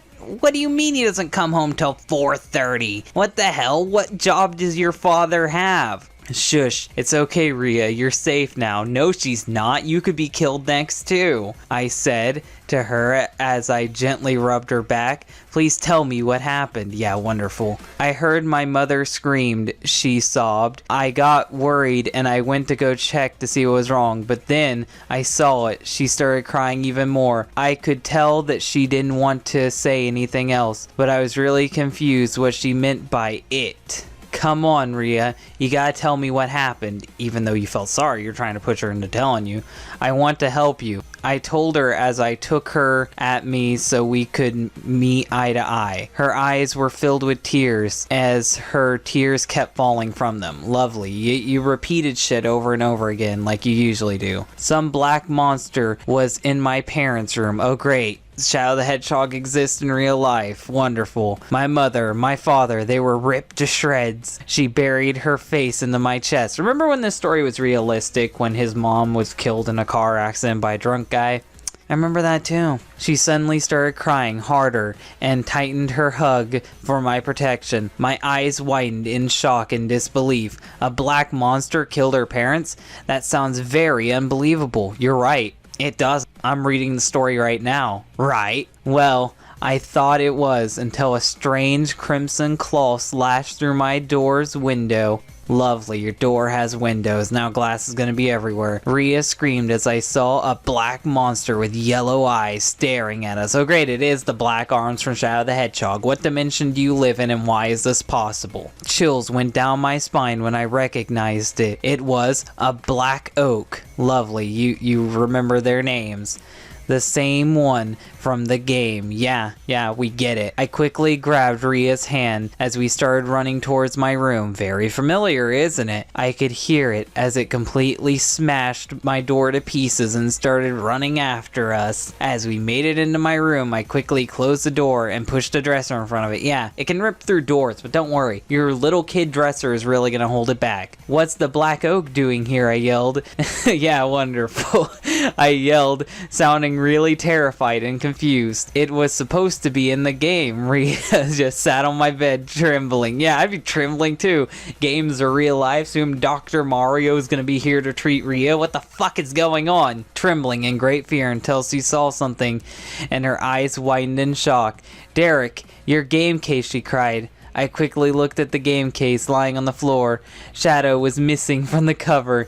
Any trace of him was completely gone. Oh great, Shadow's gonna get involved in this. Lovely. All we could see was that the title and the rating of the SEGA logo and the exploding background. Where was Shadow? I said. Suddenly, we started to hear a loud banging against the door.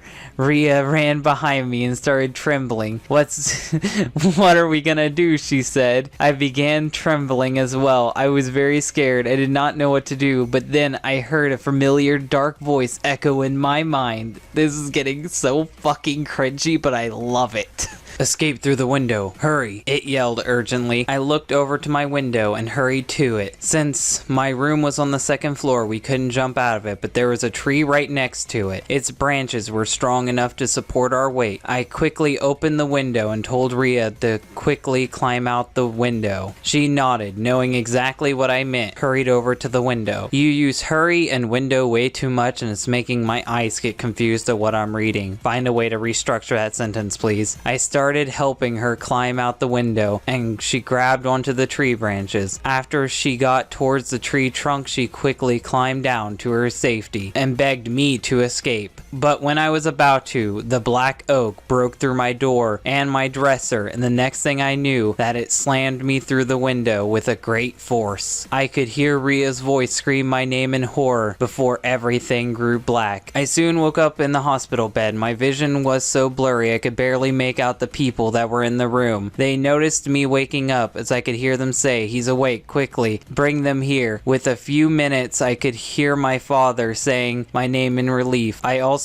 heard her voice. She sounded as if she was crying. I looked towards them and made a very weak smile, but my vision hasn't cleared up yet. Ria bent over and hugged me. She sobbed quietly. I frowned as I weakly hugged her back, trying to cheer up my best friend. It was then that I noticed a figure standing next to my dad. When my vision came back clear, my eyes widened in shock at who I saw. It was a certain black hedgehog with crimson red eyes staring at me. Wow, so Shadow just exists. That happened in this story. So yeah, that was through Shadow's eyes. This story was kinda well written. There wasn't too many mistakes. There was no spelling errors. It felt like it was a little clunky. It felt like the author repeated himself more than he had to try and make it seem descriptive. There was a little bit too many coincidences, and my main problem is we don't know how the black alien got into the real world or how Shadow got into the real world and why people are just accepting of this. If I were you, author, I would make a part 2 because I want to know how Shadow the Hedgehog and the aliens got into the real world. It's not explained in this story and it's going to keep bothering me if I don't know it. That's also a good sign that you wrote this story correctly because I'm interested to see where this character Derek goes, where his relationship with Ria goes, and the explanation of why Shadow and the Black Arms are in the real world. Today's Crappypasta is going to be Sonic's Pentagram. So, Happy New Year's to everyone, and let's read this today on DHT. It all began when Michael, a 5-year-old gamer and a fan of Sonic the Hedgehog, I guess it's true what they say, autism shows up at early ages. Nah, I'm just fucking with you. Had been told stories by his parents. Stories about his parents playing Mario on their Nintendo and Pac-Man on their old Atari 2600. See, they had a Nintendo where they could play the definitive version of Pac-Man, but they chose to play it on the 2600 because they're masochists, because that game fucking sucked on the 2600 when they were kids. Michael's parents, although told him many stories, were angry and abusive towards their son. That's kind of dark twist for this fucking shitty story. They would ground him for no reason, well, I mean every parent does that, and be emotionally and physically abusive towards him. What?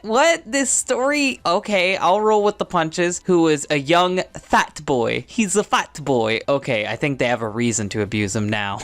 Could not bear the pain. The pain of being fat or the pain of being bullied for being fat. Michael's parents always told him they stored their old systems in a box in the attic. That's not a good place to store your systems. They're gonna get fucking mildew. I don't know why you would do that. I doubt they work anymore. One Sunday, Michael's parents were fast asleep with earplugs on and put a sign on their door that said do not disturb. Oh yeah, I'm sure. They're just sleeping. That's why there's a do not disturb. I think you need the earplugs, Michael, because you're about to hear some very unsettling things. Michael loved to play Sonic Unleashed, Sonic Colors, and Sonic Generations on his Xbox 360. Tell me every Sonic game that came out for that console. Please, please, I really need to hear that. But had a strong curiosity for classic games. Well, there was a Genesis collection on the 360. That's a game he didn't list, so he could play these. Or he could go to the eShop and get them. You could play the classic games without having to steal your parents' old Genesis. That probably doesn't work. Michael was playing Sonic Generations. Yeah, you do realize Sonic Generations had Sonic 1 made into it. He could have played Sonic 1 there. I don't get why you I'll just let the story play out. I know the twist in this story, but this is dumb. Fighting the Egg Dragoon boss. Boss will fight 4 more times before the series ends. While he was doing so, he beat Eggman's machine and decided to turn off the console. Michael, out of boredom and curiosity, was tempted to go into the attic and retrieve the old system for himself. Not asking your parents if you can have their stuff. I think they have a reason to punish you. You're doing things without asking them, especially going into an attic when you're overweight. You could break those stairs and fall down and legitimately hurt yourself. But his parents had told him so many times not to. But he was a sensitive little boy. But Michael, knowing that his parents were fast asleep, decided to attempt to sneak into the attic and retrieve the old Nintendo and Atari his parents used to play. Why would you want to play the Atari? I mean, I guess there is some type of history behind it, and I had an Atari once myself, but there really isn't much on there, and you can get most of the Atari games on eShops now, so there's no point in this. Michael then got up and walked out his door and walked towards the attic stairs. A lot of walking for a fat kid. Once he got into the attic, he felt a slight cold breeze come over him, and it reeked of the stench of a dead rodent. Wow, they need to clean their attic if there's a bunch of dead mice up there. Michael looked around to see almost nothing but one box. It appeared to be entirely opened. So descriptive, Michael. He looked into the opening. Michael hoped it would be several game systems, but it only contained one system. It read, SEGA Genesis. My parents never played the Nintendo or the Atari, he thought to himself. Michael, well, that doesn't mean they didn't play the Nintendo or the Atari. It just means they don't have it anymore. Someone could have stole it. They could have sold it at a yard sale. They could have just forgot that they don't have it anymore. Don't assume they're liars, Michael. Just because they have a Genesis up there doesn't mean they're fucking retarded, he thought to himself. Michael decided to take the system downstairs anyways, only out of curiosity for the classic games, the games you can play on the system you already have downstairs. But when Michael picked up the system, it didn't feel old. Feel old? What do you mean? What do you mean feel old? Like, the system is polished, yeah, but you didn't say that. You said it didn't feel old. What does one feel old? Consoles don't wrinkle. Consoles will feel the same no matter what. Are you saying it doesn't feel dusty? Is that it? It felt like it had just been recently used. Being young, this didn't put any sort of strange feeling into Michael's head. He noticed it. He wrote it in the story, so it had to put a thought into his head. But not to mention, his thought would be fucking retarded because consoles can't feel old or new unless it's dust. But you didn't describe that there was something under the system. It was an old SEGA game that read Sonic the Hedgehog. Oh boy, an old Sonic game, he thought to himself. Yeah, Michael, fan of Sonic games, didn't realize he could play this same Sonic game on the game he was just playing a second ago in Sonic Generations. Michael decided to take the SEGA downstairs and play Sonic, even though he was young. Yeah, I get it. He's young. Don't fucking remind me. Michael was able to figure out how to plug in the cords. Everyone have a slow clap for Michael. He's young, autistic, and obviously can't figure out how to plug a console into his fucking TV without telling us. Congrats. He turned on the TV and waited for the SEGA to load.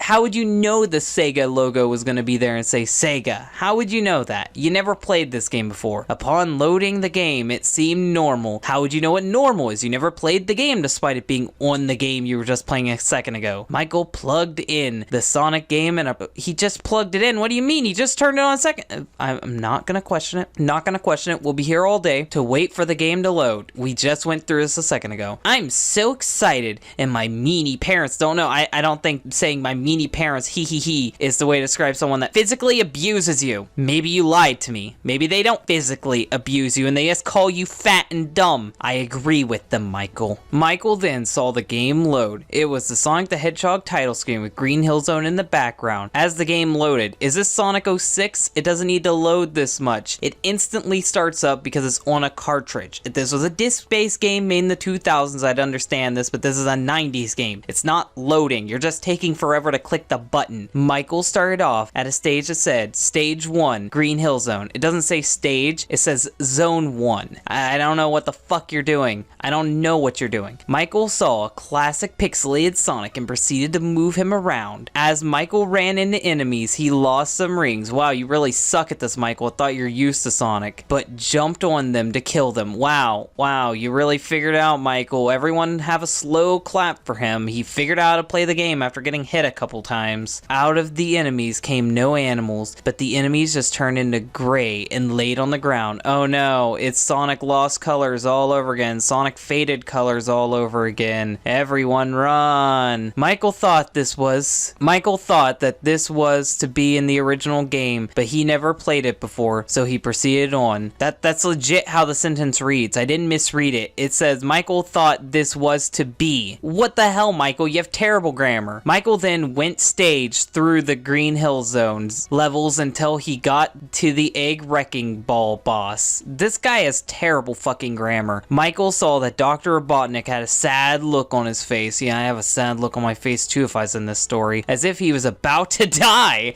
Oh yeah, fucking lovely. I have a sad look on my face. I'm about to die too. I'm about to die reading your story. But Jess ignored this. But he just ignored this. Learn how to write a story, kid. And proceeded on. Michael kept jumping on the green rods and wait, green rods? What green rods? Those aren't rods, those are platforms, you fucking idiots. I'm breaking. This kid is pissing me off. And jumped into the wrecking ball machine several times until it was destroyed, explaining it to us every step of the way, and said that Michael won the fight. It doesn't say Michael, it said Sonic, you retard. Michael then saw Eggman run away crying. He doesn't run away, he flies away, and he does look upset in the original game. And the text box popping up saying, "You devil, you just had to torment me again. I just want to destroy the planet and roboticize all the animals. How dare you?" Fucking, I hate these stories that make you feel bad for playing the game the way it's supposed to be played. Michael didn't ignore this. He started to cry because he's a pussy, but his parents didn't hear him. Yeah, because they're too busy sleeping. Michael closed his eyes and cried for 10 minutes. Are you Tom? You cried for 10 minutes because Eggman called you a devil. I don't care if you're 5, you're a fucking pussy.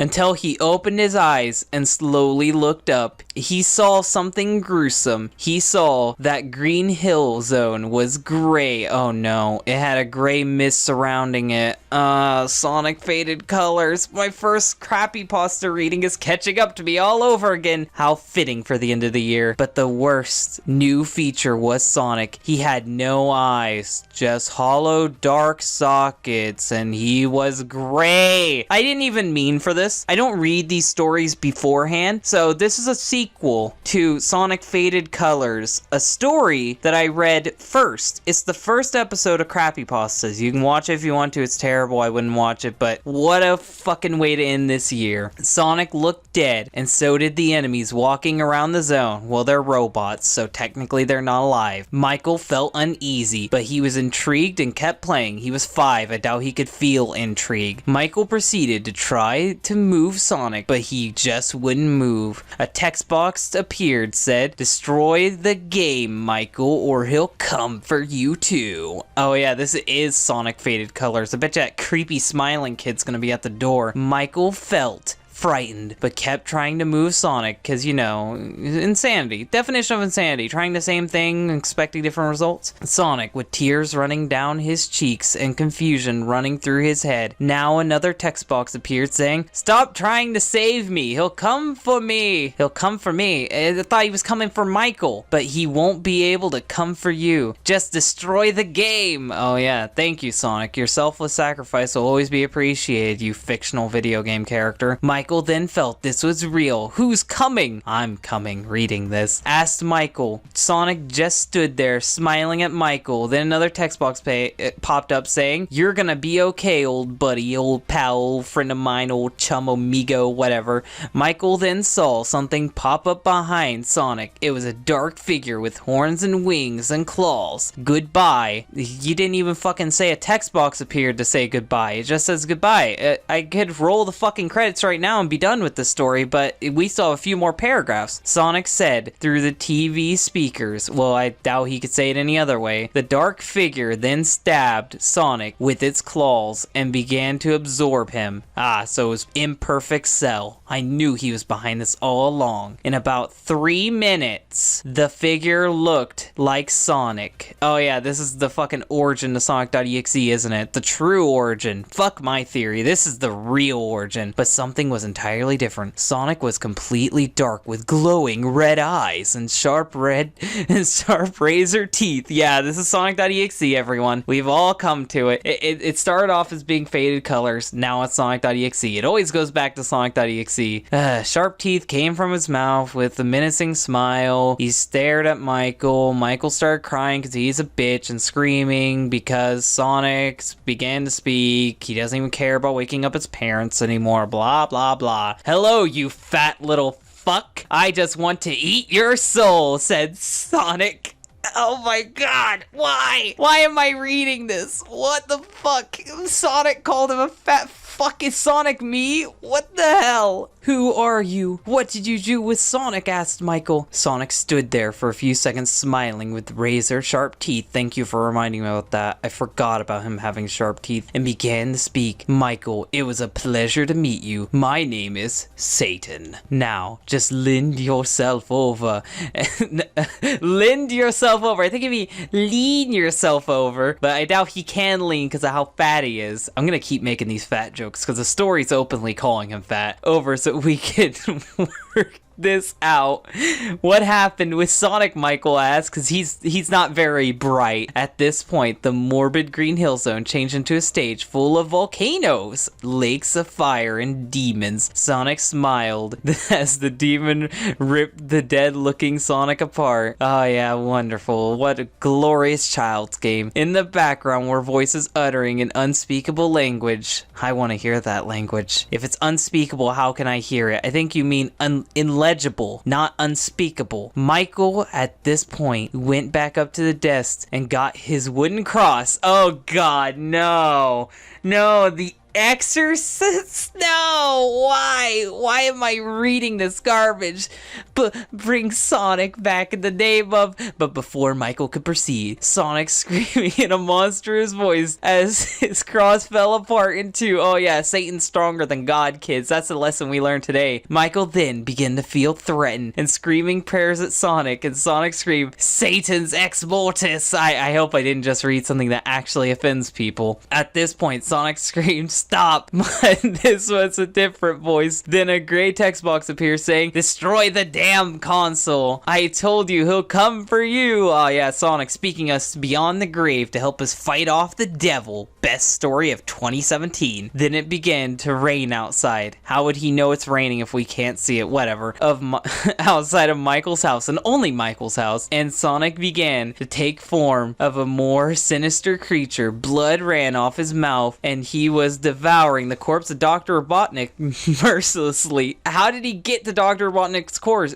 He ran away. How did this happen? Michael then threw up. Oh yeah, you are Tom. Quit calling yourself Michael. I know you. We know who's under the mask. And got very sick. Sonic just laughed maniacally and proceeded to rip apart the bodies of what seemed to be the bodies of Knuckles and Tails, people that weren't even in this game. Demons went up to them and began devouring their bodies. bodies. Michael then picked up the console and threw it on the ground, definitely waking up his parents. The game stopped. Then Michael saw on the TV with a message on it. Thanks for the soul, Michael. You really helped out! Exclamation point. Then the message also had red 5-pointed star facing down on it. And that's the end. I can only assume his parents came in to beat him after that. You know what? This was a great Crappypasta to end the year with. It was absurdly violent. It had stupid and inappropriate context in it. It had poor grammar. It referenced old stories that I've read throughout these 3 years of doing Crappypasta. This story was perfect. I loved it for all the wrong reasons, and I really do hope that I get more crap like this next year. It's almost Valentine's Day again, so I thought I would read another Amy Rose Creepypasta. I read one last year and it was the worst Creepypasta I've ever read. So let's see if this one can compete with it. This one is called Sonic Generations Amy Rose Creepypasta One Shot. Man, all these Amy Creepypastas sure do have great names, seeing how the last one was just called Amy Rose Creepypasta. This is not a sequel to the previous one. This is a story all on its own. So let's read this today on DHT. I don't think I will play any Sonic game again! Exclamation point. Why is it that you may ask? Let me explain. This is the worst way to start off a story. Like so many generic creepypastas start off this way. I would rather you just start the story without this exposition, but whatever. It all began when I stepped foot outside. It was a beautiful day out. That's redundant. You don't need that. Like, just say I went outside and it was beautiful that day. The sun is shining and the birds are singing. On days like these, kids like you should be burning in hell. I had to go for it. It was too good. I seen a garage sale, cause of course you seen a garage sale. I went over to check it out and there was little kids toys, clothes, plushies, and video games. And then one game I seen that I really wanted was Sonic Generations. Well, what a coincidence that just so happens to be there then. The cover looked exactly like it was in the stores. Well, if it didn't, then we'd have problems, cause that would mean he's bootlegging. A man with a long beard showed up.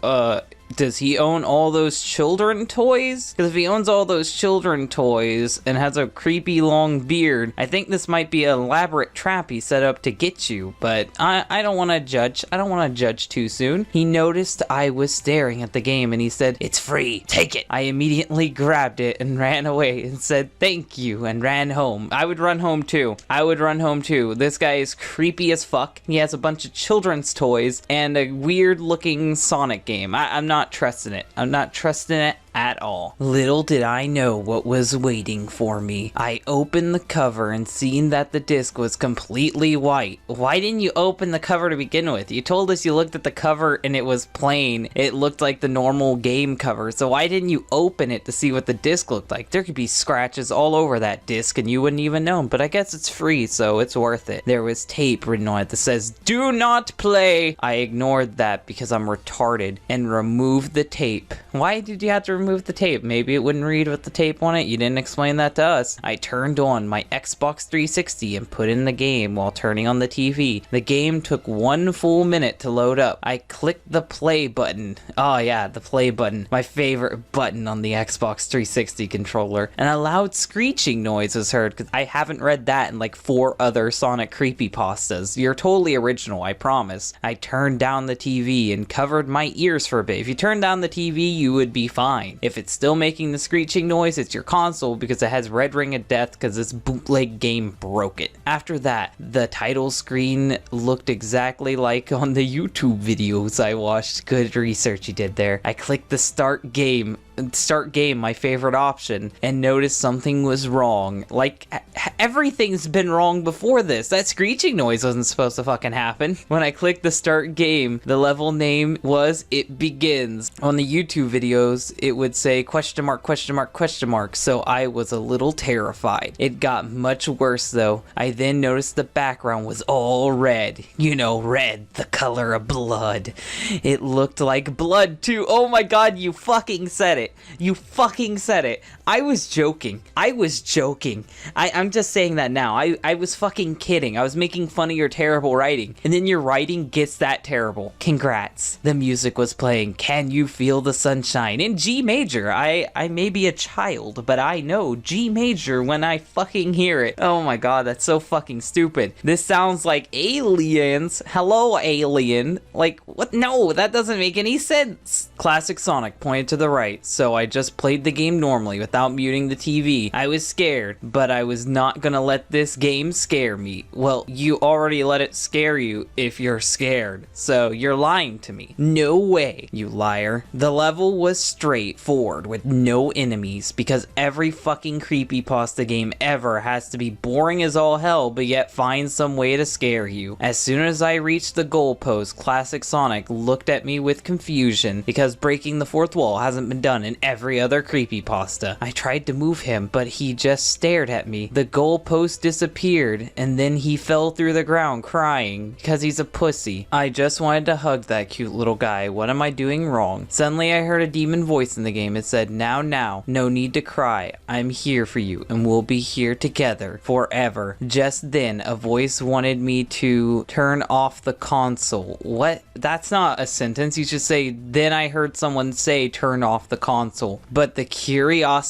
got to me, and along with everyone else, including Tom, who started this stupid catchphrase. Then I was put into a stage called Time to Die. Right away, I noticed Amy was right behind me. However, this Amy Rose looked a lot different. Her hair was replaced with blood red. I think you mean her hair was now blood red, because writing your sentences like this will make me get confused. Her eyes were flashing red. The background's red too. How do you even see her? You're gonna make me go blind with this. Her dress was replaced by a torn black dress that could still be her dress, but now it's just torn and black. And her shoes were also replaced with torn black shoes. I don't think you know what the word replace means. I really don't. Amy's voice turned into the demon voice from before. She said, come to play. You didn't put a question mark there, so now I'm deeply confused what she's saying. I made Classic Sonic run as fast as I could. Not very fast if you're playing Sonic Generations, since the spin dash was disabled. Oh no, the spin dash is disabled. What is it, Sonic Forces? I thought you were playing Sonic Generations. Yeah, I had to make that joke. All I could do was continue running and platforming like every other Sonic game. She got closer and closer every 10 seconds because I have a stopwatch on me. This is Tom in a new generation. I seen the goalpost, but before I could touch it, it disappeared. You put if disappeared and you put a period in the middle of the sentence and it confused me. Classic Sonic turned around and it was a cutscene. Amy grabbed Sonic's head and ripped it right open. What? Amy just ripped Classic Sonic's head open because she can do that now. I threw up in the toilet before I could continue. You ran all the way to the bathroom. Congrats, you pussy. As soon as I got back, I seen that I was in a stage called The Fun Never Ends. If you just got back, you wouldn't see the level transition, so you wouldn't know what the level was called. I was now really scared. Really good at writing, aren't you? You were scared before, but now you're really scared. Is this Amy's doing? Of course it is. Even so, I gotta turn it off. Well, at least someone's thinking smart for once. I tried turning off the console, but it stayed on, cause of course it did. I tried unhooking the TV and the console, but I still got the screen on. Wonderful wording there. You made me fuck up this line so many times with how you worded that. So I kept going. If I can't turn off the game, I guess I should just keep playing the demonic game. Modern Sonic pointed, because of course he did. This is the same shit we just did. Whatever. Wanting me to continue, so I tried to boost, but I couldn't. Wow, she doesn't want you to have any fun in this game. You're not convincing me that this isn't Sonic Forces. And all I could do was run. No homing attack. Well, wonderful. Oh, and all I could do is run and homing attack. You're wording this so poorly, I can't figure out what you're trying to fucking say. The level looked a lot like Crisis City from YouTube. Ah, that's my favorite YouTube level, you fucking idiot. But the music was replaced. It was now playing violin. Okay, it's just a violin banging and screeching because you didn't describe what song it was. Each time I went forward, the music was slowed down and decreased. We can't even confirm this is music. This was when I realized this is a hacked game. Hacked being capitalized. You're a fucking moron. Of course this is is hacked or modded in this case. There's a demon in it. Demons aren't real. You're only just now realizing this? It really did seem hacked, alright. I'm not convinced you're not Tom. You have to be Tom with how you just worded that sentence. So I went into the goal ring and got rank D. Rank D. I'm just gonna keep that joke to myself. Then I heard Amy's demonic voice again. She said, "You won? Question mark? Aw, that's too bad. I wanted more fun." Well, then make them lose. Well, more fun it is. Oh, great. So you just said that for no fucking reason. Then the camera went downwards 3D chase. What? Went to a downwards 3D chase. What does that even mean? Are you saying it looks like fucking when Sonic's being chased by the car? I don't get that. Similar to Crash Bandicoot. Yeah, that's the way to compare it. Crash Bandicoot, because Sonic doesn't have this exact same thing happen to him in this fucking game, but of course, he didn't fucking play this game, so how would you know? Amy was right behind me, and all I could do was run. So great at story writing. I ran, and each time she got closer, he's now too lazy to measure the distance of time. You are very poor at this, Tom. She said, "You're mine." However, there was a giant fence that blocked my way. Amy came up and pounded Modern Sonic's head a lot. Oh no, she's banging him on the screen. Kids, look away. Blood was on his head. Well, that's what happens when you get pounded in. And he didn't move a muscle. Amy tore his head. Still tore his head. What, is she ripping it in half? Is she ripping it off? I'll never know because you don't know how to elaborate. After this, Amy showed me classic Sonic and modern Sonic. She kissed their dead heads and said, "Now, Dominic, you're next." What? How did she know my name? Because this is a shitty story. Of course she knows her name. I got a game over screen with a very close-up image of Amy. She had a devilish smile, and I saw some words. It said, "I am the devil." Oh yeah, so original. So Sonic says, "I am God." She says, "I am the devil." This is just Sonic.exe, but slightly changed up. Wonderful. I couldn't handle this anymore. I've had enough with this world. Luckily, the disc shot out of the console without warning. That's not even possible. Xbox 360s have a little catch on them, so it'd be impossible for it to shoot out of your console. I dodged the disc because I'm Neo from the Matrix, and it immediately snapped in half. I got a message and it said, "Always remember." That's so cringy. I will always be there. Next time you put this game, wait, what? Next time you put in a game this, comma, I will go after you. That's not a sentence. That's not how you sentence. I could barely read that. Sincerely, Amy. I couldn't help it. This needed to be done. What are you talking about? I grabbed the console, unhooked it, grabbed a hammer, and smashed it into pieces. I didn't care if I couldn't play it anymore. Well, yeah, you couldn't play it at all now. As long as I don't have to deal with this anymore. Running away from your life's problems. That's definitely the way to go. Now, every night when I go to sleep, I hear demonic voices saying there is no escape or whatever. I want to believe that's what they say. There is no escape or whatever. They don't care. It still scares me to this day. Fucking lovely story. So what did I think of this story? Last year's story was really, really long. This one was moderately short. Last year's story was covered in blood, mutilation, and went into gory detail. This one's comical and just says she's ripping people's heads apart. I like this story more than the Amy Rose story from last year because this one is comically goofy. It's terribly worded. I could barely understand what this guy was trying to say half of the time. And at the end, it just ended up being a Sonic.exe ripoff, starring Dominic instead of Tom. So yeah, this is a very bad story, but at least it's comically bad. At least I can make fun of it, unlike the Amy Rose story from last year where I was just like, God end me now. Hello everybody, Dylan here. Today we are going to be reading a Crappypasta. I know it's been over a month since I've done one of these, but it's hard picking out which stories I actually want to read when there's not so many stories that I haven't read. I've done about 32 of these, and it's getting harder and harder to pick which ones are just bad enough in the right way for me to put on this show. But today I think I found a story that is good enough to be on here, and it is called Sonic Villains. So let's get into this today on DHT. The beginning. If you asked me if I played a Sonic game, I would answer with a yes. I've played that game before. What game? You said played a Sonic game. Yes, you played that game. What game are you talking about? There's like 20 Sonic games. You just can't say that game and expect us to know what you're talking about. I got got a present for my birthday a few weeks ago. It was a Sonic game called Sonic Villains. You know, that game that doesn't exist. I had never heard of it before. Well, we don't even know what Sonic games you've played before because you didn't give us any details. So, I thought either I didn't play every single Sonic game ever, well, I doubt you did, seeing how you said you only played Sonic game, or it was a bootleg.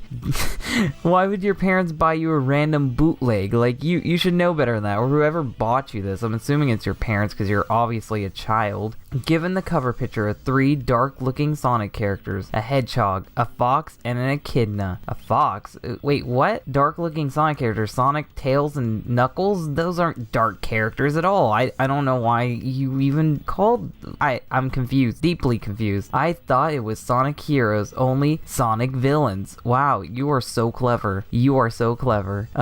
Nothing escapes you, author. I couldn't wait to try it since I never played it before. Quit repeating yourself. You're making me want to die. I popped it in my Xbox and I was of the start of my... What? And I was of the start of my worst nightmare. Lovely grammar. You made me very confused right there, author. A tame start to a dark continue. That's terrible grammar yet again, and why are you breaking the story off into these sections? It doesn't make you look like you're a better writer, it just makes me think that you don't know how to structure a story properly. Since my mom and dad had left for the rest of the night, I guessed right.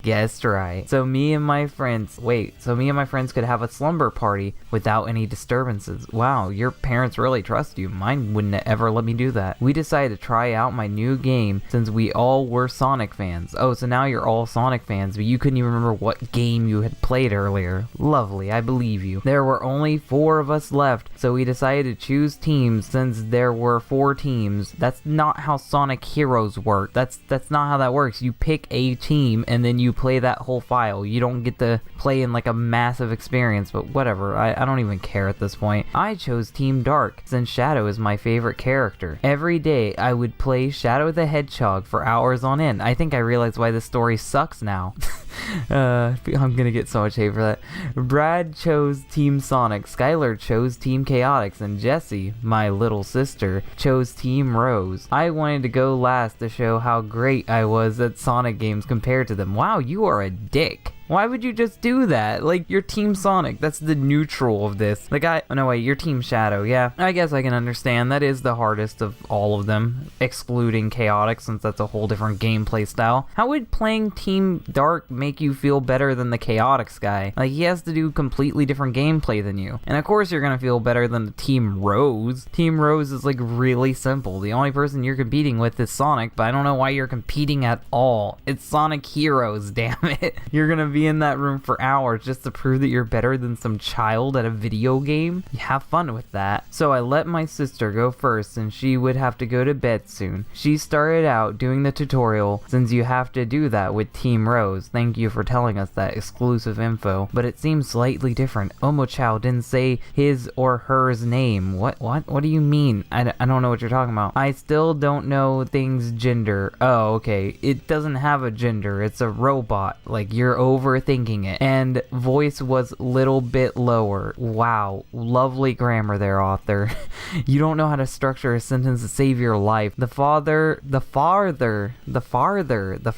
she goes, I think you meant further she goes, she got the lower Omochao's voice sounded. Lovely, I can't read this. Then, when she got to the end, instead of a high-pitched sound you hear when you're close to the goal ring, it was instead a scream. Totally original. Now, I knew this was a hacked game. Yes, it's hacked. It's a hacked Xbox game. That is so likely to happen. When Omochao was supposed to tell you to touch the goal ring, instead it said nothing. Totally great. Then Jessie screamed at what she saw. The screen went dark for 10 seconds. Yeah, I'd be screaming too. It's Sonic.exe all of a sudden. It went dark for 10 seconds. When it went to normal brightness again, Team Rose looked dark and evil as the tutorial goal was to make them filled with evil. Well, you're just assuming stuff there. Seaside Hill and Ocean Palace weren't any different besides the fact that they were dark and evil with lower voices. Wow, great and original. She reached the egg hawk, and now, this time, it was blood-stained. Ah, there's the blood. I missed the blood. As if it had just been through a rough battle. It wasn't long until the egg hawk was defeated, but when it was, a shriveled up form of Froggy and a horrible looking Chocola came out of it. That was when my sister couldn't take it anymore and ran into her room because she's a pussy. Brad had to go and keep her company. Oh no, I don't like where this is going with your sister and Brad. That's not good. So she wouldn't be screaming the whole time. Well, I mean, let her scream. Your parents are gone. Who's gonna get on to you? So that left me with both teams, Sonic Dark and... No, you don't have to do Team Sonic and Team Dark. They are basically the same game. You don't have to play the entire game twice. Please don't do this. Please don't do this. You're just buying for time. But it was Skylar's turn to play Team Chaotix. I'm so interested in that. Skylar was feeling uneasy about this game, and I was too. Wrong too. We both had our doubts, but our curiosity was stronger, just like Tom and Kyle. When he started the mission, it said it was to kill the 10 hermit crabs. Yes, kill the 10 hermit crabs. So scary. When he found the first one, he didn't know how he was supposed to kill it until he found out that you were supposed to use the body slam on it. I'm not gonna tell you what happened afterwards because you probably it's probably what you think it is. Yeah, he slams, fucking splat of blood, scary.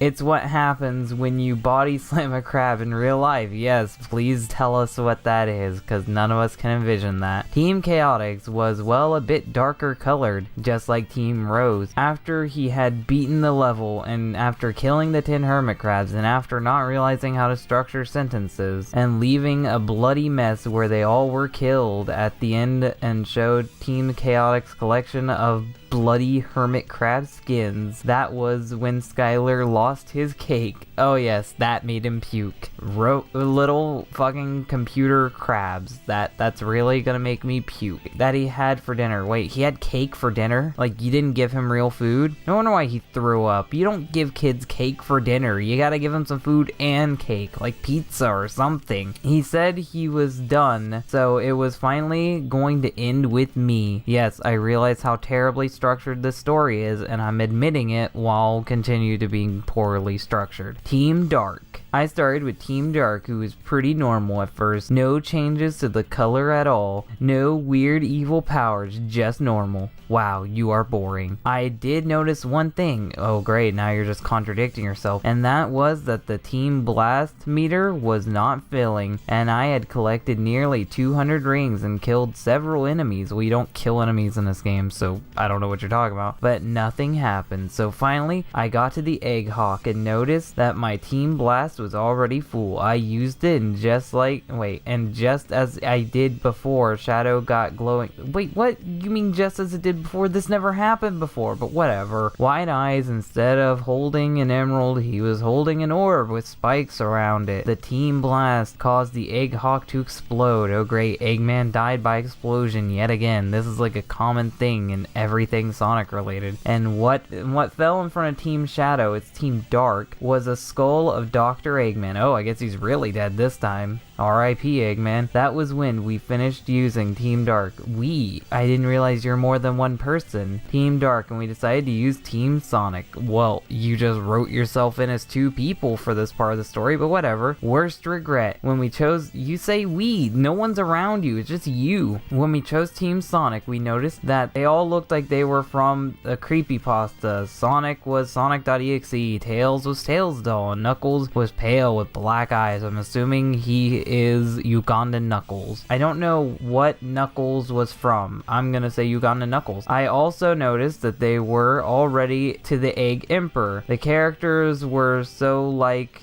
how they were in the creepypasta. Sonic floated, Tails had Tails had the most realistic shadow, and Knuckles was pretty much just ordinary. Wow, Knuckles is boring. Why is he even in the story? They got Team Blast already, so I used it because what is plot, what is dramatic suspense, what is anything? Afraid to find out what Team Blast was. It happened. Sonic teleported around everywhere, Tails sat down like a doll, Knuckles getting ready to throw at him, and Sonic bent down. Oh god, I don't like where this is going. Knuckles throwing Tails onto him, and finally Sonic leaped out. Egg Emperor Tails getting ready to do next attack, and Knuckles punching his Egg Emperor's feet out. Egg Emperor's tail. Wait, what? Out of the final blow was Sonic. No, not Sonic. That thing leeching right onto the Egg Emperor's head, ripping it off to show Eggman. But Eggman died earlier. How can Eggman die again? And Eggman isn't even in this game because he's captured somewhere else. And slashing him in his neck. Sonic then runs up to the screen saying, "You're next." Well, Sonic just killed a robot, and you've never played Sonic Heroes because you would know that's not the real Eggman. Want to play again? Let me know. I'll be ready. Yay, this story was so good. The next day, I didn't get any sleep that night because no one ever does when they play a crappy game. Or any other night since, which is why I'm about to die from sleep deprivation. Ever since Sonic told me that I tried to get it out of my head, but it was no use. It's no use. It just felt like Sonic was telling me that. Just me. Well, you were the only one in the room. Skylar forgot about it the next day. Wait, he wasn't in there. He had already ran off, which made me feel more like he was just talking to me because you're so special. You want to play again? Buzzed through my skull. Suddenly, I felt happy. I swear, I wore an evil grin.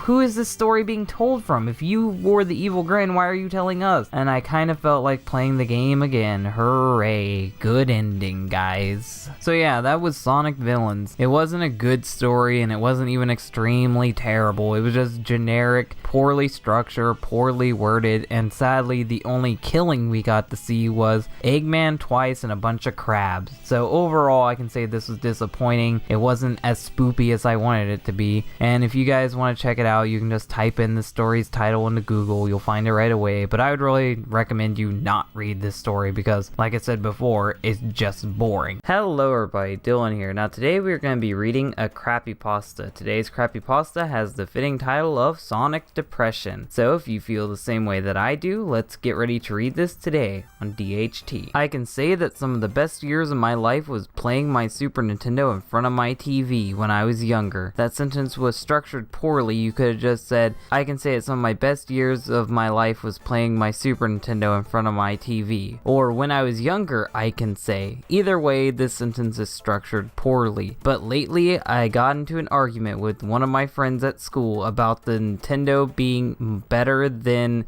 he put then, not than, being better than the Super Nintendo. So to prove it, I used some of my money that I saved up to purchase a SEGA Genesis and some games. The whole thing was to prove all the faults that I see and gather a large notebook as well. You're gonna gather a large notebook as well.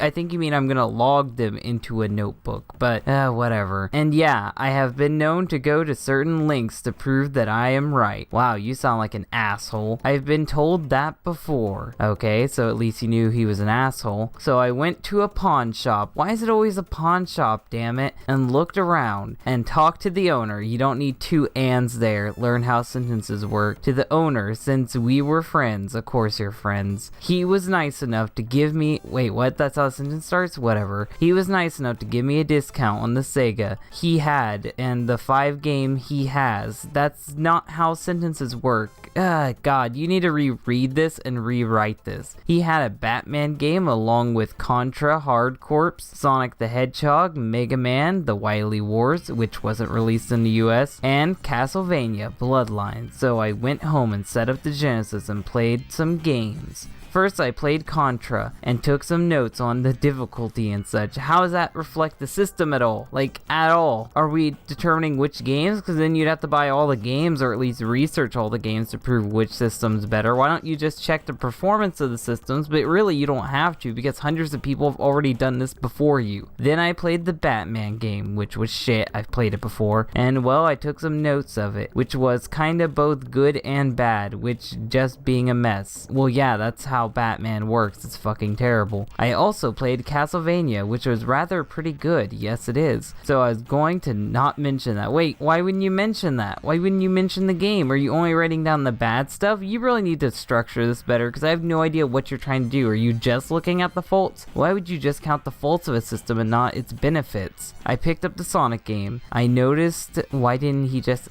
fine. I picked up the Sonic game, and I noticed that it was slightly heavier than the others. Yet again, you put then instead of than. When I put the game in and started it, I found the game rather interesting. You can't tell me you were obsessed with the Genesis but never played Sonic the Hedgehog 1. But I had to put it down. Wait, what? He thought it was interesting, then he had to put it down? Why? Why did you put it down? You barely played it. I played the other games and felt satisfied that I got information that I wanted. You didn't even play Sonic 1. Fuck you. Fuck you. And I couldn't wait until I go to school. I couldn't wait until I got to school, not go to school. God, why did people say the story was good? And hit my friend with it metaphorically. So I went to bed. That was so terribly structured for the first 2 paragraphs of this wonderful story. When I woke up and got ready for school, I realized that I still had an hour left until school. You put until school in the same sentence twice. Lovely wording. So I decided to get more information. I put in Sonic because I didn't have much info on it. Yeah, you only played it for 2 seconds, then you gave up on it. Of course you wouldn't have info on it. So when I put in Sonic and started, you didn't have to put in twice because you said put in a sentence ago. Like, learn how to structure sentences. I noticed the part where it was wrong where it was supposed to say SEGA, the person sounded monotone. So before I went onto the title screen, so I took it out to see if there was anything wrong. I couldn't. Wait, what? I couldn't. Wait, that's not right. You need to restructure that. You should say I noticed nothing was abnormal or anything else than just I couldn't. So I put the game back into the SEGA again. This time at the SEGA part, it didn't say anything this time, so I just let it go on. Then at the title screen, it was different. Drastically. You mean it was drastically different. Like, these are small grammar problems that I would expect you to fix, but maybe English isn't your first language. The title screen was called Sonic Depression. Sonic's feeling the same way I do right now. Sonic looked depressed. Well, that's obvious because it's called Sonic Depression. He wouldn't be happy as fuck and it'd say Sonic Depression. Go figure. Oh, now you're being sarcastic. Fuck you. The ribbon looked burned on the end. The place where it was supposed to say 1991 on the bottom left. You guys don't know how terrible this is. The poor wording here makes it really hard to read this story at all. Looked like it said help. Oh god, Sonic is feeling the same way I do. He's crying out for help. And there were a gray thing, yet again the wrong where, on one of the background islands. That's so poorly worded. When I continued on it, sounded like a whisper saying don't. What is that sentence? Then capitalized, comma, then another capitalized letter. When it was supposed to say Green Hill Zone Act 1, it said life. Oh yeah, Sonic is living it. It started out with a cutscene. Sonic never had cutscenes, which surprised me. It shouldn't because you hardly played the game. It was where Sonic and Tails were talking to each other. Tails isn't even in this game. So before I continued, I made sure to take notes. And then I continued because I have to write this story very poorly, so I said I continued twice in the same sentence. I am going to put down all of what you don't have to repeat this. I'm skipping this. Was long conversation between the two. Oh yay, long conversations, and it's already boring story. Who could have figured? But to the point. Oh, now you're getting to the point. Fuck you. Was that they were going to meet up later? Oh great, Sonic is getting his booty call ready. Then I could finally play, so I continued. There was G Green Hills map. I'm about to give up on your story altogether if you do that shit again, author. G Green Hills. Map was nothing except strange, except every now and again of finally. Wait, what? I'm gonna read that all over again. The Green Hills map was nothing else was strange except every now and again a text bar would appear. It was from an unseen character, like a narrator of some sort, like you. It was from a voice. It would say things such as he would never see his friends again, or he felt a churning feeling in his gut. You can't fucking start using big words if you can't even figure out how to structure a sentence, author. You're making it really hard for me to read this. It's gonna be a pain in my ass to edit this. Then I finished the level and continued. Wait, what? Of course you're gonna continue. That's how the levels work. Do you not think we know what levels are? To another cutscene where it was just Sonic waiting. And although it was hard to see, but he had a frown on his face. No, that's not how that sentence should have worked. It should have been, and although it was hard to see, I could barely see a frown on his face, or anything better than just saying it like that. Then it cut to the level's title screen. No, there is no level title screen. But instead of saying Green Hill Zone Act 2, it said Confusion. Oh great, now Sonic is confused. Make that Pokemon joke, everybody. Then I was able to play again. Playing in a Sonic game, who could ever guess? To where it was the level, only a few obstacles and even fewer enemies. And the wrong where, yet again, I hate this story. And again, the voice began to speak, but it can't actually speak because we're playing this on the Genesis, so it's typing. Sonic felt as if something pierced his gut. I ended up stopping to look at Sonic's sprite, but the only thing that was wrong is he looked sad. No blood came from him, which relieved me. I'm really shocked it didn't, judging on this story. Then I realized that the bus was outside, so I turned off my TV and ran out the door. Well, that's not how buses work where I live. You go to the bus stop, and that's where they pick you up. Buses don't go house to house unless you're in special ed. But maybe that's really what explains what's wrong with this. Maybe you are in special ed, and you wrote this story.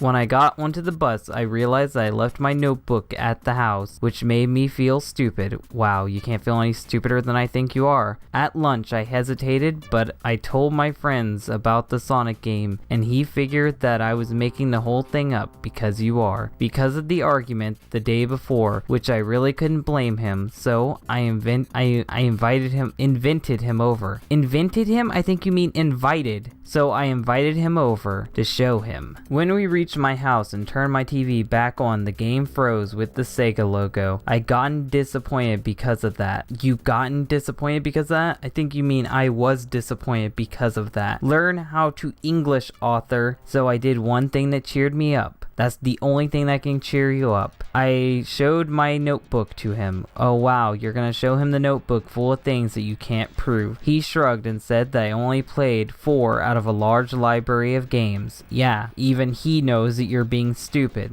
The story has become self-aware and it's calling the author out for his retardation. I don't even need to do anything anymore. So we talked and his mom came and picked him up. That was worded so poorly. You are making it really hard to read this. To take him to karate practice. I wonder if his karate practice is actually going to play a part in the story or if it's just a random thing you told us. I'm going on the latter. I told him bye and walked back to my room, only to realize that the game was no longer frozen and there was a text box saying, "Only one may see this grim tale." Oh wow, the game is stupid. I was shocked of what I saw, but I drew the willpower to continue on, and I'm drawing the willpower to continue to read this. I walked and noticed the original environment was different, and that the music was only singular notes being played. I have no idea what that sounded like. You should have been more descriptive there. It was nice, but also in a depressing sort of way. Wow, very descriptive, author. I continued, but Sonic was moving slower. Oh no, this is turning into Sonic Faded Colors. There I saw Robotnik standing, so I went to him. Yes, go to him. Go to your true love. But he didn't seem to notice Sonic, which was strange.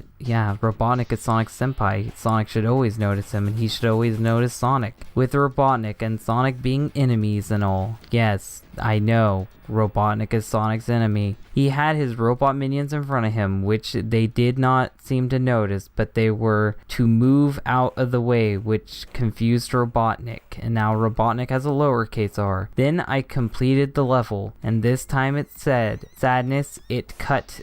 This is so poorly worded. It literally says it said sadness. It cut to another scene, no comma at all, where you see Tails at the end and took off running. So I they could finally get control and took after Tails. That is so terribly worded. Like, until you read this story, you don't know my pain. You don't know my pain. Commas are dead. Fucking periods are misplaced. I have no idea what's going on and where. There's so many words placed where they shouldn't be. It makes it a real pain to read this story. The level was flat and void of enemies because, of course, we have to rip off Mario's suicide every fucking time. The voice came up again and it said the fastest of a group, yet he can't catch back up to his life. Way to sum up my life altogether. Then I was able to finish the level just like you've been able to finish every other level. This time it was called Depression. Now you know how I feel being this far into the story. I'm so glad there's only 2 paragraphs left. And as soon as the level started, Sonic was walking with his head down. He slowly walked down the level and several animal sprites walked and flew around Sonic. Sonic only kept walking. He kept going up.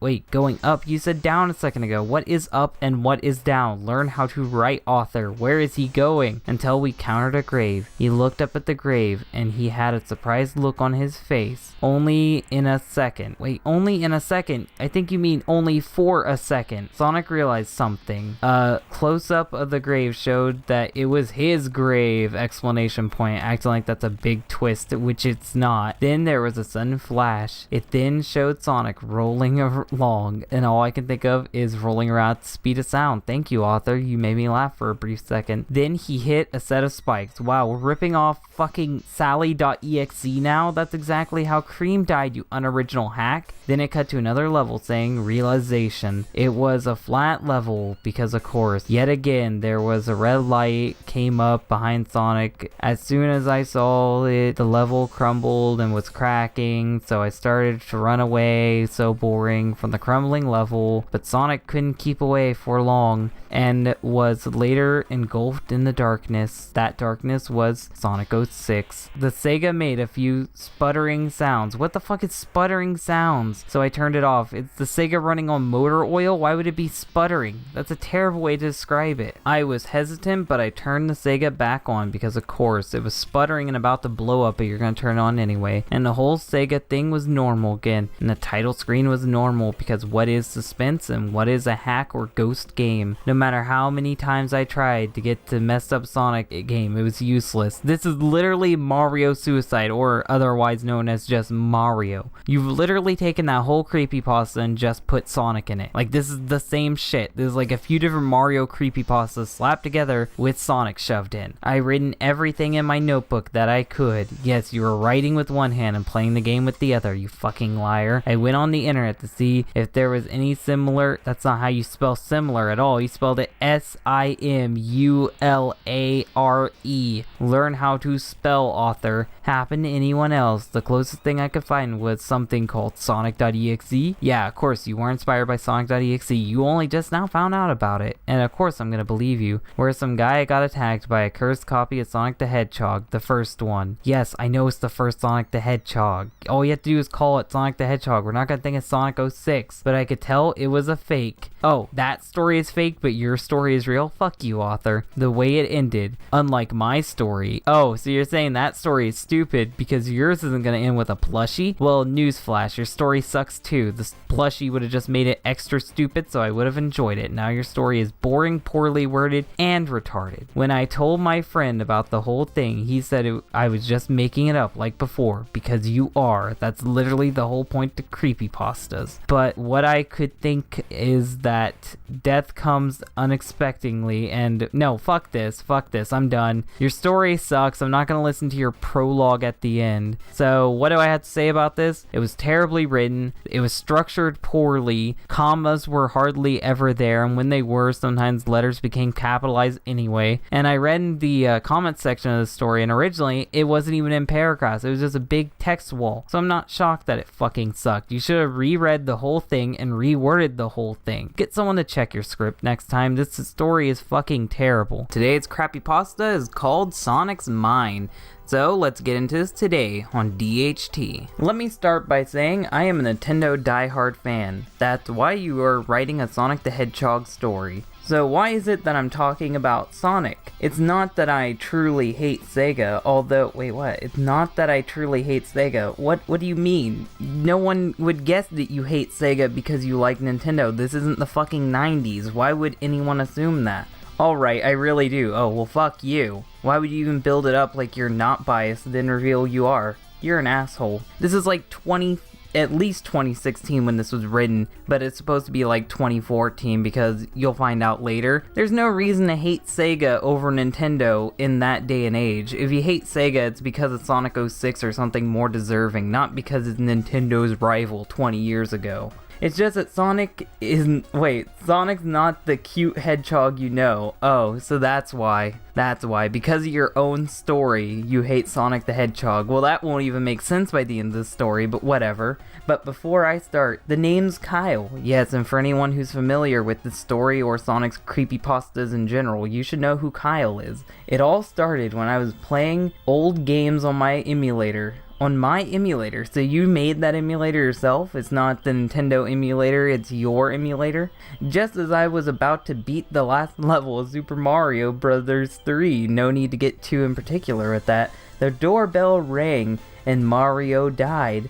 I think you mean you died. Mario didn't just kill himself because he heard your doorbell ringing, you died because you sucked. Frustrated, I went to the door to see who was there. Upon opening the door, I saw an old guy carrying a big box of stuff, cause it's always an old guy. He began by saying, "Hello sir, would you be so kind to purchase one of these items donated to our church?" That's not how churches work. Churches do have community sales, and that is a thing they do, but they never go door to door trying to sell you shit. That's just weird. They're not a fucking vacuum cleaner salesman, they're a church leader. I don't know why they would do this. This is not how the world works. All payments go to charity. Thank you? That's not a sentence. I don't get what you're saying. No, what? I was pretty much still peeved at this guy for making me lose a life in my game. Well, if you lost, that's your fault. If you can't fucking beat the game while hearing the doorbell ring and just ignore the old man, that's on you, not him. But being a good man with a soft heart, oh yeah, you're a good man, that's why you were just bashing on this Christian. I looked at what I could find of use, okay, because you're not just gonna buy one random thing, not caring, and then send the man on his way. The box had some things of little use to me, such as used toys, old computer parts, etc. Why would he be selling old computer parts randomly? I get that it was donated to the church, but how would this guy know how to price this shit? In fact, is he even pricing this shit? Do you get to choose your own price? What the hell is even going on here? But what caught my eye was a lone disc in there. I asked, "How much for the disc?" The old man replied, "Oh, thank you so much. That will be $5. How does he know the price of this disc? He obviously didn't play it, because if he did, he'd know there's a demon in it. How would he even know? How would he even know that's the game that it says it is and not just some creepy bootleg like it is? Why I bought that disc, I never know. Well, we'll never know either, because this is just a shitty prequel story. I went back into the house, put in the disc to see if it had been used, and sure enough, there was a file in there.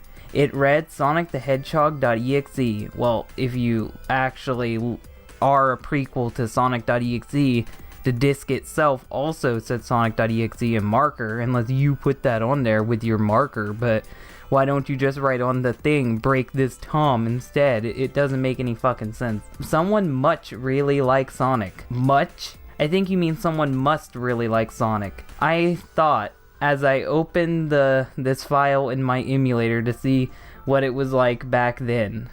Wait, what? What it was like back then? This is so poorly written. I can barely understand what's going on here. And you were playing Mario a second ago, so how can you just drop Sonic into this emulator? What emulator is this? Is this a Genesis emulator, a Nintendo emulator, or an all-in-one emulator? You never told us that. What the hell is even happening here? Also, the Sonic.exe story never involved an emulator. You just booted up the game in its own file, so you don't even know what the hell's going on in the original story when this is supposed to be a prequel. It started all normal. How would you know what normal is when you never played a Sonic game? The logo was normal, even Sonic made his normal intro. Sonic made his intro.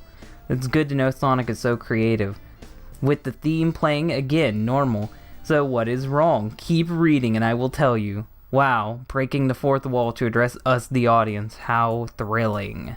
I started up the level and I controlled Sonic like normal. Jump on enemies and free little animals. Yes, that's all you do in Sonic the Hedgehog. The levels were completed fairly quickly, but at the next level, Sonic was smiling. It was more of a grin. Even when I stopped moving for a while, when Sonic would look at me to prompt me to move, that's structured very poorly. He was still smiling instead of the normal get moving angry look he would have. Very descriptive. I shrugged this off, thinking it was a glitch. I was so wrong to think that way. Was this written by a foreigner? That's not how people speak. That's not how you speak English. Over the next level, Sonic Grin became more prominent. I still thought it was a glitch. Yes, because glitches form completely new character models. That's exactly how a glitch works in a game. Because nothing was wrong with the game yet, until I died for the first time. There was a text on the screen saying, "Having fun?" Suddenly, the game just restarted to the first level again. By this time, everything changed and was so messed up at so many levels. This is gonna be one of those generic creepypastas where the game punishes you for playing the game the way the game was intended to play, but you didn't care about the characters, so now you're gonna be punished. I don't like these types of stories. I think they're really generic and boring, but most of all, they don't fit with the message of Sonic.exe. In Sonic.exe, there is no game to play. Sonic controls the game the whole time, and characters die at his will. It has nothing to do with player input at all. And you're being punished for even starting the game to begin with. That's not how Sonic.exe works. This story is not even following the original plot of the story. First of all, the music was playing backwards, but as Sonic jumped on his first enemy, instead of an animal jumping out of the way, Sonic grabbed it and ripped it apart. Yeah, because it's so possible on the 16-bit Genesis. Tearing its entrails out and hanging it from a tree. I guess it's kind of an origin for why Hill looks so fucked up, but this still doesn't add up to Sonic.exe's story at all. Sonic himself was also really messed up. He had blood red pupils and blood was flowing from his eyes. Ooh, spooky. At this point, I lost control of Sonic and he went and killed every single animal in sight. He even piled up a few. Yeah, because I'm just going to explain why Hill looks that way. Something that didn't need an explanation at all. This story is serving such a purpose. There were so many. I could not keep track of how many were killed. That's why I'm telling you that there were so many. At the end of the level, Sonic broke the fourth wall like you did earlier, and he literally spoke to me. I'm glad he literally spoke to you and didn't figuratively speak to you. Spoke in a voice. Of course he spoke in a voice.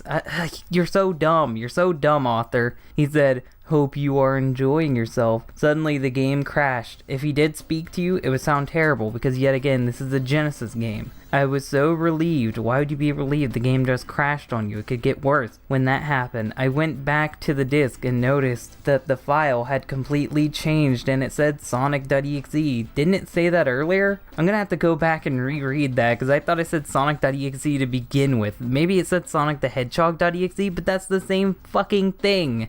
Now you just shortened it. Yeah, I went back to the beginning of the story, and it did say Sonic the Hedgehog.exe. You do realize that Sonic the Hedgehog.exe and Sonic.exe are the exact same thing, and therefore shouldn't be shocking. If you have a game with either title, you can just assume that it's Sonic.exe, but whatever. Let's continue. There was also a note that came with it. It read like so. "Hello, this is Sonic." Yes, because Sonic.exe was known for leaving his love letters. "Sorry about doing what I did earlier, but it was just too much fun. There were so many innocent souls to kill." You don't even know Sonic.exe, the story. The characters, the little animals aren't real. They're all creations of Sonic.exe. When he's talking about stealing souls, he's talking about stealing the soul of the player. It sucks when I know more about Sonic.exe lore than the writer of this story, but whatever. And I had so little time. In fact, after all, I am God. Yeah, you have no idea what you're talking about, and you're just trying to copy the original story while trying to put a little bit of a spin on it to make it look like you did something new, but really you're just a hack, even more of a hack than JC the hyena. Go on, open the game. I believe, see, this isn't what Sonic.exe does. The original Sonic.exe would let people's own temptations take over. They would play the game themselves, so then they would deal with the punishment of making these characters go through hell. It makes no sense if Sonic is taunting you to do it. I believe that there are some people like Tails and Knuckles waiting to be killed. Oh yeah, you're so fucking snarky, Sonic. I suddenly heard what sounded like to be that Kefka laugh from Final Fantasy VI. Well, at least someone finally remembered that Kefka was a character that existed in Final Fantasy instead of just the Sonic.exe laugh. I was so creeped out at this point, I just ejected the disc and tried to destroy it. If you can't destroy a disc, then you are weaker than anything. Just burn it. Burn it, throw it in a blender, smash it with a hammer, cut it with an axe. These are all reasonable things to do. But for some reason, unknown to man, what a weird way to structure that, this disc could not be cracked. Well then just fucking put it in a drawer and leave it alone forever. Throw it in a lockbox and lose the key. There are several ways to solve this problem that don't involve playing the fucking game, let alone be scratched. I went to sleep with horrible nightmares of that Sonic. Finally, the next day, waking up very tired, I went and found this letter on my doorstep. There was no return address, but upon opening, it sent a spine-chilling feeling. Wait, what? It sent a spine-chilling feeling? I think you mean it sent a chill up your spine. Structuring is very important. If you don't structure it properly, I can't read it properly. The letter read, "Oh, come on. I thought that you were enjoying yourself." Sonic seems very desperate at this point. "Killing everyone with my help. You took over the game, you did it yourself. You don't even get why Sonic.exe was the way it was. Well, here's the thing. Either you play the game or I will come after you." No, that's not how Sonic.exe works. Sonic.exe doesn't threaten people. He doesn't fucking threaten people to play the game. Through playing the game, you open up the portal to his world. If you don't play the game, he can't come to you. So he wouldn't be able to get you. This isn't even making sense with Sonic.exe lore. Yes, there is Sonic.exe lore, no matter how ridiculous that may sound. Or I will come after you to replace all the fun I can have sucking out that soul of yours from your body. Or send me to someone who will hopefully like me. That way I can leave and torture him and the I will be gone. And the I will be gone. What lovely grammar you have. But I definitely but I won't definitely leave you forever. What do you mean? What does that mean, Sonic? Can you structure a sentence? I have no clue what you're trying to say. And then he signs his name afterwards. I began panicking at this point, wondering how long it would take for this demon to arrive. Upon remembering the last lines, I immediately sent the package to my friend Tom, because fuck you, Tom, I don't care about you. Rather than just me dying, I'm gonna take you down with me. I know for a fact he likes Sonic. He is the opposite of me, a SEGA fanboy. I will put the disc in the package with the following note. Tom, I can't take this anymore. I have to get rid of this thing somehow before it's too late, and I was hoping you'd do it for me. I can't do it. He's after me, and if you don't destroy the CD, which doesn't make any sense because you tried to destroy the CD and it didn't fucking work, he'll come after you too. He's too fast for me. You don't even know that. You didn't experience anything with him, so that line makes no sense for this story. Please, Tom, destroy this godforsaken disc before he comes after you too. It's too late for me. Destroy the disc and you'll destroy him. It's the same line from the Sonic.exe creepypasta, so I'm bored of it. I'm gonna stop. Please, Kyle. I just hope that I am in time. I know that Tom will not heed my warning, and he will play the game. That's why you're sending it to him, you fucking asshole. You doomed him. You doomed your friend. For now, I am safe, but Sonic is a psychopath, a demon. As a result, I can never play a game with any sign of Sonic again. I just feel that he is watching me. No, that's not how that works. You died. Regardless to what you want to say, you died. It was confirmed in Sonic.exe 2 and Sally.exe if you consider Sally.exe canon. You are both dead. The end. You don't get to redeem him. You don't get to save him. Kyle is dead. So yeah, hopefully you guys enjoyed this story, because I didn't. This story was terrible. The spelling was alright, but that doesn't help when the sentences structures are so bad I can't figure out what anyone is saying or where the story is going. This story tried to leech off the success of Sonic.exe while offering nothing new.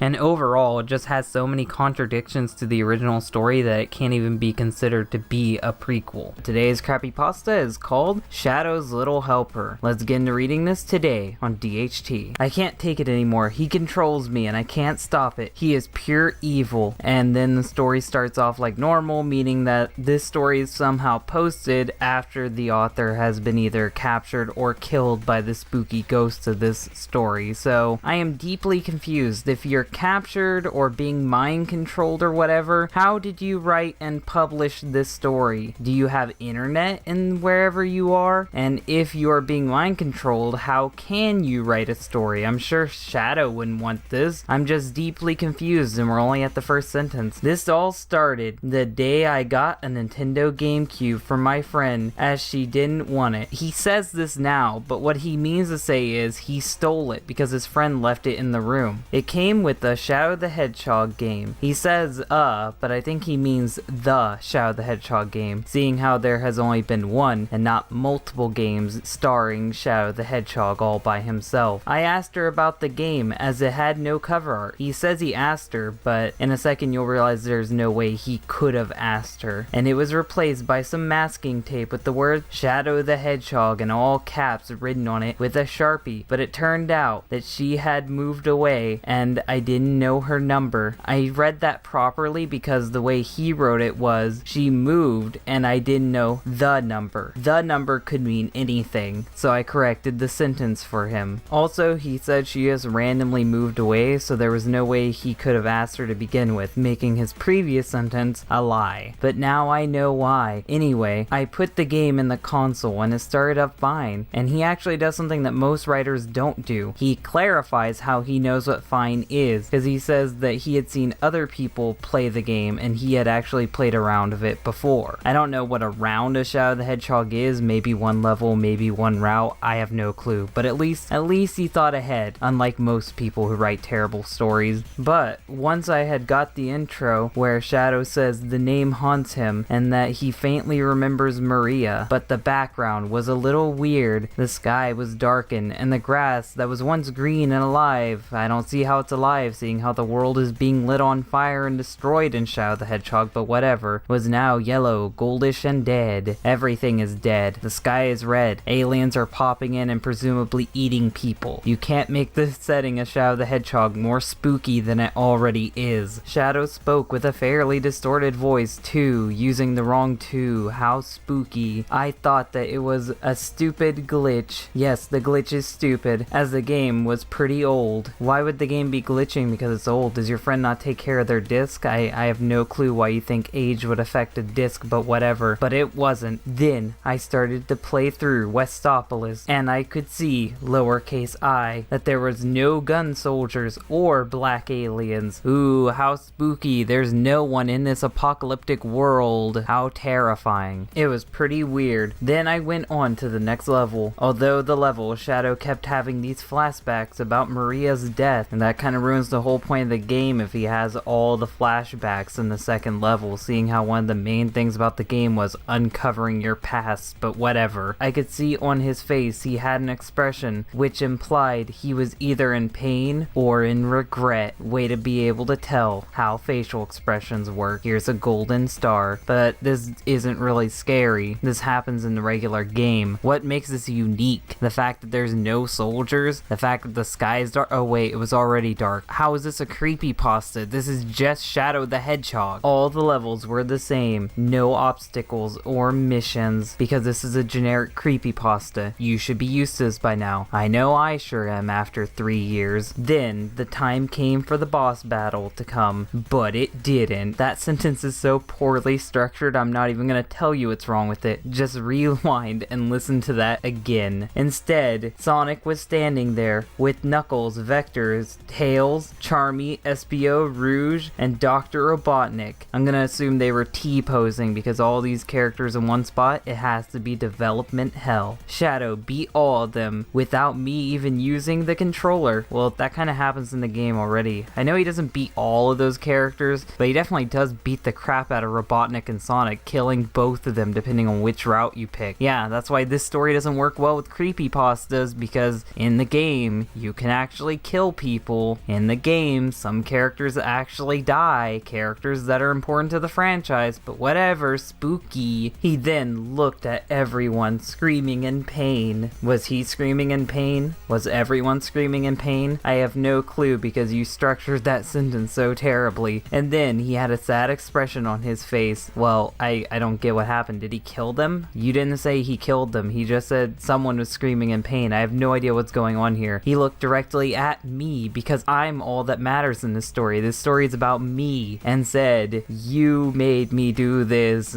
Actually, no, you did this. You took control of the game and you beat the crap out of those people. This guy just wandered an empty stage for 5 minutes. Don't judge him. This is all on you. And now you will pay and become my slave. Oh no, I thought this was a Crappypasta. I didn't know that this was turning into a bad fanfic reading. Please don't let this be 50 Shades of Shadow. He still had that slightly distorted voice. Oh yeah, that's the part that's important. That's the part we care about. His distorted voice. Then the console immediately shut itself off, and so did the telly. The telly, really? I get that you're probably British, but do you really have to let it show? You're trying to be spooky right now. Just say television. And I heard a breathing, and it wasn't mine. You could have worded that better. I looked behind me and saw a Shadow plushie with an angry look on its face. You know, because Shadow isn't always angry, therefore his merchandise will be angry. That was the last thing I saw. Now I'm his slave, and so is my friend. I don't like the direction this story is going. It went from G to fucking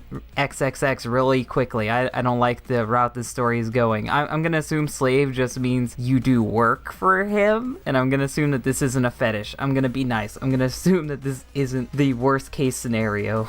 The only difference is my friend is dead. So then you're not enslaved with your friend because your friend is dead. You can't do anything if you're dead. You're not both dead because you said you're alive and you know what living and dead is. So I'm deeply confused at what you're trying to say. She died while saying no to Shadow. What was she saying no to? Is consent something Shadow doesn't allow? Now I'm gonna assume that this is rated X. I can't give you the G rating anymore. I'm sorry. I have to assume it's some weird kinky fetish shit. He killed her straight away. He now controls me and makes me kill anyone he doesn't like. So beware. If he can mind control people, why didn't he just mind control your friend when she said no and made her say yes? That is completely pointless. If he takes away your free will, why didn't he just take away her free will? This story made no fucking sense. The story was generic, cliche, and for the few twists that most creepypastas wouldn't take, this one has 10 times more cliches to make up for that little bit of originality. I'd say the main problem is that he chose an already creepy-esque game to try to make a creepypasta out of, when usually they pick more bright and cheery games, so when it gets creepy you can actually tell the difference. Meanwhile in Shadow the Hedgehog, I don't think you realize this, but the fucking apocalypse happens, people are dying everywhere, and it's already dark as is, making your story come off as goofy. Today's Crappypasta is called Sonic 1 Tales, and with a title so descriptive, I'm sure we're in for a great story today on DHT. Tails is awesome, he can fly and stuff, nothing beats the amazing fox. Sonic can suck it in the cheeks, with all explanation points in all caps. When your story starts off like that, you know we're reading something great. Seriously, that's what random kids would say to me my entire life. I've known quite a few Sonic fans in all my life, and I've never met someone that would say something like that, or say it in that way. So, you're very unique in this case. Why does everyone love Tails? Question mark. I mean, a lot of people don't love Tails, but I guess it's just the people you know. Simply just take Sonic, turn him into a fox, make him slightly weaker, make him have yellow fur, and make him fly. Bam, instant character. That's a lot of stuff going into making that clone in your own description. Really, you didn't even have to bring up the whole flying thing, because in Sonic 2, the game he was introduced in, you couldn't even control the flying. He just flew at random around to get back onto the screen to catch up with Sonic, so you didn't really even have to include the flying because that didn't actually affect gameplay in Sonic 2. But whatever, if you want to say Tails is a reskin of Sonic, you can. I know some people actually hold that opinion. However, the experience I had was a bit creepy to say the least. My name is Nathaniel, and the following is a story I had during life. If you're a ghost, I'm gonna be really pissed. It started about 2 months ago where a friend of mine, Taylor, sent me a box full of Genesis games labeled game stuff. Inside, besides a collection of Genesis games, had a small note in it reading, "This contains a game about a 1992 Fox, just say Tails," signed by Taylor. My friend was a Tails fan as well, question mark. That shouldn't be a question mark, cause you know that. I didn't actually mind since at least my friend didn't hate Sonic. I'm fine with people hating Sonic, I don't know why you're so defensive of Sonic, but whatever. I found the cartridge of the game about the 1992 Fox, just say Tails, damn it, stop saying 1992 Fox. I don't say 1996 child when I'm talking about me. It's a Sonic 1 cartridge with Tails written on it. If I have to keep saying Tails, I'm gonna die, but I guess I'm gonna have to because this whole story is about Tails. On it was Sharpie. I put it in my Genesis and it seemed to work perfectly. The SEGA screen came up, but for some reason, the sound effect didn't come up. You mean the SEGA sound effect? You really should describe that when writing your story. I shook this off as a small sound effect glitch. You should really just expect it to be Ghost at this point. The next screen came up, the Sonic Team screen. Instead of the normal text, however, it said Tails Team Presents. Ooh, such a big change. So terrifying that now it says Tails Team. Tails Team question mark? I know now that Taylor was a Tails fan. Really? What tipped it off before? How did you not know this? How were you friends with Taylor and never noticed this? I'm not gonna question that plot hole, but why would anyone modify the game to say this? I don't know, they like Tails, so they want Tails to be the main character. Who knows? Just a humorous joke question mark? Anyway, I started up the game with Green Hill Zone Act 1. I mean, that's what Sonic 1 always starts with. Everything was normal. Sky, music, badniks, everything. You're really good at writing stories. The only thing that wasn't normal, oh, here we go, was that there was no signpost. When I reached where it should be, it showed the score tally with the usual Sonic has passed Act X. I don't think you mean X message, I think you mean Act 1 or 2. Act 2 was a bit abnormal. The music was not playing correctly, more glitched. There were no badniks and the sky was gray. After I collected some more rings, there he was. So, does it always have to be gray skies? Does it always have to be no badniks or anything? Like, this is very cliched, and I've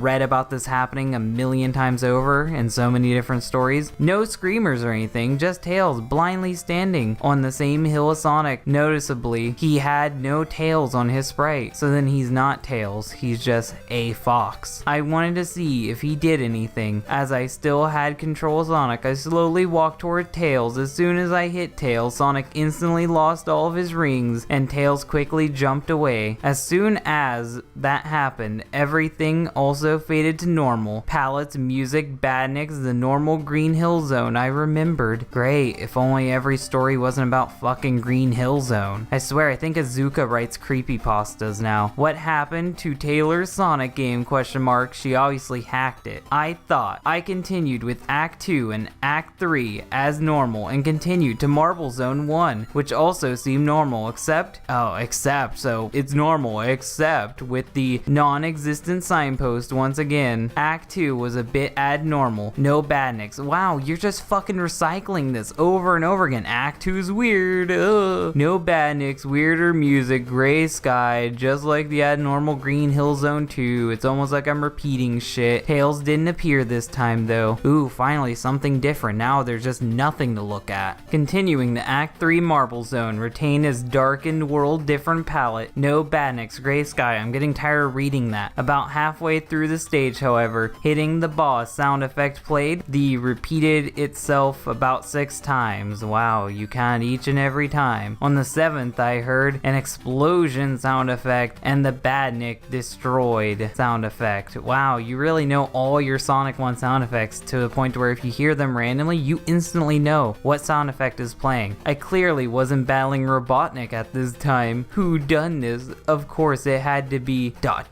him. That's assuming. Tails is a good boy and he did nothing wrong. When I reached where Robotnik's machine should be, it never appeared. The boss boss music played, but nothing appeared. After 2 minutes, no one would sit there for 2 minutes. I finally found something come from the left side of the room. How did you get onto the right side of the room? Were you just hopping back and forth hoping something would appear? You come in on the left side, whatever. I don't even care. Tails jumped in from the left side. His shoes were entirely colored black now because he shops at Hot Topic, I guess. The fox jumped right into me. That Tails fanfiction's coming true, gamer guy. I thought I was supposed to be fighting Tails, so I did and fought back by jumping into the little fox like regular Sonic 1 bosses. Tails took 8 hits to defeat, who kept jumping into me. I defeated Tails. He suffered knockback and fell into the lava. Okay, so you're ripping off I Hate You, the Mario creepypasta? Fucking great. Slowly sinking, I can hear faint, distorted words coming from the Genesis at the same time. Why? Why did you make me sink into the lava and die? You'll pay for this, Sonic. Tails was doing evil shit, so you killed him. You were in the right. Was Tails trying to speak for me from the Genesis console? No, that couldn't be, seeing how unless you have a Genesis Model 1, it can't actually speak from the console because there's no fucking speaker on the console. The next zone was Labyrinth Zone. Clearly wasn't the third zone in the original game. The music was gone now, and the badniks were turned into TS, which stands for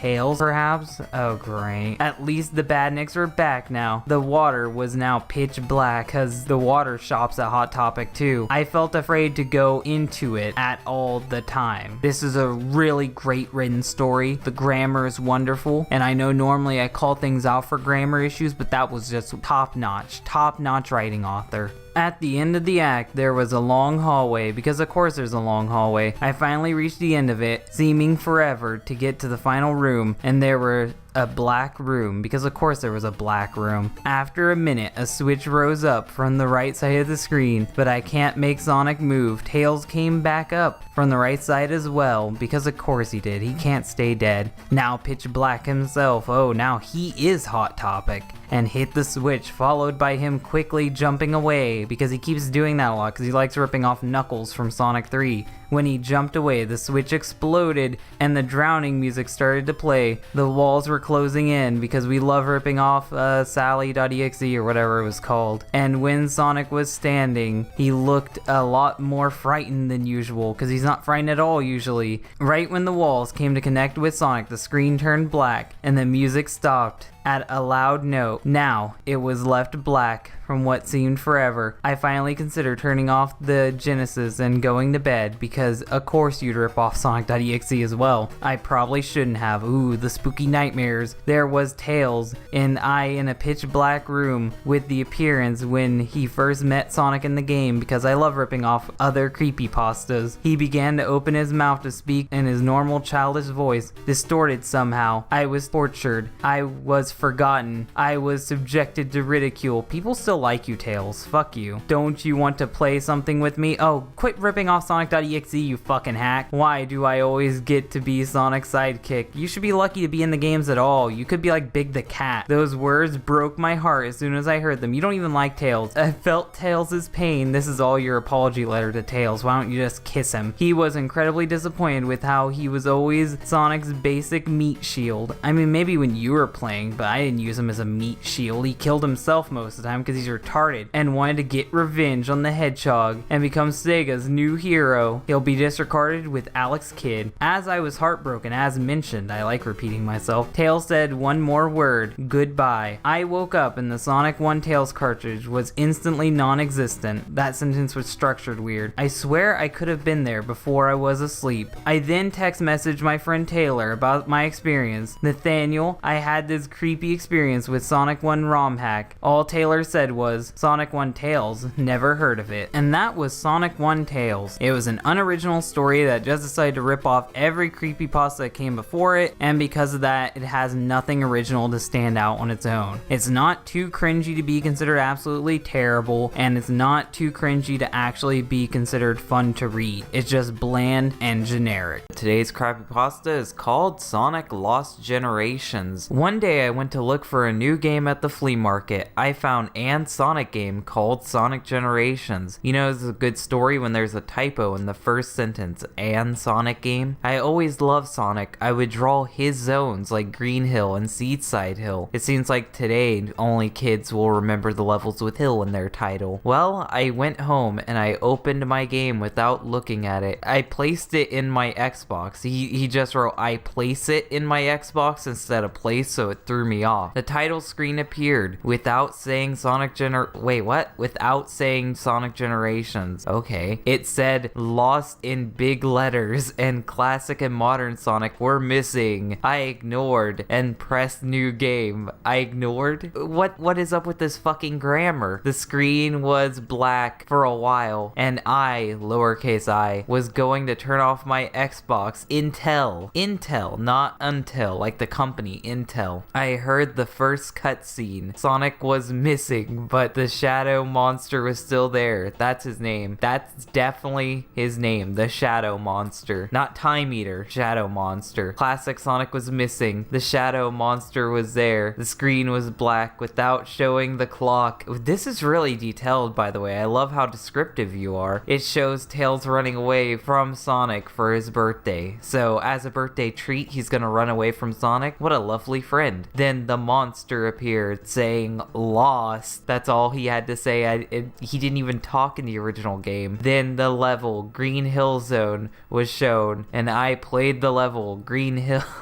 God, I hate this. The Green Hill sound was quiet. I kept going. I noticed the enemies were missing. I finished the level. The level was cleared and the level was called Lost. Great. And Tails was gone. I kept playing until again. He will never fix that typo. The Death Egg robot boss. I enter and there was no boss. Oh great. What a very unpredictable way to write this. And no classic Sonic, just modern Sonic all the way. Thing got creepy. That's how he starts his next sentence. Thing got creepy while I played, lowercase I, through the game. I beat the level. Nothing was on there, wrong there. A cutscene appeared. Lovely. With Sonic laughing, looking away from the screen. He said, want to know a secret? He said. You already had a he said before this he said. This is just redundant writing. I am lost and my thought. That means nothing. That's pure gibberish. That has no meaning to it at all. He turned around and smiled. He looked like Sonic.exe because I'm an unoriginal hack. I freaked and phoned my friend to come here. I'm assuming his name is Kyle. He come. What? This has to be a fucking joke. This grammar is so terrible. Who wrote this? A 10-year-old? And saw the T.V. That's definitely how you write that. And stopped. And Sonic said, who's the friend? Oh, so Sonic's just a full-on interactive being now. The screen went black and the level appeared saying, leave or died. Leave or died?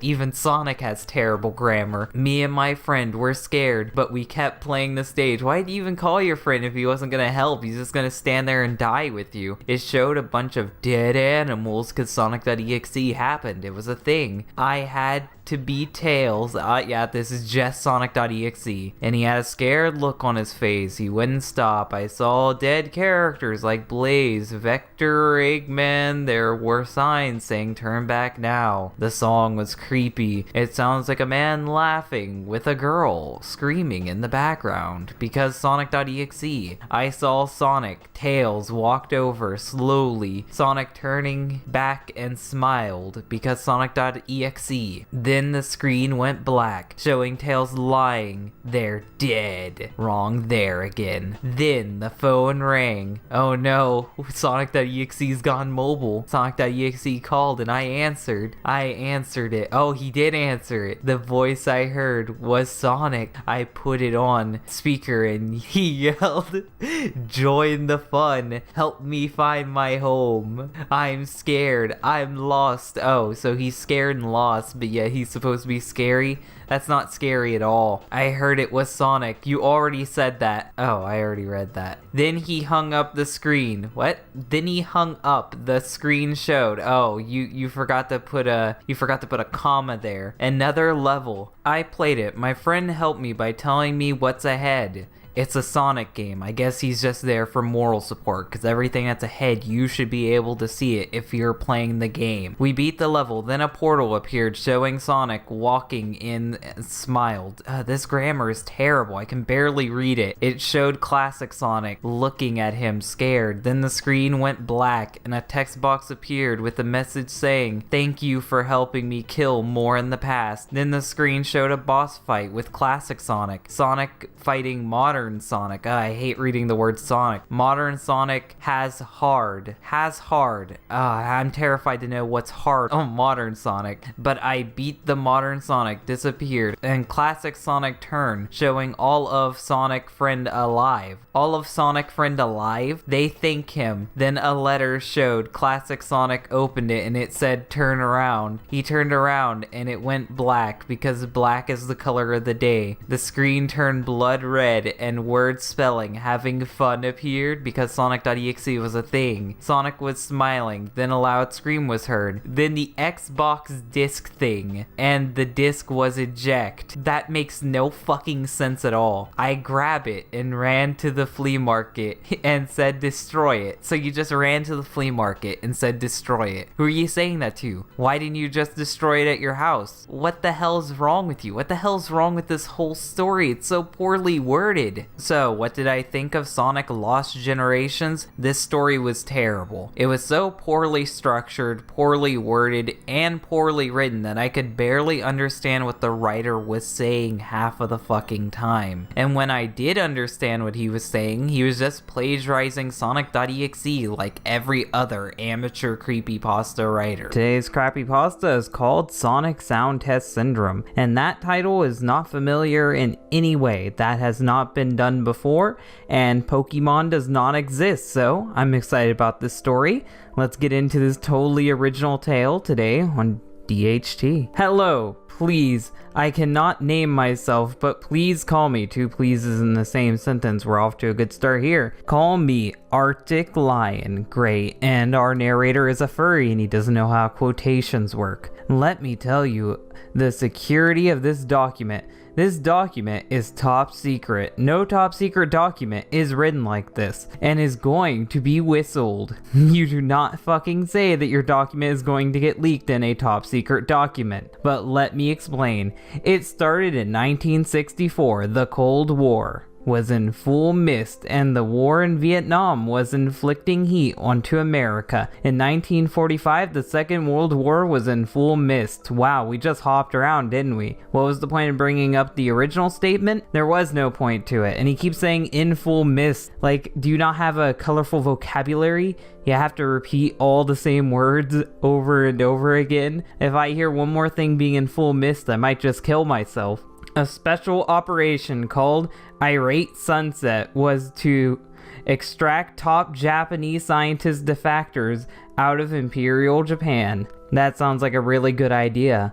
All of these scientists worked in Unit 731, a top secret specialized biological warfare facility working on the means to attack the Americans with diseases. These scientists defected to America and started work on biological warfare with the CIA to make new type of smallpox. You know, smallpox, that disease that is so relevant and is still currently used. Ha ha ha ha ha. This was tested on Japanese and German POWs. When the POWs were realized in 1946, they then tested on citizens. Mutations occurred. Wow, that just came out of nowhere. Mutations occurred, okay. People started to lose their lives. No shit. people lose their life from smallpox? I could have never guessed that. Back in the 60s, the soldiers... Wait, how did we get to the 60s? I thought we were in World War II. Actually, where are we? Because you keep hopping around. There's no structure to this document at all, and you want me to believe the government wrote this, or someone within the government wrote this? The soldiers needed training, and many soldiers came to fight in Vietnam.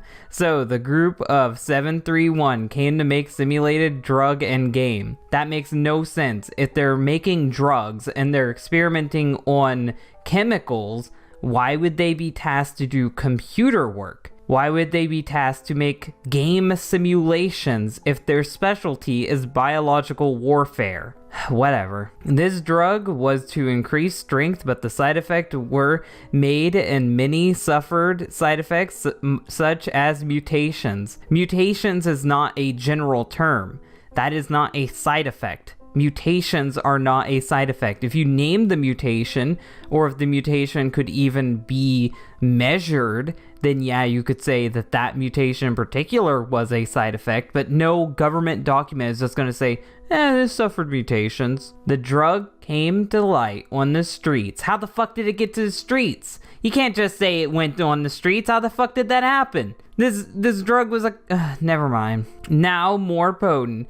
It is now modernized as steroids. Oh yeah, because that is certainly steroids. Steroids is known for mutations. When you grow an extra leg, that is definitely because of steroids. While the video game, oh yeah, I forgot this had something to do with video games, because now we're talking about steroids and smallpox. While the video game was made to simulate a tank game.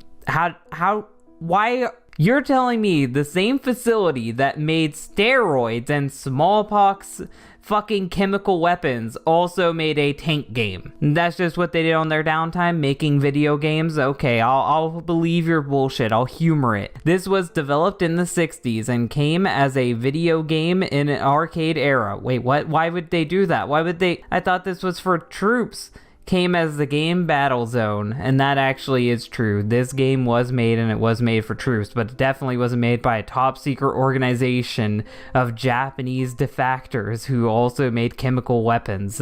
That's not true. The first, actually, I think that was an Atari game too, so that's even more stupid.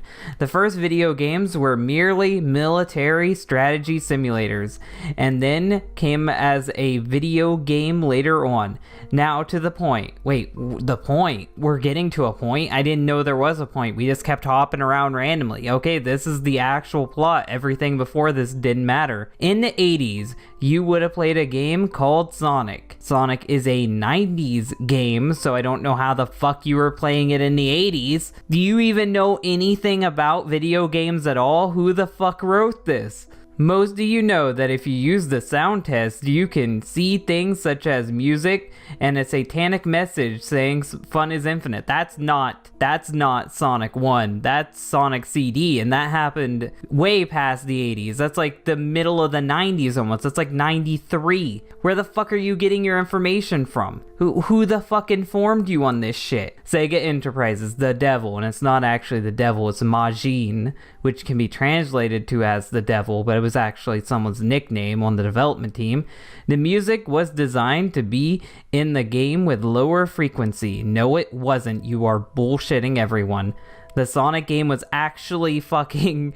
The music for Sonic the Hedgehog 1 was made by Dreams Come True, and the synthesized version was a direct translation of their written music. It was not made to be played in any different way. It was made specifically to sound good on the Genesis. They got an actual band to do it, so it would sound good, but whatever. Who fucking cares? We're in Creepypasta fairy tale land. Kinda like the Lavender Town Syndrome myth. You can't call that a myth if you can't even tell me what year Sonic the Hedgehog came out. And mentioning the creepypasta you were inspired by in your pasta is one of the greatest sins you can do in writing. Which is good to be referenced later. No, it isn't.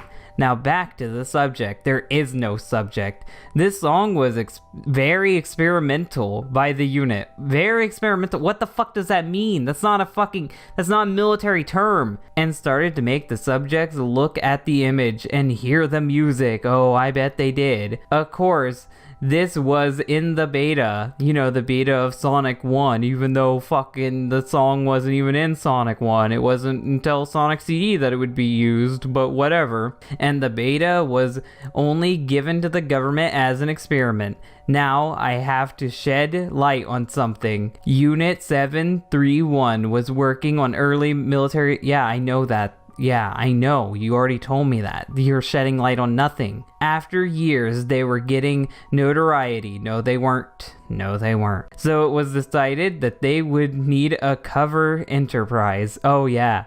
And you just happen to know this. Unit 731 was later labeled SEGA Enterprises. Because, you know, the name SEGA, that's not a name that existed beforehand. That's not a really old name. No, this title was just now thought of, and SEGA didn't exist before Sonic. SEGA didn't exist before Sonic. Sonic was released, and then SEGA came around.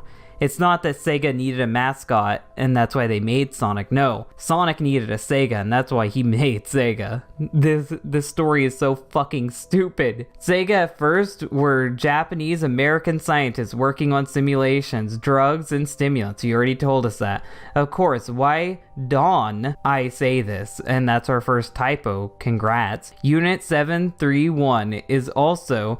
Is this a fucking SCP? This sounds like an SCP. This isn't even a creepypasta. People from many gaming industries. I thought it was just SEGA. What the fuck? What are you talking about? That makes no sense. How could it be SEGA if it's many gaming industries? Every game you know is actually a military test. That's fucking retarded. I will explain this. In the 60s, again, the MK Ultra project, something that actually existed and these creepypasta fanboys jack off to because it's the actual conspiracy theory that was true, was in full lapse. So now we're in full lapse. Not missed anymore. It's lapse. He learned one new word. The MK Ultra project was affiliated with LSD and heroin, but another stimulant was music. The Lavender Town theme, a game from the fucking 90s, was somehow involved in a 60s project before the fucking game even existed. The theme beta track and then Sonic sound test track were used in MK Ultra, even though that's the 60s, as a meme for psychological warfare. We actually do use song for psychological warfare, but it's not these songs. I heard that Celine Dion is used for psychological warfare. Can't confirm that, but it has more validity than your fucking thing. When the CIA were whistleblown, that's when they needed a more subtle operation. If they were secret for so long, then it was subtle, and you capitalized operation for no reason. SEGA, or Unit 731, were working on a means of making simulations of military warfare. That sounds stupid. In every pixel of every game made. That's so vague it could literally mean anything. This sounds very false. That's because it is. But the federal government needed more recruiting. They recruit enough as is. They don't need to brainwash kids with video games. Unnecessary space. Recent wars, such as the Yugoslavian wars in the 90s. Oh, now we're actually getting some information about the 90s. You know, when these games were actually fucking made. So, they made video games that were developed to motivate and train innocent people. Yeah, because Sonic saving the environment really makes me want to kill a Yugoslavian. Why do you think people join the army or the Marines? It's because they want to serve their country or they want to earn money. Those are the reasons why. Because some of them either played a video game or want to join. What the fuck does that mean? That means that it could mean anything. That's exactly what I said a second ago to make fun of you. Unit 731 was able to turn innocent people into sleeper agents. That's not how recruiting works. For the United States, if you watched many films, not any films, many films where a country attacks America, you would notice that civilians would be unknown to weapons, but somehow they can use them like soldiers. I don't know, maybe because it's a fucking movie In a movie, anyone can do anything. How the fucking zombie movies are people just able to pick up a shotgun and shoot it without suffering from recoil? It's because it's a fucking movie, not because they're sleeper agents. That's because they're all brainwashed by the federal government to defend the states if an imminent attack has begun. Most of you would know about a game called Polybius, that game that didn't exist. However, this was actually a dead end. There was no such thing. Somehow when you say something is fake, it seems more bullshit because you think Sonic was made in the fucking 80s, and somehow the song existed in the fucking 60s when MK Ultra was going on, so don't tell me anything sounds silly. This game was practically an unpopular Space Invaders that got turned down and then got turned into the real game. Polybius was actually just some imaginative clone. The Polybius game clone is subliminal with text and pixels of military training. Practically, we are all robots trained by the government. Oh, how shocking. And Sonic in the 1980s did it to us. Damn you, SEGA. The files on the MK Ultra project weren't burned or destroyed. They were never made. Wait, what? They were never made? What the fuck does that mean? It was top secret. It was so top secret that it was a verbal operation for years of high... That's not how military stuff works. Everything is fucking written somewhere. There's no military fucking thing going on in America where it's only spoken. That would be against our Constitution. That is so fucking illegal. I have whistleblown these documents. How can you whistleblow the documents if they never existed, you idiot? And now the government is tracking me down. I guess my work is done. So, from what I heard, this is a genuine creepypasta, but I'm willing to say that it might be a troll pasta. If it is a troll pasta, congratulations. You made it just stupid enough to where I can't tell if you're fucking with me. And if it's a genuine creepypasta, then congratulations, your story fucking sucked. It was unoriginal. You had nothing new to this concept. You knew nothing about video games at all. You barely know anything about the US government, and this document itself is not written like a military document would be. I would say continue reading some more SCP shit, because at least they know how to somewhat file a document. And typos in an official military document? No, that's not gonna happen. This whole thing is fucking bullshit. This whole story is bullshit, and I'm glad I read it, because it's been a while since I've read a Sonic creepypasta that made me go, well, this is fucking stupid. Today's creepypasta is called Sonic Creepy Dis, and with a clever and original name like that, you can be sure that we're gonna get a totally original story here today on DHT. The author starts out with, hello, my name is Silver. Silver, like Silver the Hedgehog? That doesn't help you going into this. And just recently I've become interested in creepy things in video games and creepypasta. That is not a good way to start off your story. That instantly makes me think that this is fake. Well, it's gonna be fake either way, but mentioning other creepypastas and shit in your pasta instantly makes me get drawn out of the moment. It makes me aware that this is a story and that you are aware of the things that you're gonna be ripping off. I started watching YouTube series about these such things, 2 of them being creepy gaming and haunted gaming. Great, so you're gonna rip off a bunch of shit they talked about. Both of them focusing on creepy things involving games. No shit. One day I logged into YouTube and saw a new episode of Creepy Gaming. The episode was titled Sonic CD Hidden Message. Ooh, this is a while ago.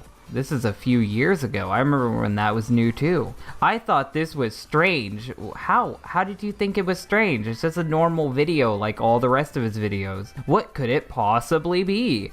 I clicked on the video and watched it. The commentator talks about... You didn't say the guy's name, just the commentator. I'm really sure you watched the shows then, because you don't even know who they are, but whatever. Mullet Mike is crying in the corner right now. Talks about how Sonic CD, you can use the sound test to access various cheats, such as debug mode, ooh, spooky, but he also talks about a certain combination of numbers that will get you to a creepy picture of Sonic in Japanese text along with the US boss music. Ooh, you're just summarizing his video, spooky. I found that picture both creepy and disturbing, that's what he said, literally word for word. Why would SEGA put something this disturbing in a Sonic game? It was supposed to be a joke. It was supposed to be a fucking joke, and it was only supposed to be seen to people who were trying to pirate the game, so it wasn't even meant for the casual viewing audience to see. He talks about why the picture is there, and he concludes that it's an anti-piracy screen. No, he doesn't conclude. He knows for sure because it's already confirmed. Because the Japanese text reads, "Fun is infinite. SEGA Enterprises Majin." I was very interested in this screen and decided I want to see it for myself. I could have just gotten an emulator and an ISO, but that would only prove the theory that it's an anti-piracy screen. Well, modern ISOs you get at the game actually check out as an official game. So you wouldn't see it as an anti-piracy screen. You would only see that if you had an early version of the game. You would actually be fine just emulating it, but whatever. So I decided to dig up my old SEGA CD from storage. Really? You just happen to have a SEGA CD, that thing that sold like shit? You just happen to have one and Sonic CD? Okay. And try it on my own copy of Sonic CD. I grabbed my keys and headed for the door. We don't need any of this shit. You could have just said that, but no, now we have to go all the way there, but whatever. I got in my car and prepared for a long drive, taking us, the audience, with you in terror. Because my storage space was in another city, I didn't need to know that your fucking princess is in another castle. After my long drive, I finally got to my storage space. I don't care. I opened it to find all of my old stuff. Still don't care. Boxes filled with old VHS tapes. I don't care. Video games and board games from when I was young. If it was from when... I don't fucking care. I spent nearly an hour blowing dust off boxes and digging through them till I found the box containing my SEGA CD, which probably don't work now because you fucking had it in a storage shed for years. I finally found it under my old SNES. Can't wait for the sequel when you find a haunted Mario game. I put it in my car along with its cords and my copy of Sonic CD. I drove all the way back home, and once I got there, I unplugged my Wii from my TV. Can't wait till we get a haunted Mario Galaxy because he's setting up so many sequels here. And plugged in my SEGA CD. I put in the Sonic CD disc, ooh, fucking telling us every step of the way, and waited for it to load. I bet you're gonna tell us how long it took to load too. Once I got to the title screen, I entered the cheat to open the sound test without completing the special stages. Once I opened it, I entered the specific numbers to get the screen to appear. I sat there for a bit and then pressed start. A sound of confirmation was heard, and there it was, the creepy picture followed with equally creepy music. You just wasted hours of your life to see something you could have Googled. I stared at it a bit, taking in that creepy Sonic and all of his creepiness. Ooh, someone doesn't own a thesaurus. Then I got enough of it and pressed start again. Oh, so you realized how much of a waste of time this all was? You wasted your time, you wasted our time, this is just terrible. Then the screen faded and it brought me to another picture with a close-up of the creepy Sonic, I'm sure it did. Just one, and more Japanese text. Okay, so just one creepy Sonic? This shocked me because it wasn't mentioned in the video, almost like you made it up. So I got out my iPhone, product placement, can't wait for the haunted iPhone game, and tried searching around for the picture, but no results. I tried translating the text using Google Translate, which means that it's not going to be accurate at all because Google Translate is terrible. The translation read, "Where do you think you're going?" Oh yeah, I believe you. After reading that, I was scared. The game seemed to be addressing the fact that I was quitting the screen. I tried pressing the buttons, but nothing worked. Unplug it. After a while, I heard a confirmation sound, and I was taken into the game, but something was off. The normal Sonic was replaced with the creepy Sonic. I was alarmed at why this was happening. The start button didn't do anything, so I decided to try another Easter egg that would make Sonic stand still for 3 minutes and jump off the screen and you'll get a game over. Or you could just unplug the SEGA CD. But after 3 minutes, Sonic looked at the screen and shook his head as if he was saying, no, Sonic doesn't want to die today. Then he waggled his finger at me and pointed to the right. I decided to walk right because I do exactly what everything tells me to do, even demonic video game characters. After a few seconds of walking, the game took over and Sonic walked slowly, so it continued doing the same thing. As Amy came in the shot, I guess she's gonna be murdered, not even looking ahead, she walked up to Sonic and a question mark appeared above her head. And I literally typed question mark instead of spelling out question mark because I'm a good author. Sonic then jumped on her and the screen blacked out. Ooh, he murdered her. What a shock. Then it returned. There was a puddle of blood, hyper-realistic blood, where Amy once stood, and she was gone. I tried to stop myself from vomiting, and Sonic looked back at the screen and pointed to the right again, because it literally is walk right to win. I pressed right slowly, even though all you have to do is hold on it, and he walked. After a minute, because I have a fucking stopwatch, he was going down a straight line, then it's a slope if he's going down. It took over again as Eggman showed up. Sonic.exe is cool, kids. He looked at Sonic and had a question mark appear above him because for fucking repetitive fucking garbage. Sonic then waggled his finger and the boss music began playing. I grabbed the controller expecting to fight Eggman. Why would you expect that? But I couldn't do anything. Then Sonic jumped on Eggman. The screen faded again because repetition is the key. Once again, it returned.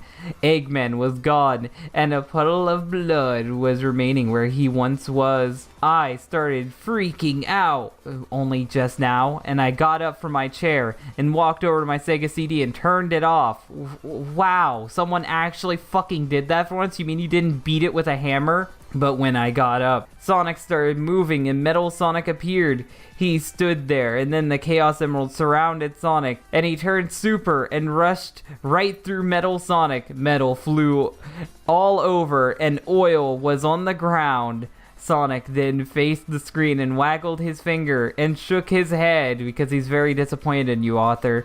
I turned off my SEGA CD, and my TV screen went black. But all of a sudden, I heard a loud scream coming from the speakers, and I looked at my TV, only to see a close-up of the creepy Sonic's face and the same Japanese text reading, "Where do you think you're going?" I ripped out the cords because I actually have some common sense, unlike every other Creepypasta character, out of the outlets, and it stopped. I threw my SEGA CD. Wait, what? You threw your SEGA CD? Those are worth quite a bit now. Why did you do that? You could have sold it on eBay.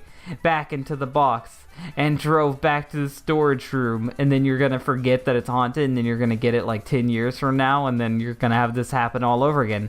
This time I labeled the box that "Don't open ever," and tossed it in there. Well, why didn't you just throw it away if you're gonna do that? Or sell it on eBay so you can have an extra $60. I went home and tried looking this up, but there was nothing to be found because it's your shitty creepypasta. Even to this day, I'm not sure if somehow got a hacked copy back when I first bought the game when it launched. No, if you bought it when it launched, you didn't get a hacked copy. But all I know is I'll never play Sonic CD again, even though it was just your copy, but whatever. And that was Sonic Creepy Disc. It was unoriginal. It ripped off Sonic.exe, and the only funny thing it had to it is the fact that Sonic was a snarky bitch and kept wagging his finger at the player. This is cliched, it has blood everywhere, and it's just a typical cliche terrible story. Today's Crappypasta is called Sonic Endless, so let's get into this today on DHT. Now, this Crappypasta starts out with a little bit of a disclaimer, and I don't like these disclaimers in these stories because it kind of draws you out of the moment, it draws you out of the story, but let's read it anyway. Sonic Endless is a creepypasta by Jonic Okami 7. Sonic names and trademarks are owned by SEGA, no shit. This has been given a few looks over, and there may be a few kinks I missed. Criticism will be greatly appreciated, then you will like this video if you ever find it. Note, I must stress that this fic is no way intended to attack anyone, and I profusely, with a lowercase I, showing that this is a crappypasta, if it does come off on that way. I don't know what the fuck you're talking about, and I am currently doing my best to revise it to soften up any potential offense. So we have like an SJW disclaimer in the creepypasta. Creepypastas are supposed to offend in a way. They are supposed to disturb people. They are supposed to creep you out. So I don't know why you would try to make a creepypasta that's not offensive in any way. It seems like a bad idea. And then we have yet again another fourth wall breaking thing where it's labeled as story. I don't like it when creepypastas do that. It kind of ruins the immersion of everything, seeing how this is supposed to be like a campfire tale. It's not really a campfire tale if you're splitting it off like that. I am what you may call a very loyal gamer, tips Fedora, towards the classic franchises such as Pokemon, Mario, Zelda, and especially Sonic. While many modern gamers scorn at such titles, I don't know what the fuck you're talking about. Everyone loves all those titles except for maybe Sonic, in favor of more graphic and violent games such as Call of Duty or Dark Souls. This has to be a fucking joke. Your two examples are Call of Duty and Dark Souls? Come on. I've, missing the apostrophe, always been pretty stuck to childhood classics. That's literally just repeating what we just read. You didn't need that sentence at all. As a huge Sonic fan, I thought you were fans of other shit too, but whatever. I look forward to playing every new release, good or bad. Ah, God, you're part of the problem. But despite the reviews of the public who usually dub a Sonic game as terrible, way to be part of the stereotype, because it did not meet their expectations, or maybe it's because they actually are bad sometimes, or just mediocre, and people expect better. I usually had little expectation to save any potential disappointment upon going into a new title. That is not how you should treat a game. I don't go into Mario games with low expectation because I know I'm gonna get a good product. That's how Sonic should be too. There's no reason why it shouldn't be like that. And like the games for what they are worth, which isn't very much. However, I feel that I can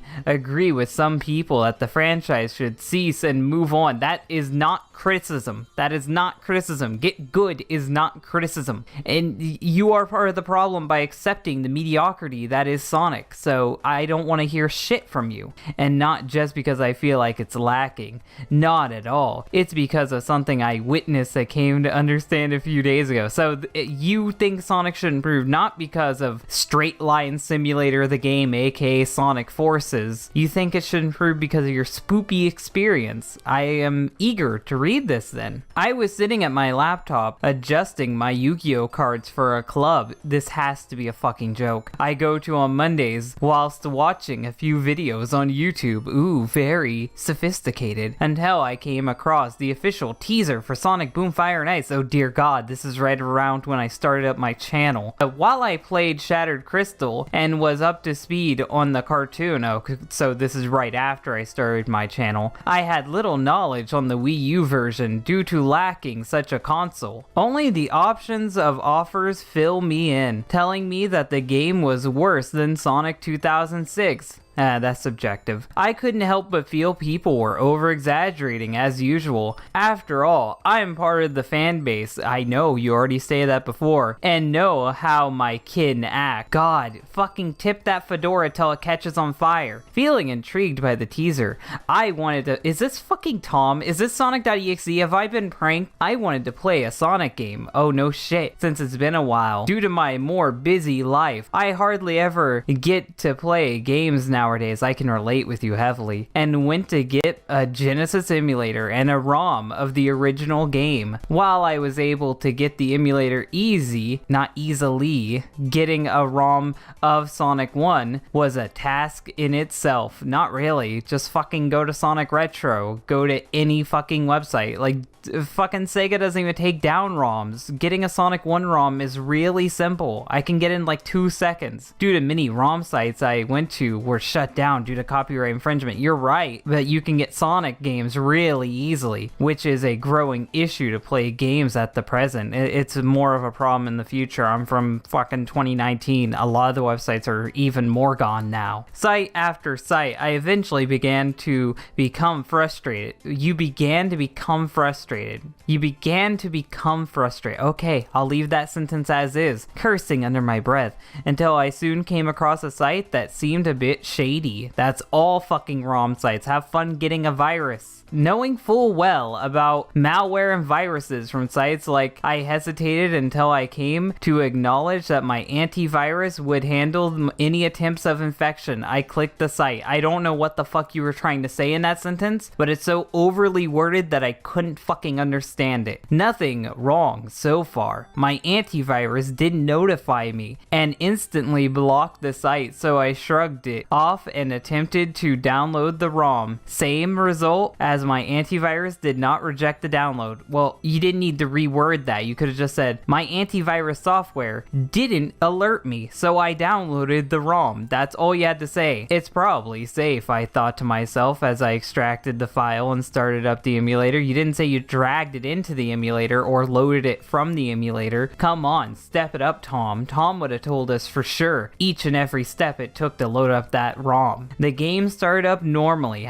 Okay, I'll just leave that as is. This fucking story is already coming through with all the tropes, with the usual SEGA logo, unlike the unusual SEGA logo, and Sonic Team text. When it reached the title screen, no music played. A glitch, I thought, whilst dreading the idea that I would need to try to find a better working ROM, until Sonic popped out of the title ring. His expression wasn't the usual smug and cocky persona he usually showed. No, it was depressing and lacking in energy, so it's Sonic for hire then. Okay, I see where you're coming from. I got angry and cursed loudly at the fact that I got a hack instead of the original game, cause you're fucking retarded. But I swallowed my pride and decided to try it out, hoping it was a good trade-off. It wasn't. As I pressed start, the game instantly threw me into the first level. You don't need to tell us. We know how games work. With the title card saying, no more. Oh god, it's already edgy as can be. No more what? I asked myself as the title card moved, revealing the stage, and to my surprise, I saw Green Hill Zone. You shouldn't be surprised. That's in every fucking Sonic game ever now, in a different light. Green Hill was dead and lifeless. No, it wasn't filled with blood or gore like some crappy ghost story. Come on, don't pretend like you're not a crappy ghost story. It was lifeless in a sense of nothing or nobody living there. Oh, so it's like a crappy ghost story, you know, like Sonic Faded Colors. Exactly like Sonic Faded Colors, to the point where it was abandoned, the level was silent, and lacked any BMG period. Ooh, you're such a big brain by using those technical words. I drew my gaze at Sonic. Sonic himself stood quietly, looking at the ground, almost like he didn't have any vigor. I hate how you fucking write this. This isn't the Bible, it's a Sonic Crappypasta. Just like in the title screen, I noted how bizarre this hack was and proceeded to move. Sonic, realizing he didn't pick up any speed and only hobbled forward. Oh my god, he's handicapped like the author.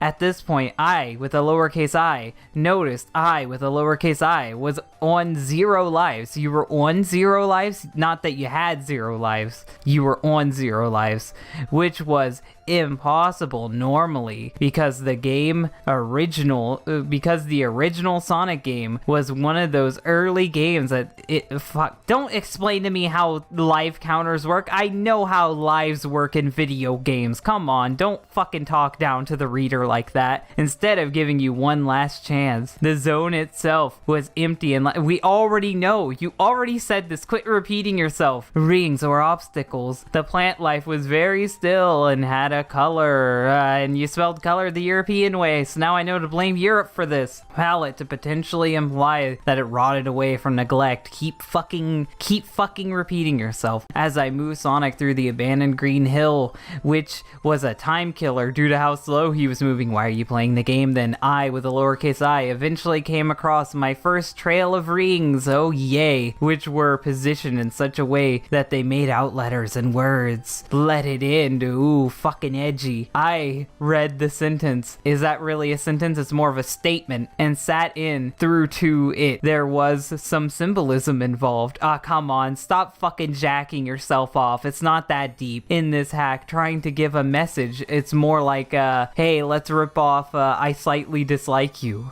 How about that? How about that? You remember that troll pasta? God. I moved Sonic past the trail to another set of rings, forming a word. I can't take it. So we're just ripping off a Mario creepypasta then. We're ripping off I Hate You. That's what we're doing here? We're ripping off I Hate You? Or that other Mario creepypasta just called Mario? Or are we gonna do that? Because we've done this before too, and you were making it seem like you were something original, something new, something different. I guess I shouldn't have expected much from you. Who was leaving this trail besides the hacker who made the game? No shit. Was this another one of those horror story fan games? Of course. Was it one of those other characters with a death wish? So you have read the Mario one. I really didn't know and had to keep moving to find out. Oh yay, I'm so fucking excited. Suddenly I jumped as Sonic turned to look at me. I noted that this hack was acting like it was aware. So now we're ripping off Sonic.EXE. Although part of me wondered if the game and its titular character, way to use big words, was indeed trying to tell me something. Quit fucking jacking yourself off. I get it, the game is deep. I gulped and it continued to move Sonic to the next formation of rings, fearing what they would say next. They hate me. Oh no, really? Was this hack made by fucking Gamer Guy? Come on. Is this really gonna be Sonic fucking jacking off his own ego? Really? Is that what we're gonna do here? Be like, oh my god, Sonic sucks now. What is this, IGN? Did IGN make this fucking ROM hack to point out how terrible Sonic is? This concerned me. To whom was saying the sentences? Oh, come on, stop being... I hate this writing. I hate how he's writing this. And was half expecting a jump scare at this point. Of course you'd be expecting a jump scare. Only for the game to continue on its own definition of normal. I move Sonic to the next ring sentence. Not really a sentence, but okay, because there's no periods. They ruined me. Oh yeah, that's definitely what we're doing here. I started to get a big idea. Okay, a big idea, big brain idea here on who was saying all these messages. Sonic ...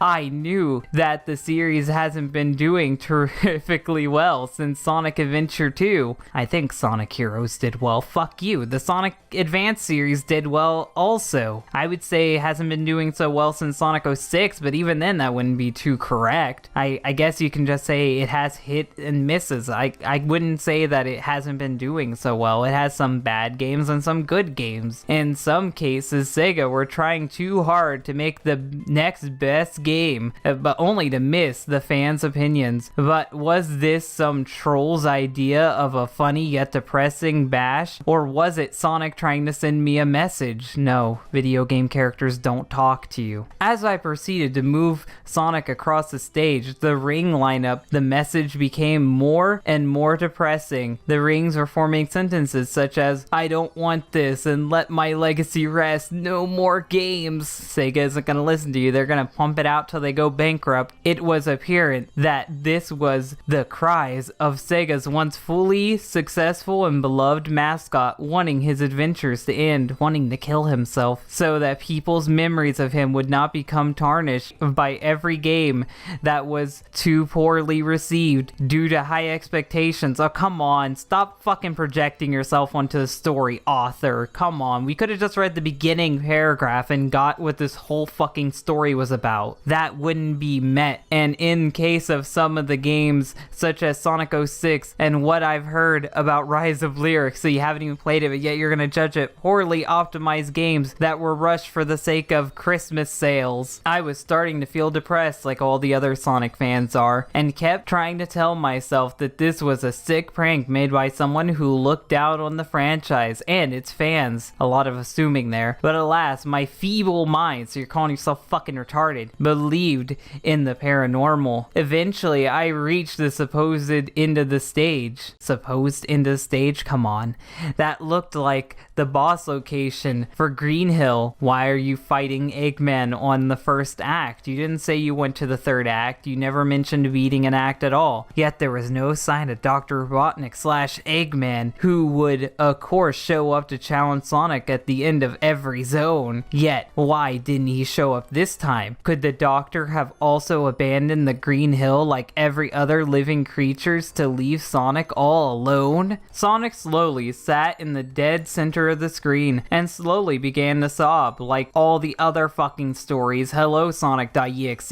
He sobbed for a good minute or so, pulling out your stopwatch, Tom, until he got up and looked at me once more and began running to the right, so he can run now. Apparently that limp was just for show, which led to a bottomless pit. Hey Mario, hey, why don't we just rip off a bunch of stories that did really well and then just fucking slap Sonic in it? That seems like a good idea. He then jumped into the pit and did the usual death animation. Nothing gory or demonic, just a little sound effect. Yes, we get it, you're ripping off Mario. Everyone has read Mario at this point. With Sonic's dazed yet surprised face, he shot up and down. The game then alerted me that the game was over. Way to be redundant with that sentence. But instead of the words game over, it said please be over. Ah yes, Sonic is sounding more like me the further this story goes on. Before cutting into a binding mix of colors, occasionally flickering through images of Sonic's decline over the years. How did you fit all that on a Genesis ROM? I don't know. Be it game titles, concepts, and certain characters, way to be vague, so we have no idea what the fuck you're talking about. After all this, it cut back to a display of Sonic falling from the top of the screen and hitting the ground. While he would normally have survived such a fall because Sonic doesn't have fall damage, he hit it with a crunch, unlike the usual breaking sound, so it sounds like the crunch from Sonic 3. As I, with a lowercase I, because I be retarded, sat here wondering what will occur next in this bizarre symbolic ROM hack. Quit jacking yourself off. I jumped in surprise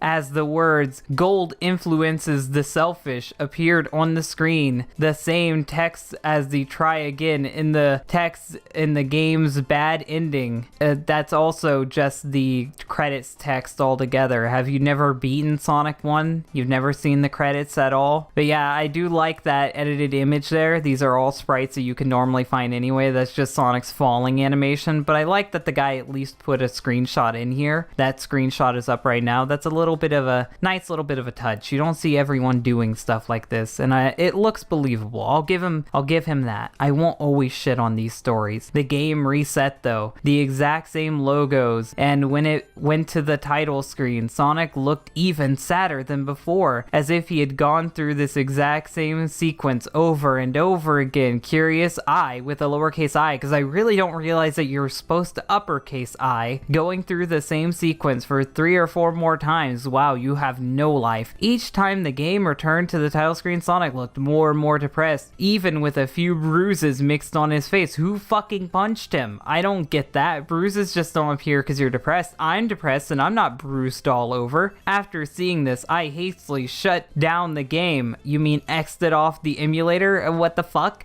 And sat in horror after it clicked in my head. Wow, you're such a big brain after all. It took you that long to figure this out? To what this all was supposed to mean. Sonic was trapped in this eternal cycle of game after game, forced as Sega's little marketing gimmick to fill their pockets with cash. The concept, if you think about it deeply, is sickening. Oh wow, tip your Sonic fedora, tip it hard. If you consider this an all too real interaction to reach out to a fan akin that defenseless bear forced by some sick bastard to perform to their own game, wow, you are looking way too into your own shitty fanfiction. All that happened, the empty green hill zone, the message is quit fucking repeating shit, I'm skipping it. I'm skipping it, I'm skipping it, I'm skipping it. SEGA wants to be for monetary value. I didn't tell anyone else this story except for the whole internet when I published it because I knew no one would believe me if I tried, and I don't. Yet, when I see a new Sonic game or another Sonic media, I sit there and think about what I saw in that game and hope that Sonic would rest one day. The end. And I hope Sonic will rest one day too. This story was terrible. This author obviously has no idea of grammar despite using such big words, but yet didn't remember the uppercase I most of the time. This story does nothing but rip off other creepypastas and jack off its own ego, really thinking that it's making some grand message when really I've read at least 600 stories that did this exact same plot. So yeah, this story was bad. Today's Crappypasta is Sonic X-treme, a strange disc. Let's get into reading this today on DHT. Prologue. And I really don't like it when stories are structured this way, but whatever. I was doing my weekly shopping in Town Square,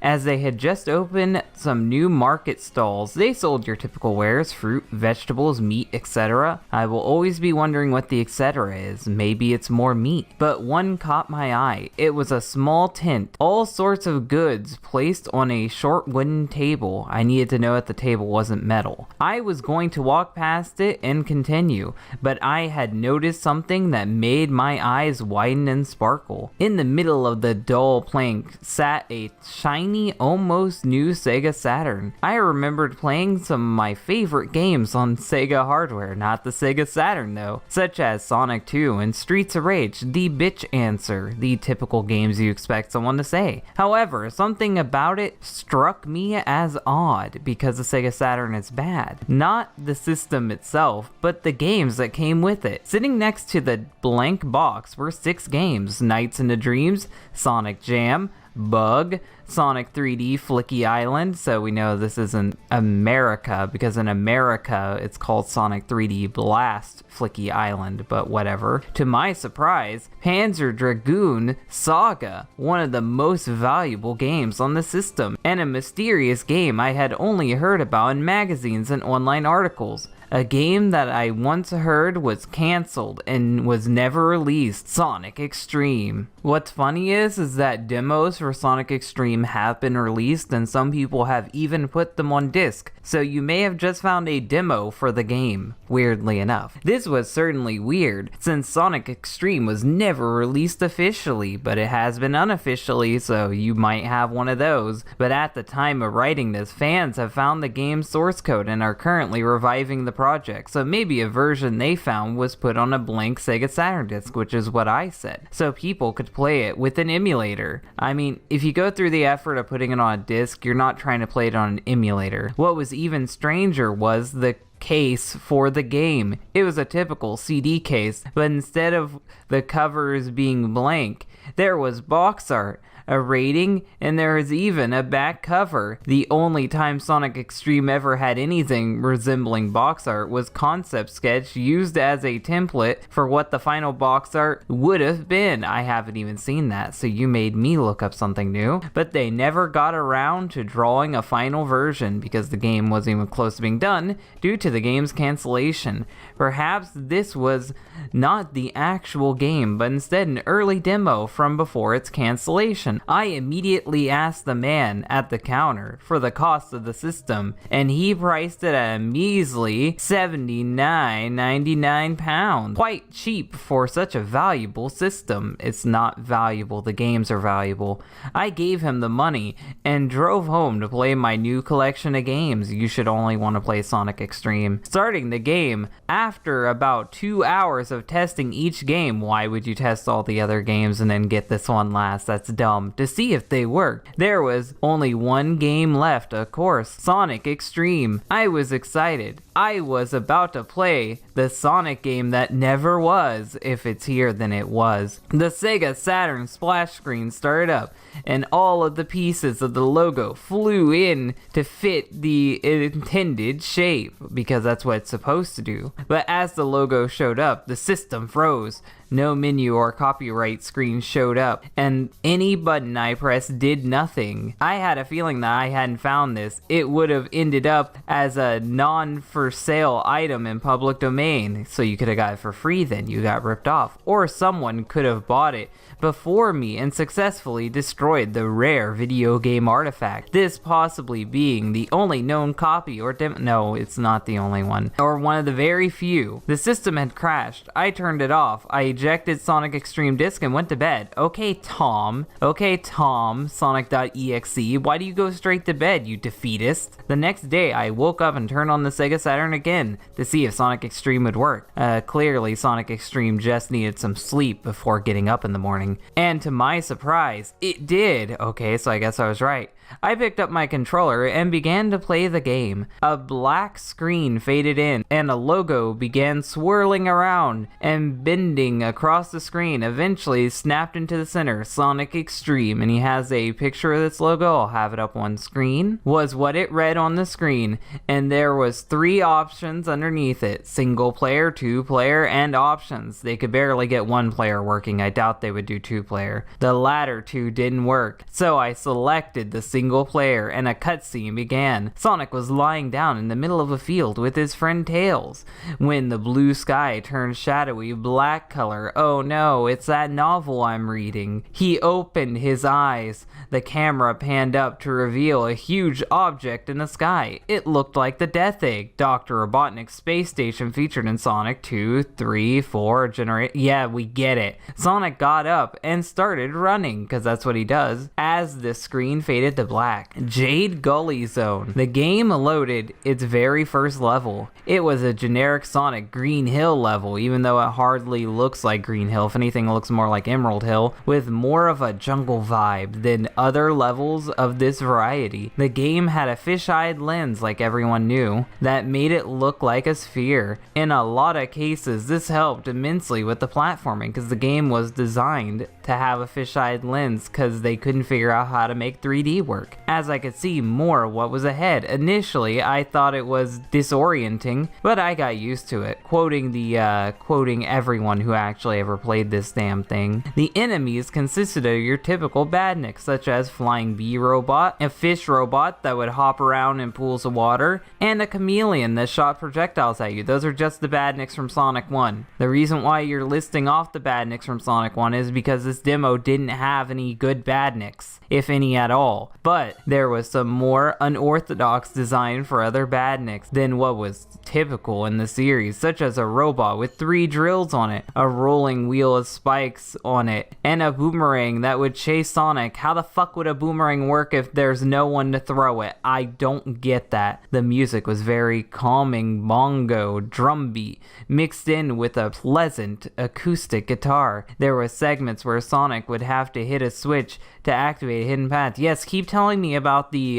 demos I've seen before for like over 10 years. Keep telling me about them. And there was some crumbling bridges that would lead you into spikes, but the level was fairly easy because it isn't done. The boss was a big cat looking mech, so Big the Cat is the villain. Good thing, I never knew this. Which would leap at Sonic and swipe him with laser claws. That's bullshit. After a few hits, its head would fly off, R.I.P. Big the Cat, revealing Robotnik in his classic Eggmobile. See, his Eggmobile, Eggomatic, I'm really curious what the canon name for this thing is. He now had 2 new attacks. Robotnik's never really had any attacks, he just had different equipment, but whatever. He would shoot lasers out of the mech's paws and perform a spin spin attack that would send him bouncing across the room. The game ran completely different in the boss battles than in earlier levels. For instance, the fisheye lens had gone, and in its place was a flat battlefield with no features whatsoever other than a colorful texture on the ground. Sonic ran a lot faster, and the arena rotated around him.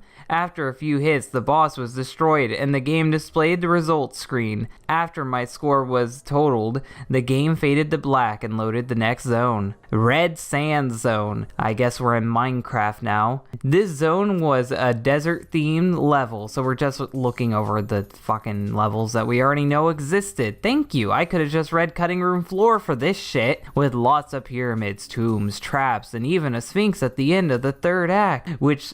why would there be 3 acts? Sonic usually does 2 acts, but if it's a 3D game, it would probably be 1 act. If you're lucky, 2 acts. Sonic would have to run into to finish the zone. The music was very slow, with a Middle Eastern mood to it. There was quicksand traps that you would have to jump over, and dart guns that you would have to run past. Typical Sonic fucking shit. The level design was a lot more treacherous than Jade Gully, making a huge difficulty spike. The enemies included a mummy robot that limped toward Sonic. That would never happen in a Sonic game.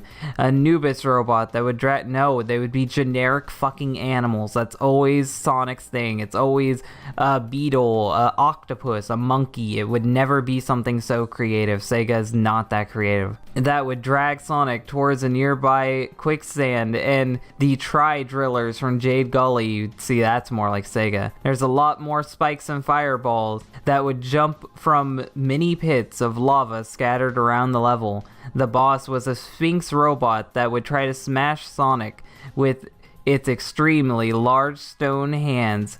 Unlike the big cat robot, the boss was fought. It is a big cat robot though. It's a Sphinx. What's up with Eggman and cats in this game? On a single platform, floating around the sky in an area in a complete 2D perspective. Oh great, Sega's pandering before they even had to pander. As I was about to defeat him, the graphics started to flicker and glitch out. Of course they did, creating some weird images and patterns. Shortly after the barrage of colors, the game locked up and emitted a loud buzzing noise.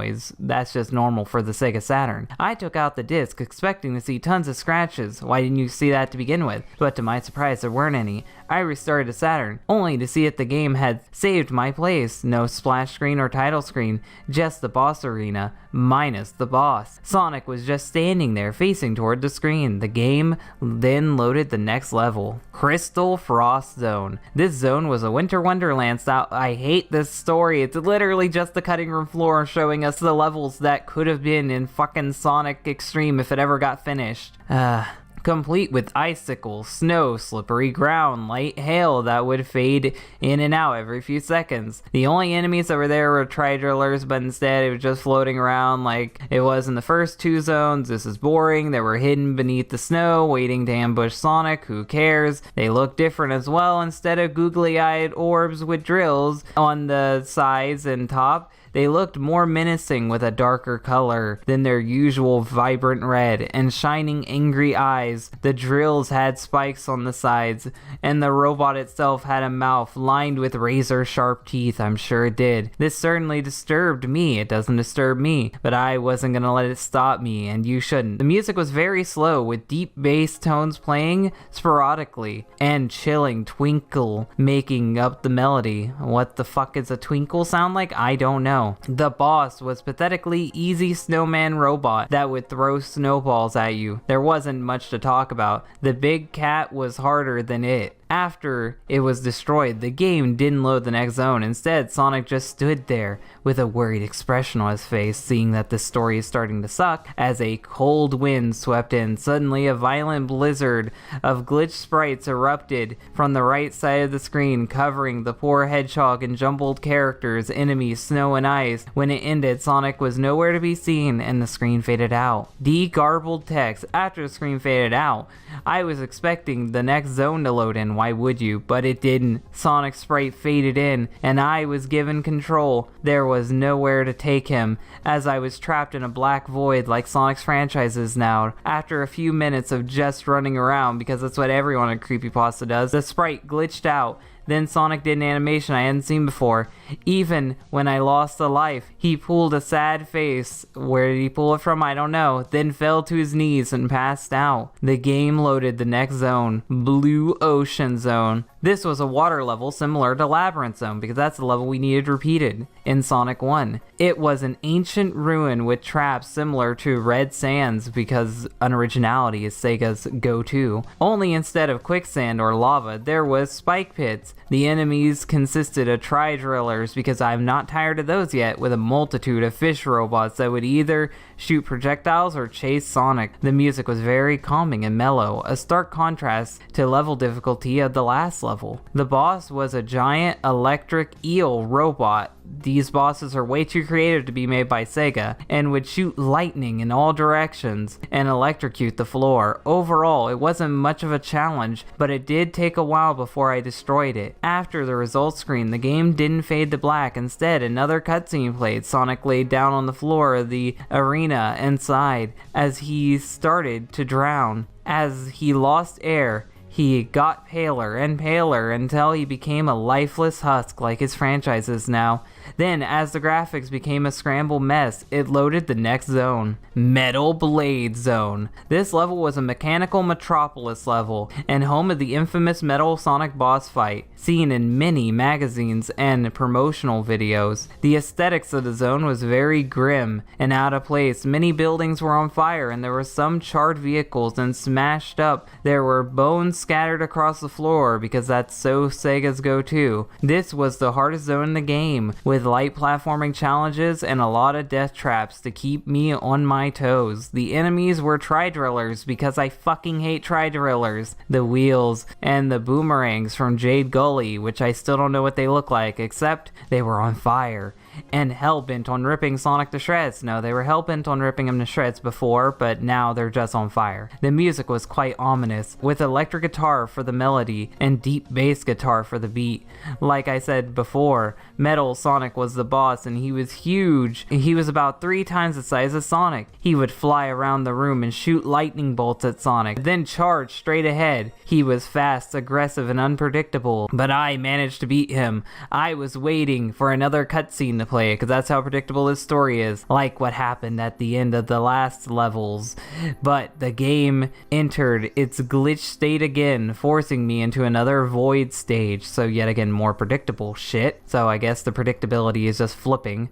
Galaxy Fortress. Oh great, Mario Galaxy confirmed. This did not look like a space station, so the name was a bit misleading, but I digress. This level was quite off, even considering what Metal Blade looked like. The walls were deep purple color, while the floor was deep black color. All of the previous enemies returned, now rather menacing. All of them have been returning before. The textures on everything was glitchy, almost corrupted, creating some very wacky images. There were segments where Sonic was in space, and he had extremely cruel time limit to get through, and a nearby airlock, and continue on. At the end of the second act, right as I was about to pass the goalpost, Sonic's sprite glitched out and began to fly in all directions across the screen like Knuckles in Sonic Boom. A few seconds after it started, the textures of the level flickered and suddenly went crazy, even glitchier than it was before, creating an image so bright and distracting that it actually gave me a headache and possibly a seizure. I covered my eyes and walked out of the room because that's how you react to a video game. But as I was about to shut the door, the Sega Saturn emitted an ear-splitting noise. How did your TV get that loud? That sounded like a mix between a buzz TV static and a high-pitched shriek. I immediately turned off the system, and as quickly as the sound had arrived, it left. I relaxed knowing that it was all silent now. Epilogue. Upon restarting the Sega Saturn, I got a blank screen with Game Over scrawled in glitchy red letters. No matter what I did, I couldn't access the title screen or anything else. It was just stuck on that intimidating screen forever. I ejected a disc from the Saturn and put it in its case and left it in a corner of my bookshelf, right next to Sonic CD, hidden behind the DVD cases and books, where hopefully no one else would ever find it. You should just destroy it or sell it on eBay like I would do. And that's the end of the story. So what did you guys think of this story? Did you like it? Because I didn't.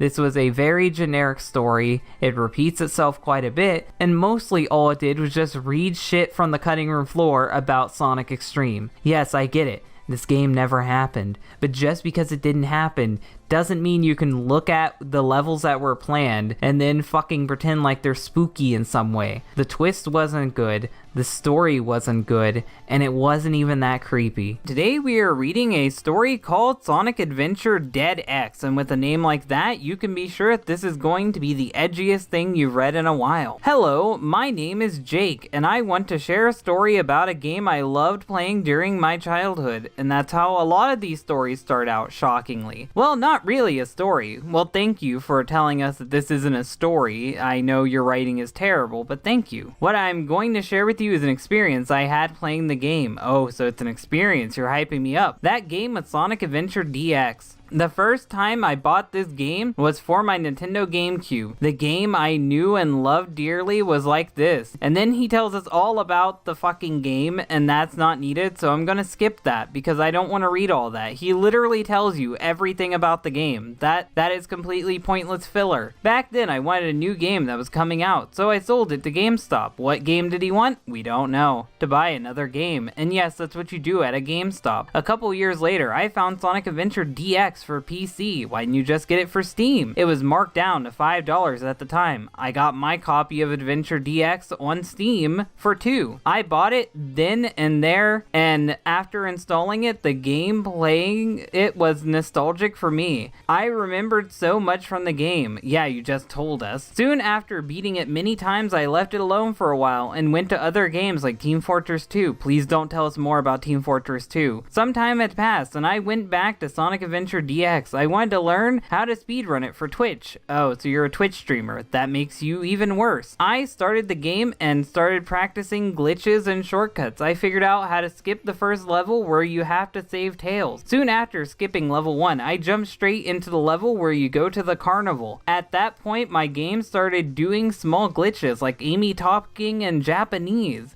It was odd because I didn't change the language setting. Needless to say, I went back to the menu, and what would you know? It changed. Ooh, what a shock. I swapped it back to English and got back to the game. After I fixed it and beat the level, everything seemed normal. That was until I went to the Red Mountain stage. I started the level like normal, and going through I saw a few enemies didn't notice me like the monkeys normally throw bombs. They seemed to be still and were just standing there, T-posing I assume. I ran past them trying to make good time, but still, most of the enemies were not moving because that's the typical creepypasta thing. I figured it was just a glitch because I'm an idiot. On this stage, you'd have to get out of a volcano before it fills with magma. Thank you for telling us how volcanoes work. I noticed the ring men in the locked cages were acting different than before. Normally, they stand there with a slight bouncing animation, but this time they were banging on the cages. They wanted to get out. That made me stop and think, why are they doing that? Maybe skipping the first level unlocked a hidden animation. That's not how that works. I waited a moment, but there was nothing really changing, so I finished the level. After Red Mountain, I began Sky Chase stage. It was odd though, because the cutscene didn't activate. It immediately started the level, and Sonic wasn't riding the tornado. He wasn't riding the tornado, which was damaged. Well, what does that mean? Was he hovering in the air? Was he spinning around in circles? We'll never know. And there was no driver. Well, there's no driver, and he's not riding the tornado, so why even bring it up? I completed the level, and minus the glitches and no dialogue, everything played normal. That's not normal. I knew Eggman's ship was the next, like the previous level. The cutscene did not play either. I hadn't pressed any buttons for it to skip, but I pressed on as normal. That's not normal. Shortly after, I reached Sky Deck stage, but the game became unresponsive for a few minutes. Why would you stand there for a few minutes and watch it, and then start it back up? I would have gave up and reset my computer. I noticed that a few things were missing, like rings and capsules. I figured it must have broken the game trying to exploit the glitches. That's not how games work. I continued the level looking for the end, but most of the enemies were gone, and Big Cannon wasn't firing. Then I decided to quit the level, but I found the pause menu was gone, but the game was still paused. When I had unpaused the game, it was lagging and jerking. Jerking is not the expression I would use, but thank you. I went to jump on a platform, and I had died in midair, even though I hadn't hit anything. I thought that maybe the enemies were invisible or glitched glitched. When I returned to the checkpoint, I noticed Sonic's hands were gone. Ooh, spooky. Now he can't pick up shit. And upon further inspection, they were. The way to be redundant. It was an odd sight. Not really, but I decided to continue and completed the stage.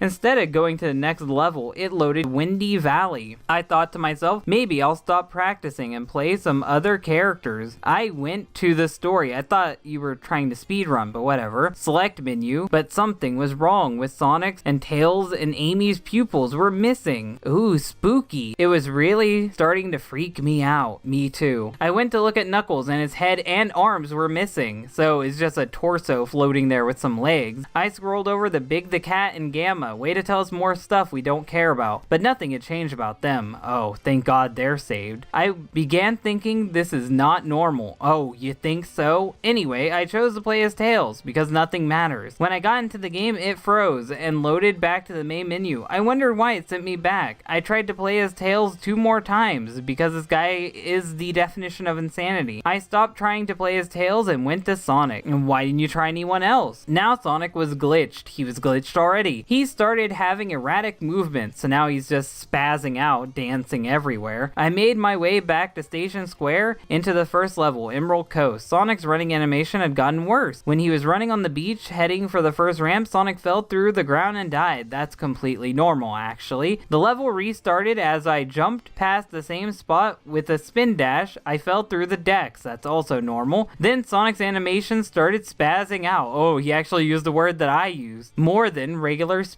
And died. I'm wondering what's going on and why can't I get past this area? I tried again. You're obviously Aaron from Game Grumps. I used the spin dash to skip to the next loop and made it finally after multiple attempts. I assumed you ran out of lives, but whatever. I made it to where Tails is, but then the game started lagging. It's under extreme heavy load. Tails was there, but he was laying face down. I was thinking, is Tails dead? Ooh, spooky. I continued on, but then when I got to Tails, Sonic froze in his tracks. I couldn't control him anymore. He just stood there staring at Tails' body. And then the game crashed to the desktop. What happens next brought me... Wait, what? What happened next brought me nightmares. Oh yeah, because a spooky game is definitely going to give you nightmares, especially a spooky Sonic game. I restarted the game and loaded my save file. Now things have changed. Again, Sonic and Tails and Amy's hands were gone. Who cares? Quit ripping off Ben Drown. I found this rather upsetting, but I continued on because I'm Tom, not Jake, to play as Sonic again. The game loaded up inside of the first level, very end where you find Tails. Tails was still laying there, and his model was covered in a lot of red. It looked like blood. Hyper-realistic blood, I assume. Sonic has done complete level animation, but he didn't say anything, as the parts of his model were still missing. So if he doesn't have a mouth, then he can't talk. That's how video games work. The game then cut to black, because that's what all these spooky games do, and it was back to the main menu. I tried to go to character select to play as Sonic, but it wouldn't let me play as Sonic. Same as Tails a while ago. Then I tried to play as Tails, but it didn't work either. Then I chose to play as Knuckles, and it loaded the same as it normally would. I expected the game to go back. Who fucking cares? Oh my god, this is Sonic.EXE. I hate this. Then I started playing a head for a while. Hahaha, funny because he doesn't have a head.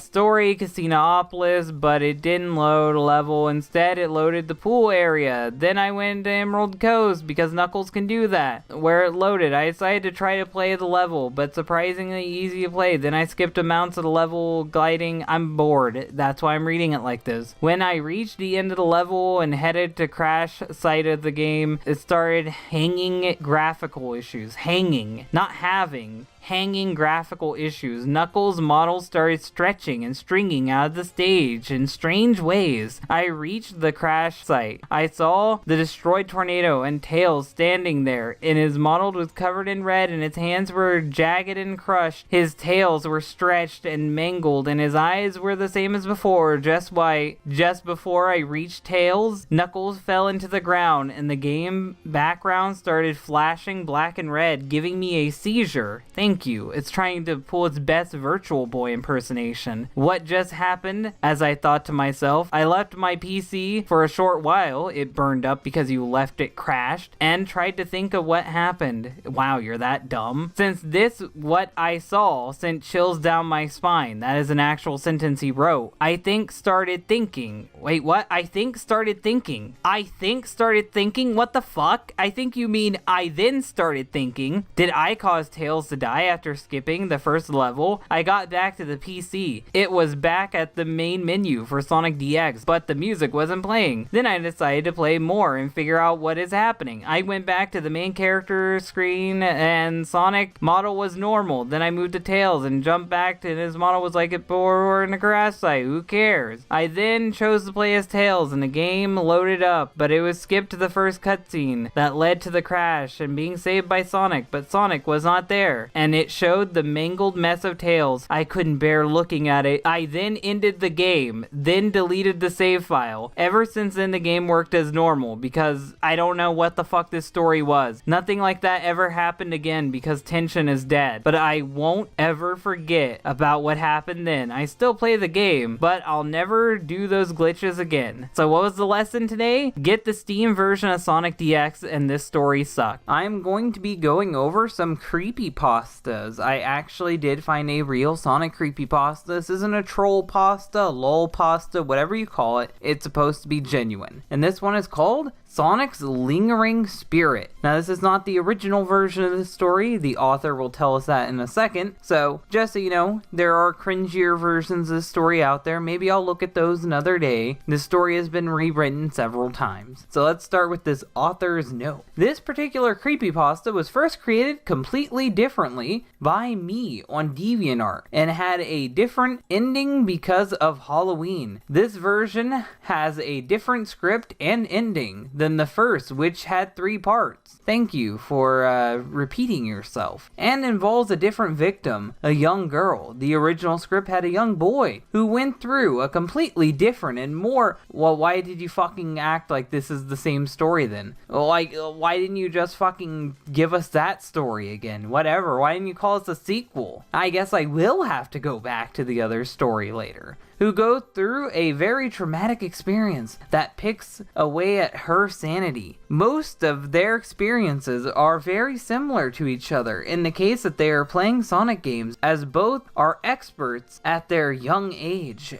How much Sonic do you have to play to be considered an expert? I want to know. If you want to see the original, there's links to all 3 parts at the bottom. The history of this creepypasta, being pretentious, I see. I thought the last part was the history of it. Sonic's Lingering Spirit is a creepypasta where 2 victims had very different encounters with a very sinister spirit. One victim being the most traumatic than the others. That's not how that sentence should go. The idea came from the thought of a unique creepypasta, which is a lie, because you know that doesn't exist, where there are 2 separate experiences told as 2 completely different versions of the same creepypasta. A Pokemon Red and Blue for creepypastas, I see. Where one experience was traumatizing, and the other one was literally brought one of the players to the point of pure insanity. Well, aren't those like synonyms for one another? Whatever. After a number of mysterious occurrences between a PSP and GameCube game and a computer. Okay, that's the fucking history apparently. The creepypasta. I hate it when stories are split up like this, but whatever, just break the immersion. I recently played a Kingdom Hearts game, which I've never played any of them, so expect me to fuck up names and references. I got a gift for 2 years ago, specifically titled Birth by Sleep, which I hear is a shit one. I could be wrong, but I think people hate that one. About 3 months ago, I remember I fought a boss called Vanitas, a very stupid and flamboyant name, sentiment, and defeated it. I don't know who that is or what that is. I one day went online to check my email. Okay, so that just happened. I didn't even need to know how to say his fucking name. Found an anonymous email, because that's how emails work, with a link I've never seen before. That's what anonymous would be. I've already seen a very possible URL name on the internet. What the fuck are you talking about? But was curious to check it out. There was a file called lingeringspirit.exe. I don't know what a .exe is, apparently. For some reason, it was marked as a Sonic game. Are we talking about Sonic now? You start out with Kingdom Hearts, now we just full stop and then switch to Sonic? Why, okay, I guess we're here. I started to think that maybe it was a crossover game, as Lingering Spirits were the spiritually possessed armors in Kingdom Hearts titles. Oh great, so all this is Kingdom Hearts. I'm the worst person to read this because I haven't fucking played a single game. I thought to myself that if I fight Terra's Lingering Will here, then will it probably be the best game I've ever played? What the fuck are you talking about? I loaded the game, because you loaded apparently, and the Sonic the Hedgehog, which the in Sonic the Hedgehog is lowercase even though it's his middle name, so it should be uppercase, but whatever, nitpicking. Game for Sega Genesis title came up, but there was no music. Oh no, spooky. Suddenly, I heard the god-awful Japanese version of the creepy laugh of one of Birth by Sleep's antagonists. It is a knockoff fucking Kefka laugh. Instead, it's that fucking guy that I don't know who he is. I shrugged it off. It is just Sonic.exe, by the way. And went back to focusing on the game. Remember when he said he wanted this to be original? It's not original. As soon as I paused the game, the screen cut to black. Oh god, it literally is Sonic.exe, please kill me. Then I completely freaked out because it's Sonic.exe, period. A face that looked almost exactly like something from Sonic. Remember when he said he wanted this to be original? Shown up on the title screen, only it looked different. It looked a lot like Vanitas Remnant minus the eyes. I don't know who that is, and I don't fucking care because you're not even trying to explain Kingdom Heart lore to me. Like, explain to me something about Kingdom Hearts, please, so I have something to go off of here, which resembled that Devil Spawn Games antagonist, but my body was not ready for, okay, I guess you're not Reggie, for the hell I walked into. I was playing as Sonic, like I normally would, except for you never said you played a Sonic game, so I don't fucking know. But something was wrong. Oh, now it's wrong? The background of Green Hill Zone looked like a barren wasteland. I guess you could say Green Hill's looking a lot more like Sand Hill. Fuck, I hate that reference. And the water was dried up as the Keyblade graveyard theme played backwards. What are the odds that you would get a Sonic game that's also Kingdom Hearts and you happen to like Sonic and Kingdom Hearts? What are the odds of that? When I look at the bridges, they were completely destroyed. Then how did you get anywhere? When I walked off the edge, I somehow crossed it like it was a normal bridge. Okay, I guess you answered that one immediately. Dumb for me asking. I was scared, but I wasn't going to let it get the best of me. I noticed all of this looked hacked. Oh, did it now? Someone must have modded the game. Okay, I'm gonna say this now. If it has its own exe file, chances are it's not hacked. Chances are it's not modded. Chances are it's a fan game built from the ground up and has its own original shit. So that's not a hack, that's not a mod, that's a fan game. Suddenly the game crashed about 2 minutes into the level, and something changed about the game when I reloaded it. The Sonic game played again. Well, that's what happens when you restart it, but it was exactly as I saw it when it all started. I don't fucking know what the fuck he's talking about. When I played it, everything felt all demonic.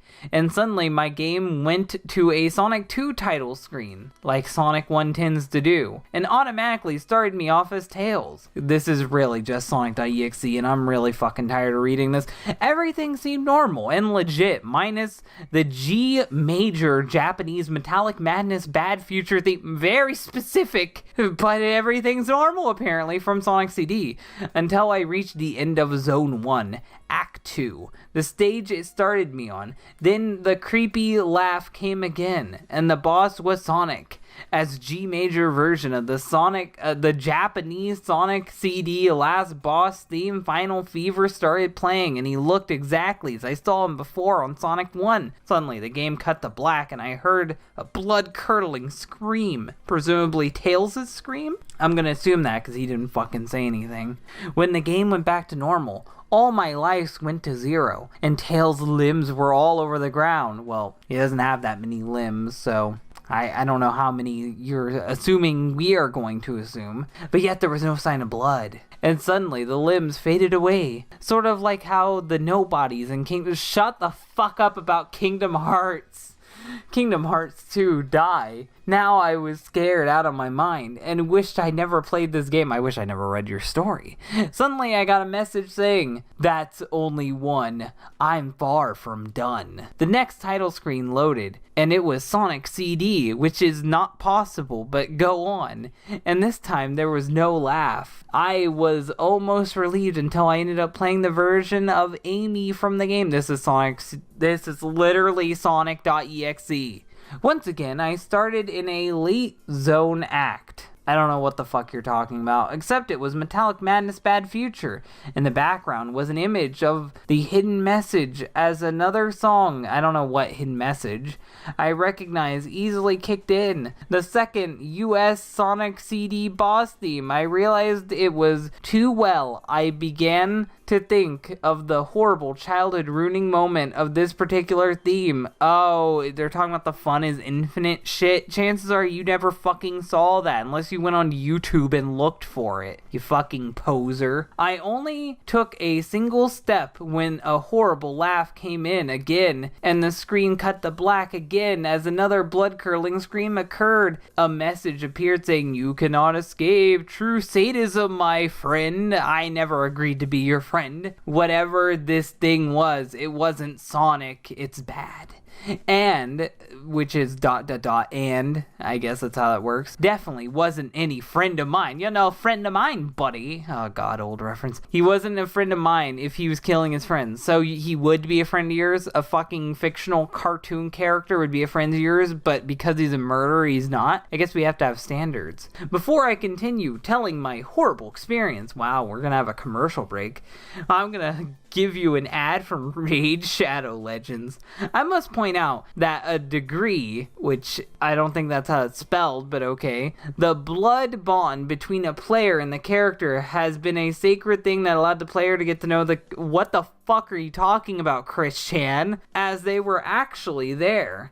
And in a way, when you play the role of a character, you technically begin to befriend. Shut the fuck up, they're not real. The people they meet, evidence ever since Donkey Kong for the arcade between Mario and Marion. I don't know who the fuck any of these people are. I know Mario, but I don't know Marion. Now let's continue my last horrible experience while playing the anonymously shared game. The last game title screen loaded, and it was Sonic 3 and Knuckles. I guess I needed to know Knuckles was there. Only Tails was completely disappeared from the game, as well as Sonic. Oh, this doesn't sound familiar at all. And even their co-op gameplay file. I decided to play as Knuckles because that's what I did in Sonic.exe, and I found myself on the Doomsday Zone, which was impossible unless you use the level select. Haha, I watched that video too. Thank you. Now play an actual fucking video game. Right after 5 minutes of running endlessly, no one would fucking run endlessly for 5 minutes, the screen cut to black. And for a split second I saw Sonic's face again, and then another blood-curdling scream came from my game because that's what happened in Sonic.exe. As the screen cut to black after a minute, I really wanted to take my computer and smash it because that's what Tom would do, but I couldn't as I was driven into fear and looked away from the screen. Suddenly, I got one last message that was flipped to be reversed saying, "Look behind you." That mirror off my glasses, so you have glasses and it just so happened to flip it perfectly for you. What a fucking Gary Stew. When I looked, my heart nearly stopped after 2 minutes stopwatch. That torturous Sonic showed up on the screen, even more horrific than before, and the text in front of him appeared and read as follows: "You were fun, but my time with you is up. You survived my little game, so I will pleasure you the joy of living to see another day. I don't want you to pleasure any children, but never forget what you saw. I will be back. Wow, this guy's lamer than Sonic.exe. At least Sonic.exe like stole people's souls or fucking murdered them or something. I don't really remember. And make you scream once more. Enjoy your last shred of sanity, child. That's how sanity works, apparently. I will be back to claim it when the time comes to complete my torturous cycle.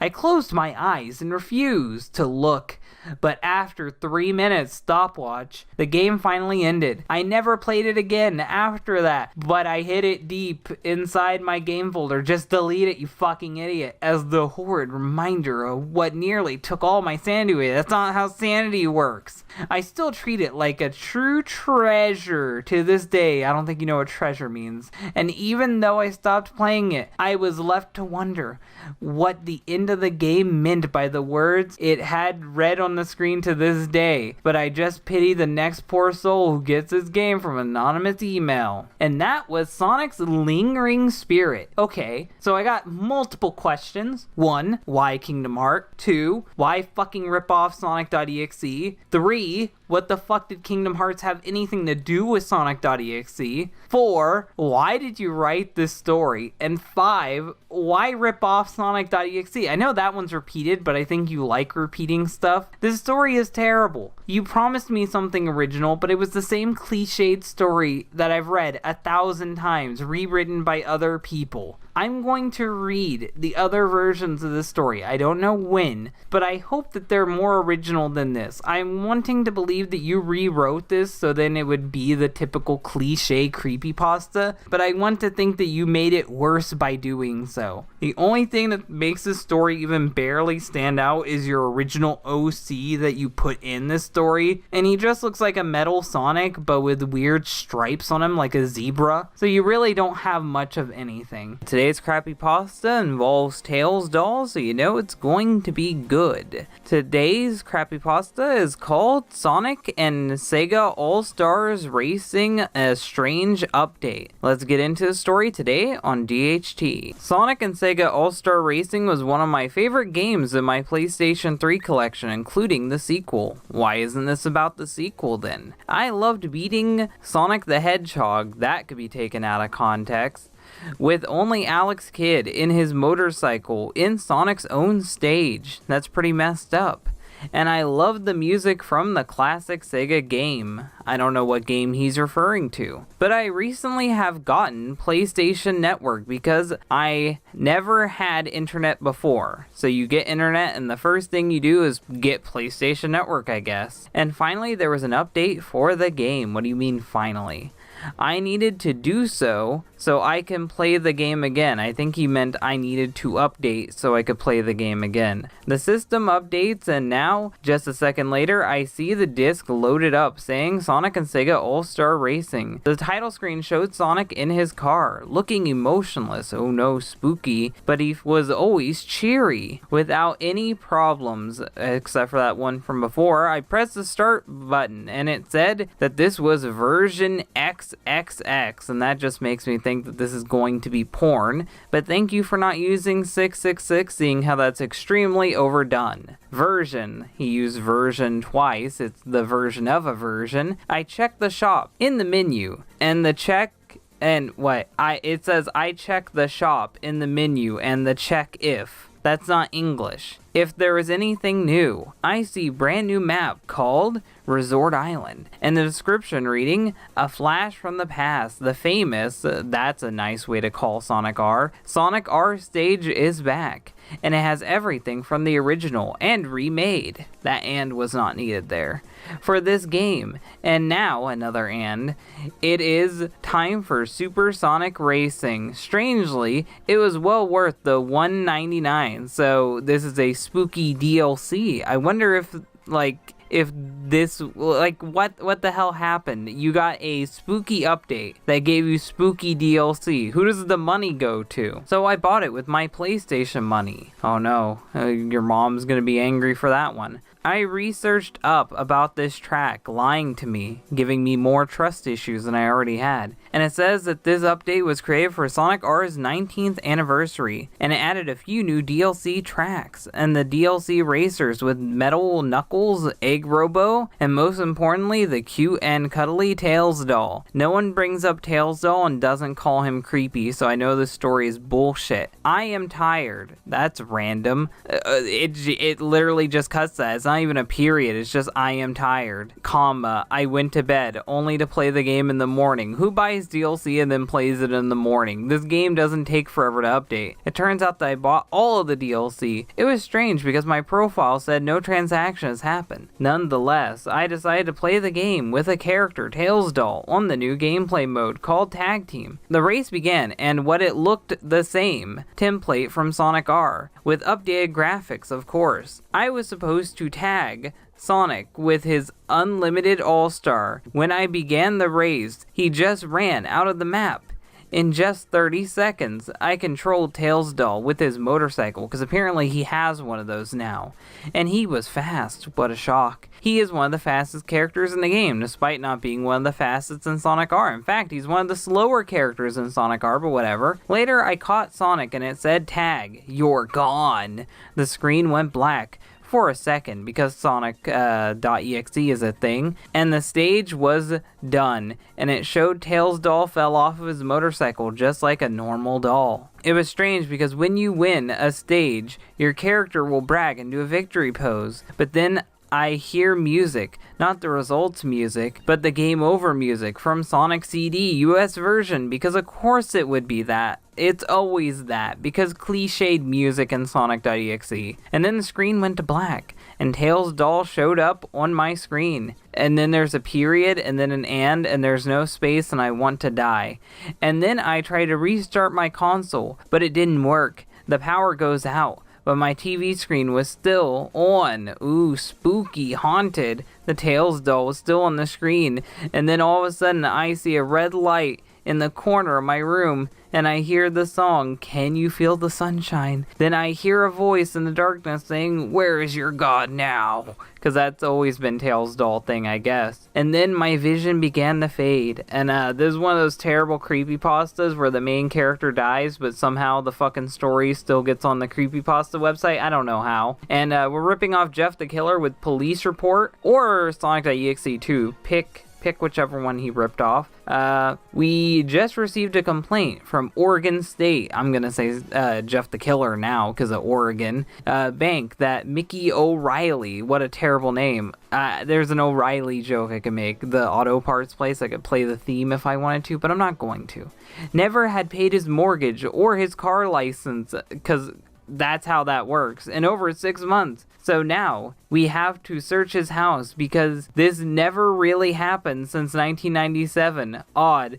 What we found was equally disturbing. A fox doll with an antenna with a red gem attached to it on the screen with text saying, "Where is your god now?"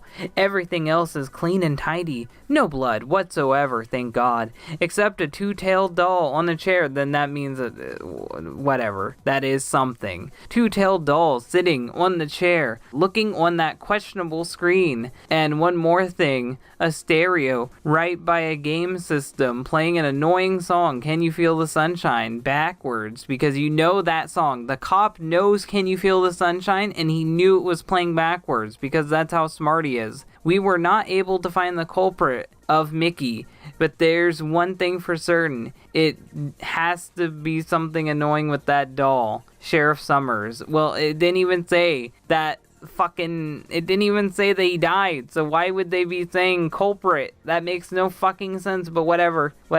It says culprit of Mickey, not the culprit Mickey. So I don't know what the fuck went on there. That was Sonic and SEGA All-Stars Racing: A Strange Update. The story was bad. It was unoriginal. It ripped off Tails doll, Jeff the Killer, Sonic.exe. What a shock. All these stories are cheap knockoffs. At least they chose a game I wouldn't expect. And at least they added Tails doll to another racing game, so at least that kind of makes sense because he is a racing game character. But everything else was boring, cliched, and generic, and not even in the funny way. And the grammar is bad in a non-funny way. So really, the story was just boring and forgettable, and not really atrocious like the last one I read. Today's Crappypasta is called Sonic SATAM DVD, and with a title like that, you know that we are in for unoriginality. If you grew up in the 90s, which I kinda did, you probably heard of the show called Sonic the Hedgehog, or as it's known by the fans, Sonic SATAM. It's talked about a lot today in the modern days, so you don't really have to grow up in the 90s to know about it. This show is about a group of animals known as the Freedom Fighters trying to defeat Dr. Robotnik. I've never seen the show before, then why are you writing a story about it? So I decided to buy a DVD of it. Very weird decision. Also, I didn't have a DVD player. Well, then why would you buy a DVD? What the hell? So I bought that too. I guess you got a good bundle. 1 week later, a week had gone by, no shit, and I finally got my DVD player and Sonic the Hedgehog SATAM DVD. Then I guess it really was a bundle. The DVD case was heavy though, it's full of rocks. Like there was multiple DVDs in it. Well, the actual release had multiple DVDs in it, so you're not wrong. I opened it up and it was one of those DVD cases that had multiple DVDs in it. No shit, you just mentioned that. The first disc was the first season of the series, the second disc was the second season, and there was a third one for some odd reason. That's Richard Kuda's season 3. Didn't the show end after season 2? Not according to some people. The third disc was blank, with the word depression written on it. I guess it was my DVD after all. I was curious, so I put it in the DVD player, even though it probably wouldn't work. It surprisingly did work though, because it's a creepypasta. The episode started with the normal theme song. How would you know it's normal if you never watched it? My ears sung along with glee. After the theme song, it cut to black for a split second because creepypasta. I saw Sonic with a sad look on his face. He's sad because the show got cancelled, complete with tears in his eyes because Sonic.EXE. The first shot of the episode showed a clip of Sally Acorn getting roboticized like she has in the comic and the show. I think it was from season 1 or 2 episode. That's not a sentence. Then it showed a clip from surprisingly the first episode of Sonic Underground where Robotnik was laughing maniacally, even though it's impossible because the production time doesn't match up at all. It cut to black again. It showed Sonic in the whole village sitting on a stump. He looked sad, much like how the show's title card. He said, "Why? Why was I too slow?" This is yet again another story where he says that line. Is that like a catchphrase for Creepypasta Sonics? I could have saved her, but I failed. He then began to cry for at least 30 seconds because Sonic.exe had a stopwatch, so do we. Rotor, Bunny, Antoine, and Dulcie, and Tails, because those are all the characters that matter, came up and comforted him. Rotor told Sonic, "It'll be okay, Sonic. We'll turn Sally back." Sonic ran off, which was very insensitive of Rotor. It cut back to Robotnik's lair. SWATbot spotted him. It proceeded to shoot Sonic. My first reaction was fear, but I told myself it was just a cartoon. I didn't see what happened to Sonic because it faded to black after the SWATbot stopped shooting. It faded back to the episode. "Sonic's been gone for quite a while," said Tails. "We should go back and look for him," replied Bunny. It then cut to the Freedom Fighters at Robotnik's lair. The entire rest of the episode was spent looking for Sonic. So I fast forwarded the episode because you're a jerk. I found a good stopping point and continued the episode at normal speed. Antoine screamed. The Freedom Fighters came over to him, questioning what was the matter. They looked over at Antoine and they saw what was left of Sonic. He was covered in dry blood and lied. Forgive me if I used the wrong word. Believe me, that's not the first time. Dead on the ground. Just then the Freedom Fighters were spotted by a roboticized Sally and Uncle Chuck. They took them to Robotnik. Robotnik put the Freedom Fighters in different roboticizers and turned them into robots. He then looked at the camera and said, "This is what happens when you don't watch the show." Really? this is what happens because I didn't watch the show. They all got tortured. Wow, I guess I won't watch the show anyway. All of your beloved characters are no more. There's no more show, no more freedom fighters, and no way to stop me. This is Richard Kuda's nightmare. I can't wait for him to wake up with shit in his diaper. Aftermath. After the episode ended, I took the DVD out, broke it. Not out of fear, but out of some jerk making a dark episode of a kid's show. I put the season 1 DVD into the DVD player and proceeded to watch the show. Hopefully, you won't make the same mistake as me. I don't know what that mistake was. And that was Sonic SATAM DVD. It was a pretty generic story overall. It was pretty lame. It's Sonic.EXE, but this time a kid's show. The Sally getting roboticized wasn't really relevant. It would have been better if, like, Sonic got shot by Sally or something, but instead he just got shot by a random swap bot. He deserves an award for that. And the Robotnik shit didn't make any sense, and the whole narrative of the plot didn't make any sense. The grammar was terrible. The pacing was terrible. It's just a bad story. Today's Crappypasta is just called Sonic. Now, I've actually encountered quite a few stories just called Sonic, and I always just rename them because I don't like it when stories are just called Sonic. So today we're going to be calling this story Sonic PSP, because it's going to involve a PSP. So with that out of the way, let's read this story today on DHT. I find it extremely weird when someone by the name Anonmoose, or Anonomoose, which is spelled wrong, by the way, I'm glad you're the one doing the correcting for once, puts a SEGA ROM on the internet with a rare or beta in the title somewhere. I don't know why we had that weird opening, because we're just going to get straight into the cliche now, so that was just poorly structured. It all started when I decided to get this ROM for my PSP somewhere, lingering on the internet. I was looking for something along the lines of Mario and Sonic. I guess Mario and Sonic at the Olympic Games is your game. I, with the lowercase I, had always liked these games ever since I was a youngin'. I can see it, this is written by AWF. So I figured and he doesn't know what capital I is at all, except for when he does, would try to find one for free, which they all should be free, which in my opinion turned out possibly in the worst way ever. I was looking on a site called Emu Paradise, which can be a good one if you know how to use it. I searched up Mario for the SEGA. Mario for the SEGA. Brilliant. Bootlegs are abound. Stupid, I know. And I didn't find anything. Then I searched Sonic and found a total of 5 games. I don't know why he did that first one. Just random information, I guess. And I picked the one just called Sonic. Wait, you picked the one just called Sonic and you didn't even know which one to choose, but you just... whatever. Sonic Unleashed and a bunch of others with similar names. I didn't know which one to... wait, what? Yeah, he repeats it again. Why is he saying that over and over again? Didn't know which one to choose, so I just picked Sonic. Did he mean to put that twice? I don't know why he repeated himself. There were no reviews, no ratings, so I figured the one got the chance to play it. I know all the average horror movie mistakes. Apparently not.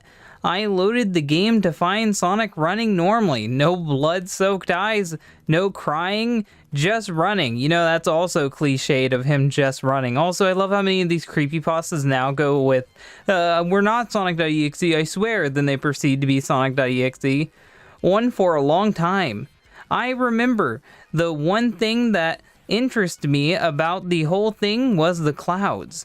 They weren't a normal game cloud cycle. It had different things in each cycle. One was a picture of a turtle thing, which is called a Koopa from Mario, floating in some magical pink bubble, I assume from Bubble Bobble. I had never seen before, and it continued, with other weird stuff from other games. But Sonic stopped to take a breather, and I need to take a breather too, because doing this all in one take practically kills me every time. And all of a sudden, there were red mutant thingies standing behind. I don't know what you mean by that, to be more descriptive. But they weren't looking at Sonic, they were looking at me. the author. Ooh, that's cliched. I shut the PSP off immediately, which they all do. They all shut their console off immediately, go to sleep, have nightmares, and then get haunted by a plush doll. It was only till the next morning I had the courage to go back on. Yeah, you went to sleep, you cliched fuck. I was still freaked out. I turned on my PSP to find the mutants were replaced by Sonic characters. There was Knuckles, Tails, the Pink Girl. The Pink Girl? You don't know Amy's name? Okay, I guess we're going full fucking Tails gets trolled. The Pink Girl. And the others, too. Pink Girl and the others. That sounds like a rock band. I was finally relieved to think that my mind, you don't do very much of that apparently, had been playing tricks on me. But they were still kind of staring at me. And after a second or two, frames skipped and Sonic was doing it too. I was kind of peeved. I hadn't gotten any gameplay yet. No shit, you're in a creepypasta, but soon enough, after the bizarre stares, I did it. Was your usual act with running and hoops? You mean loops? This guy's never played a Sonic game ever, and whatnot until Sonic got a pretty big roundabout thing. He looked at the camera and gave his usual thumbs up, which he doesn't do in Sonic 1 or whatever the hell game you're playing. With that, he did in the original game's intro and started to run at this point. He's always running. I lost control of the character. Sonic fell flat on his face. Then there was nothing but black. Wow, way to insult black. Okay, I thought this couldn't be a coincidence. My mind can't be playing tricks on me. I couldn't have just imagined that. I turned it off again. I know I did not mention it, but I'm spooked easily. Everyone is in these stories. I thought I throw the PSP into the road, hoping it'd get smashed by an oncoming car. You could have just sold it. Suddenly, when I walked inside, I got an email called hello, but that's all it said was the creepy thing hello. And that's where we end our story, apparently. We end it on hello, a very non-threatening gesture. And that was Sonic. The story wasn't very creepy. Nothing really happened. The characters just kind of fucked around the whole time. Sonic fell on his ass, and he didn't know the name of Amy Rose. That's really the most eventful thing here, is that this guy didn't know who Amy Rose was. Hopefully you guys like this video. If you like it, hit the like button. If you really like it, share it. And if you want to help the channel out, you can subscribe. I also have a Patreon, which is linked in the description below. If you want to get into the end credits, you can donate $2 or more there. The money from my Patreon goes to help both this channel and my side channel and my other endeavors that I do on YouTube. Thank you guys for watching, and bye.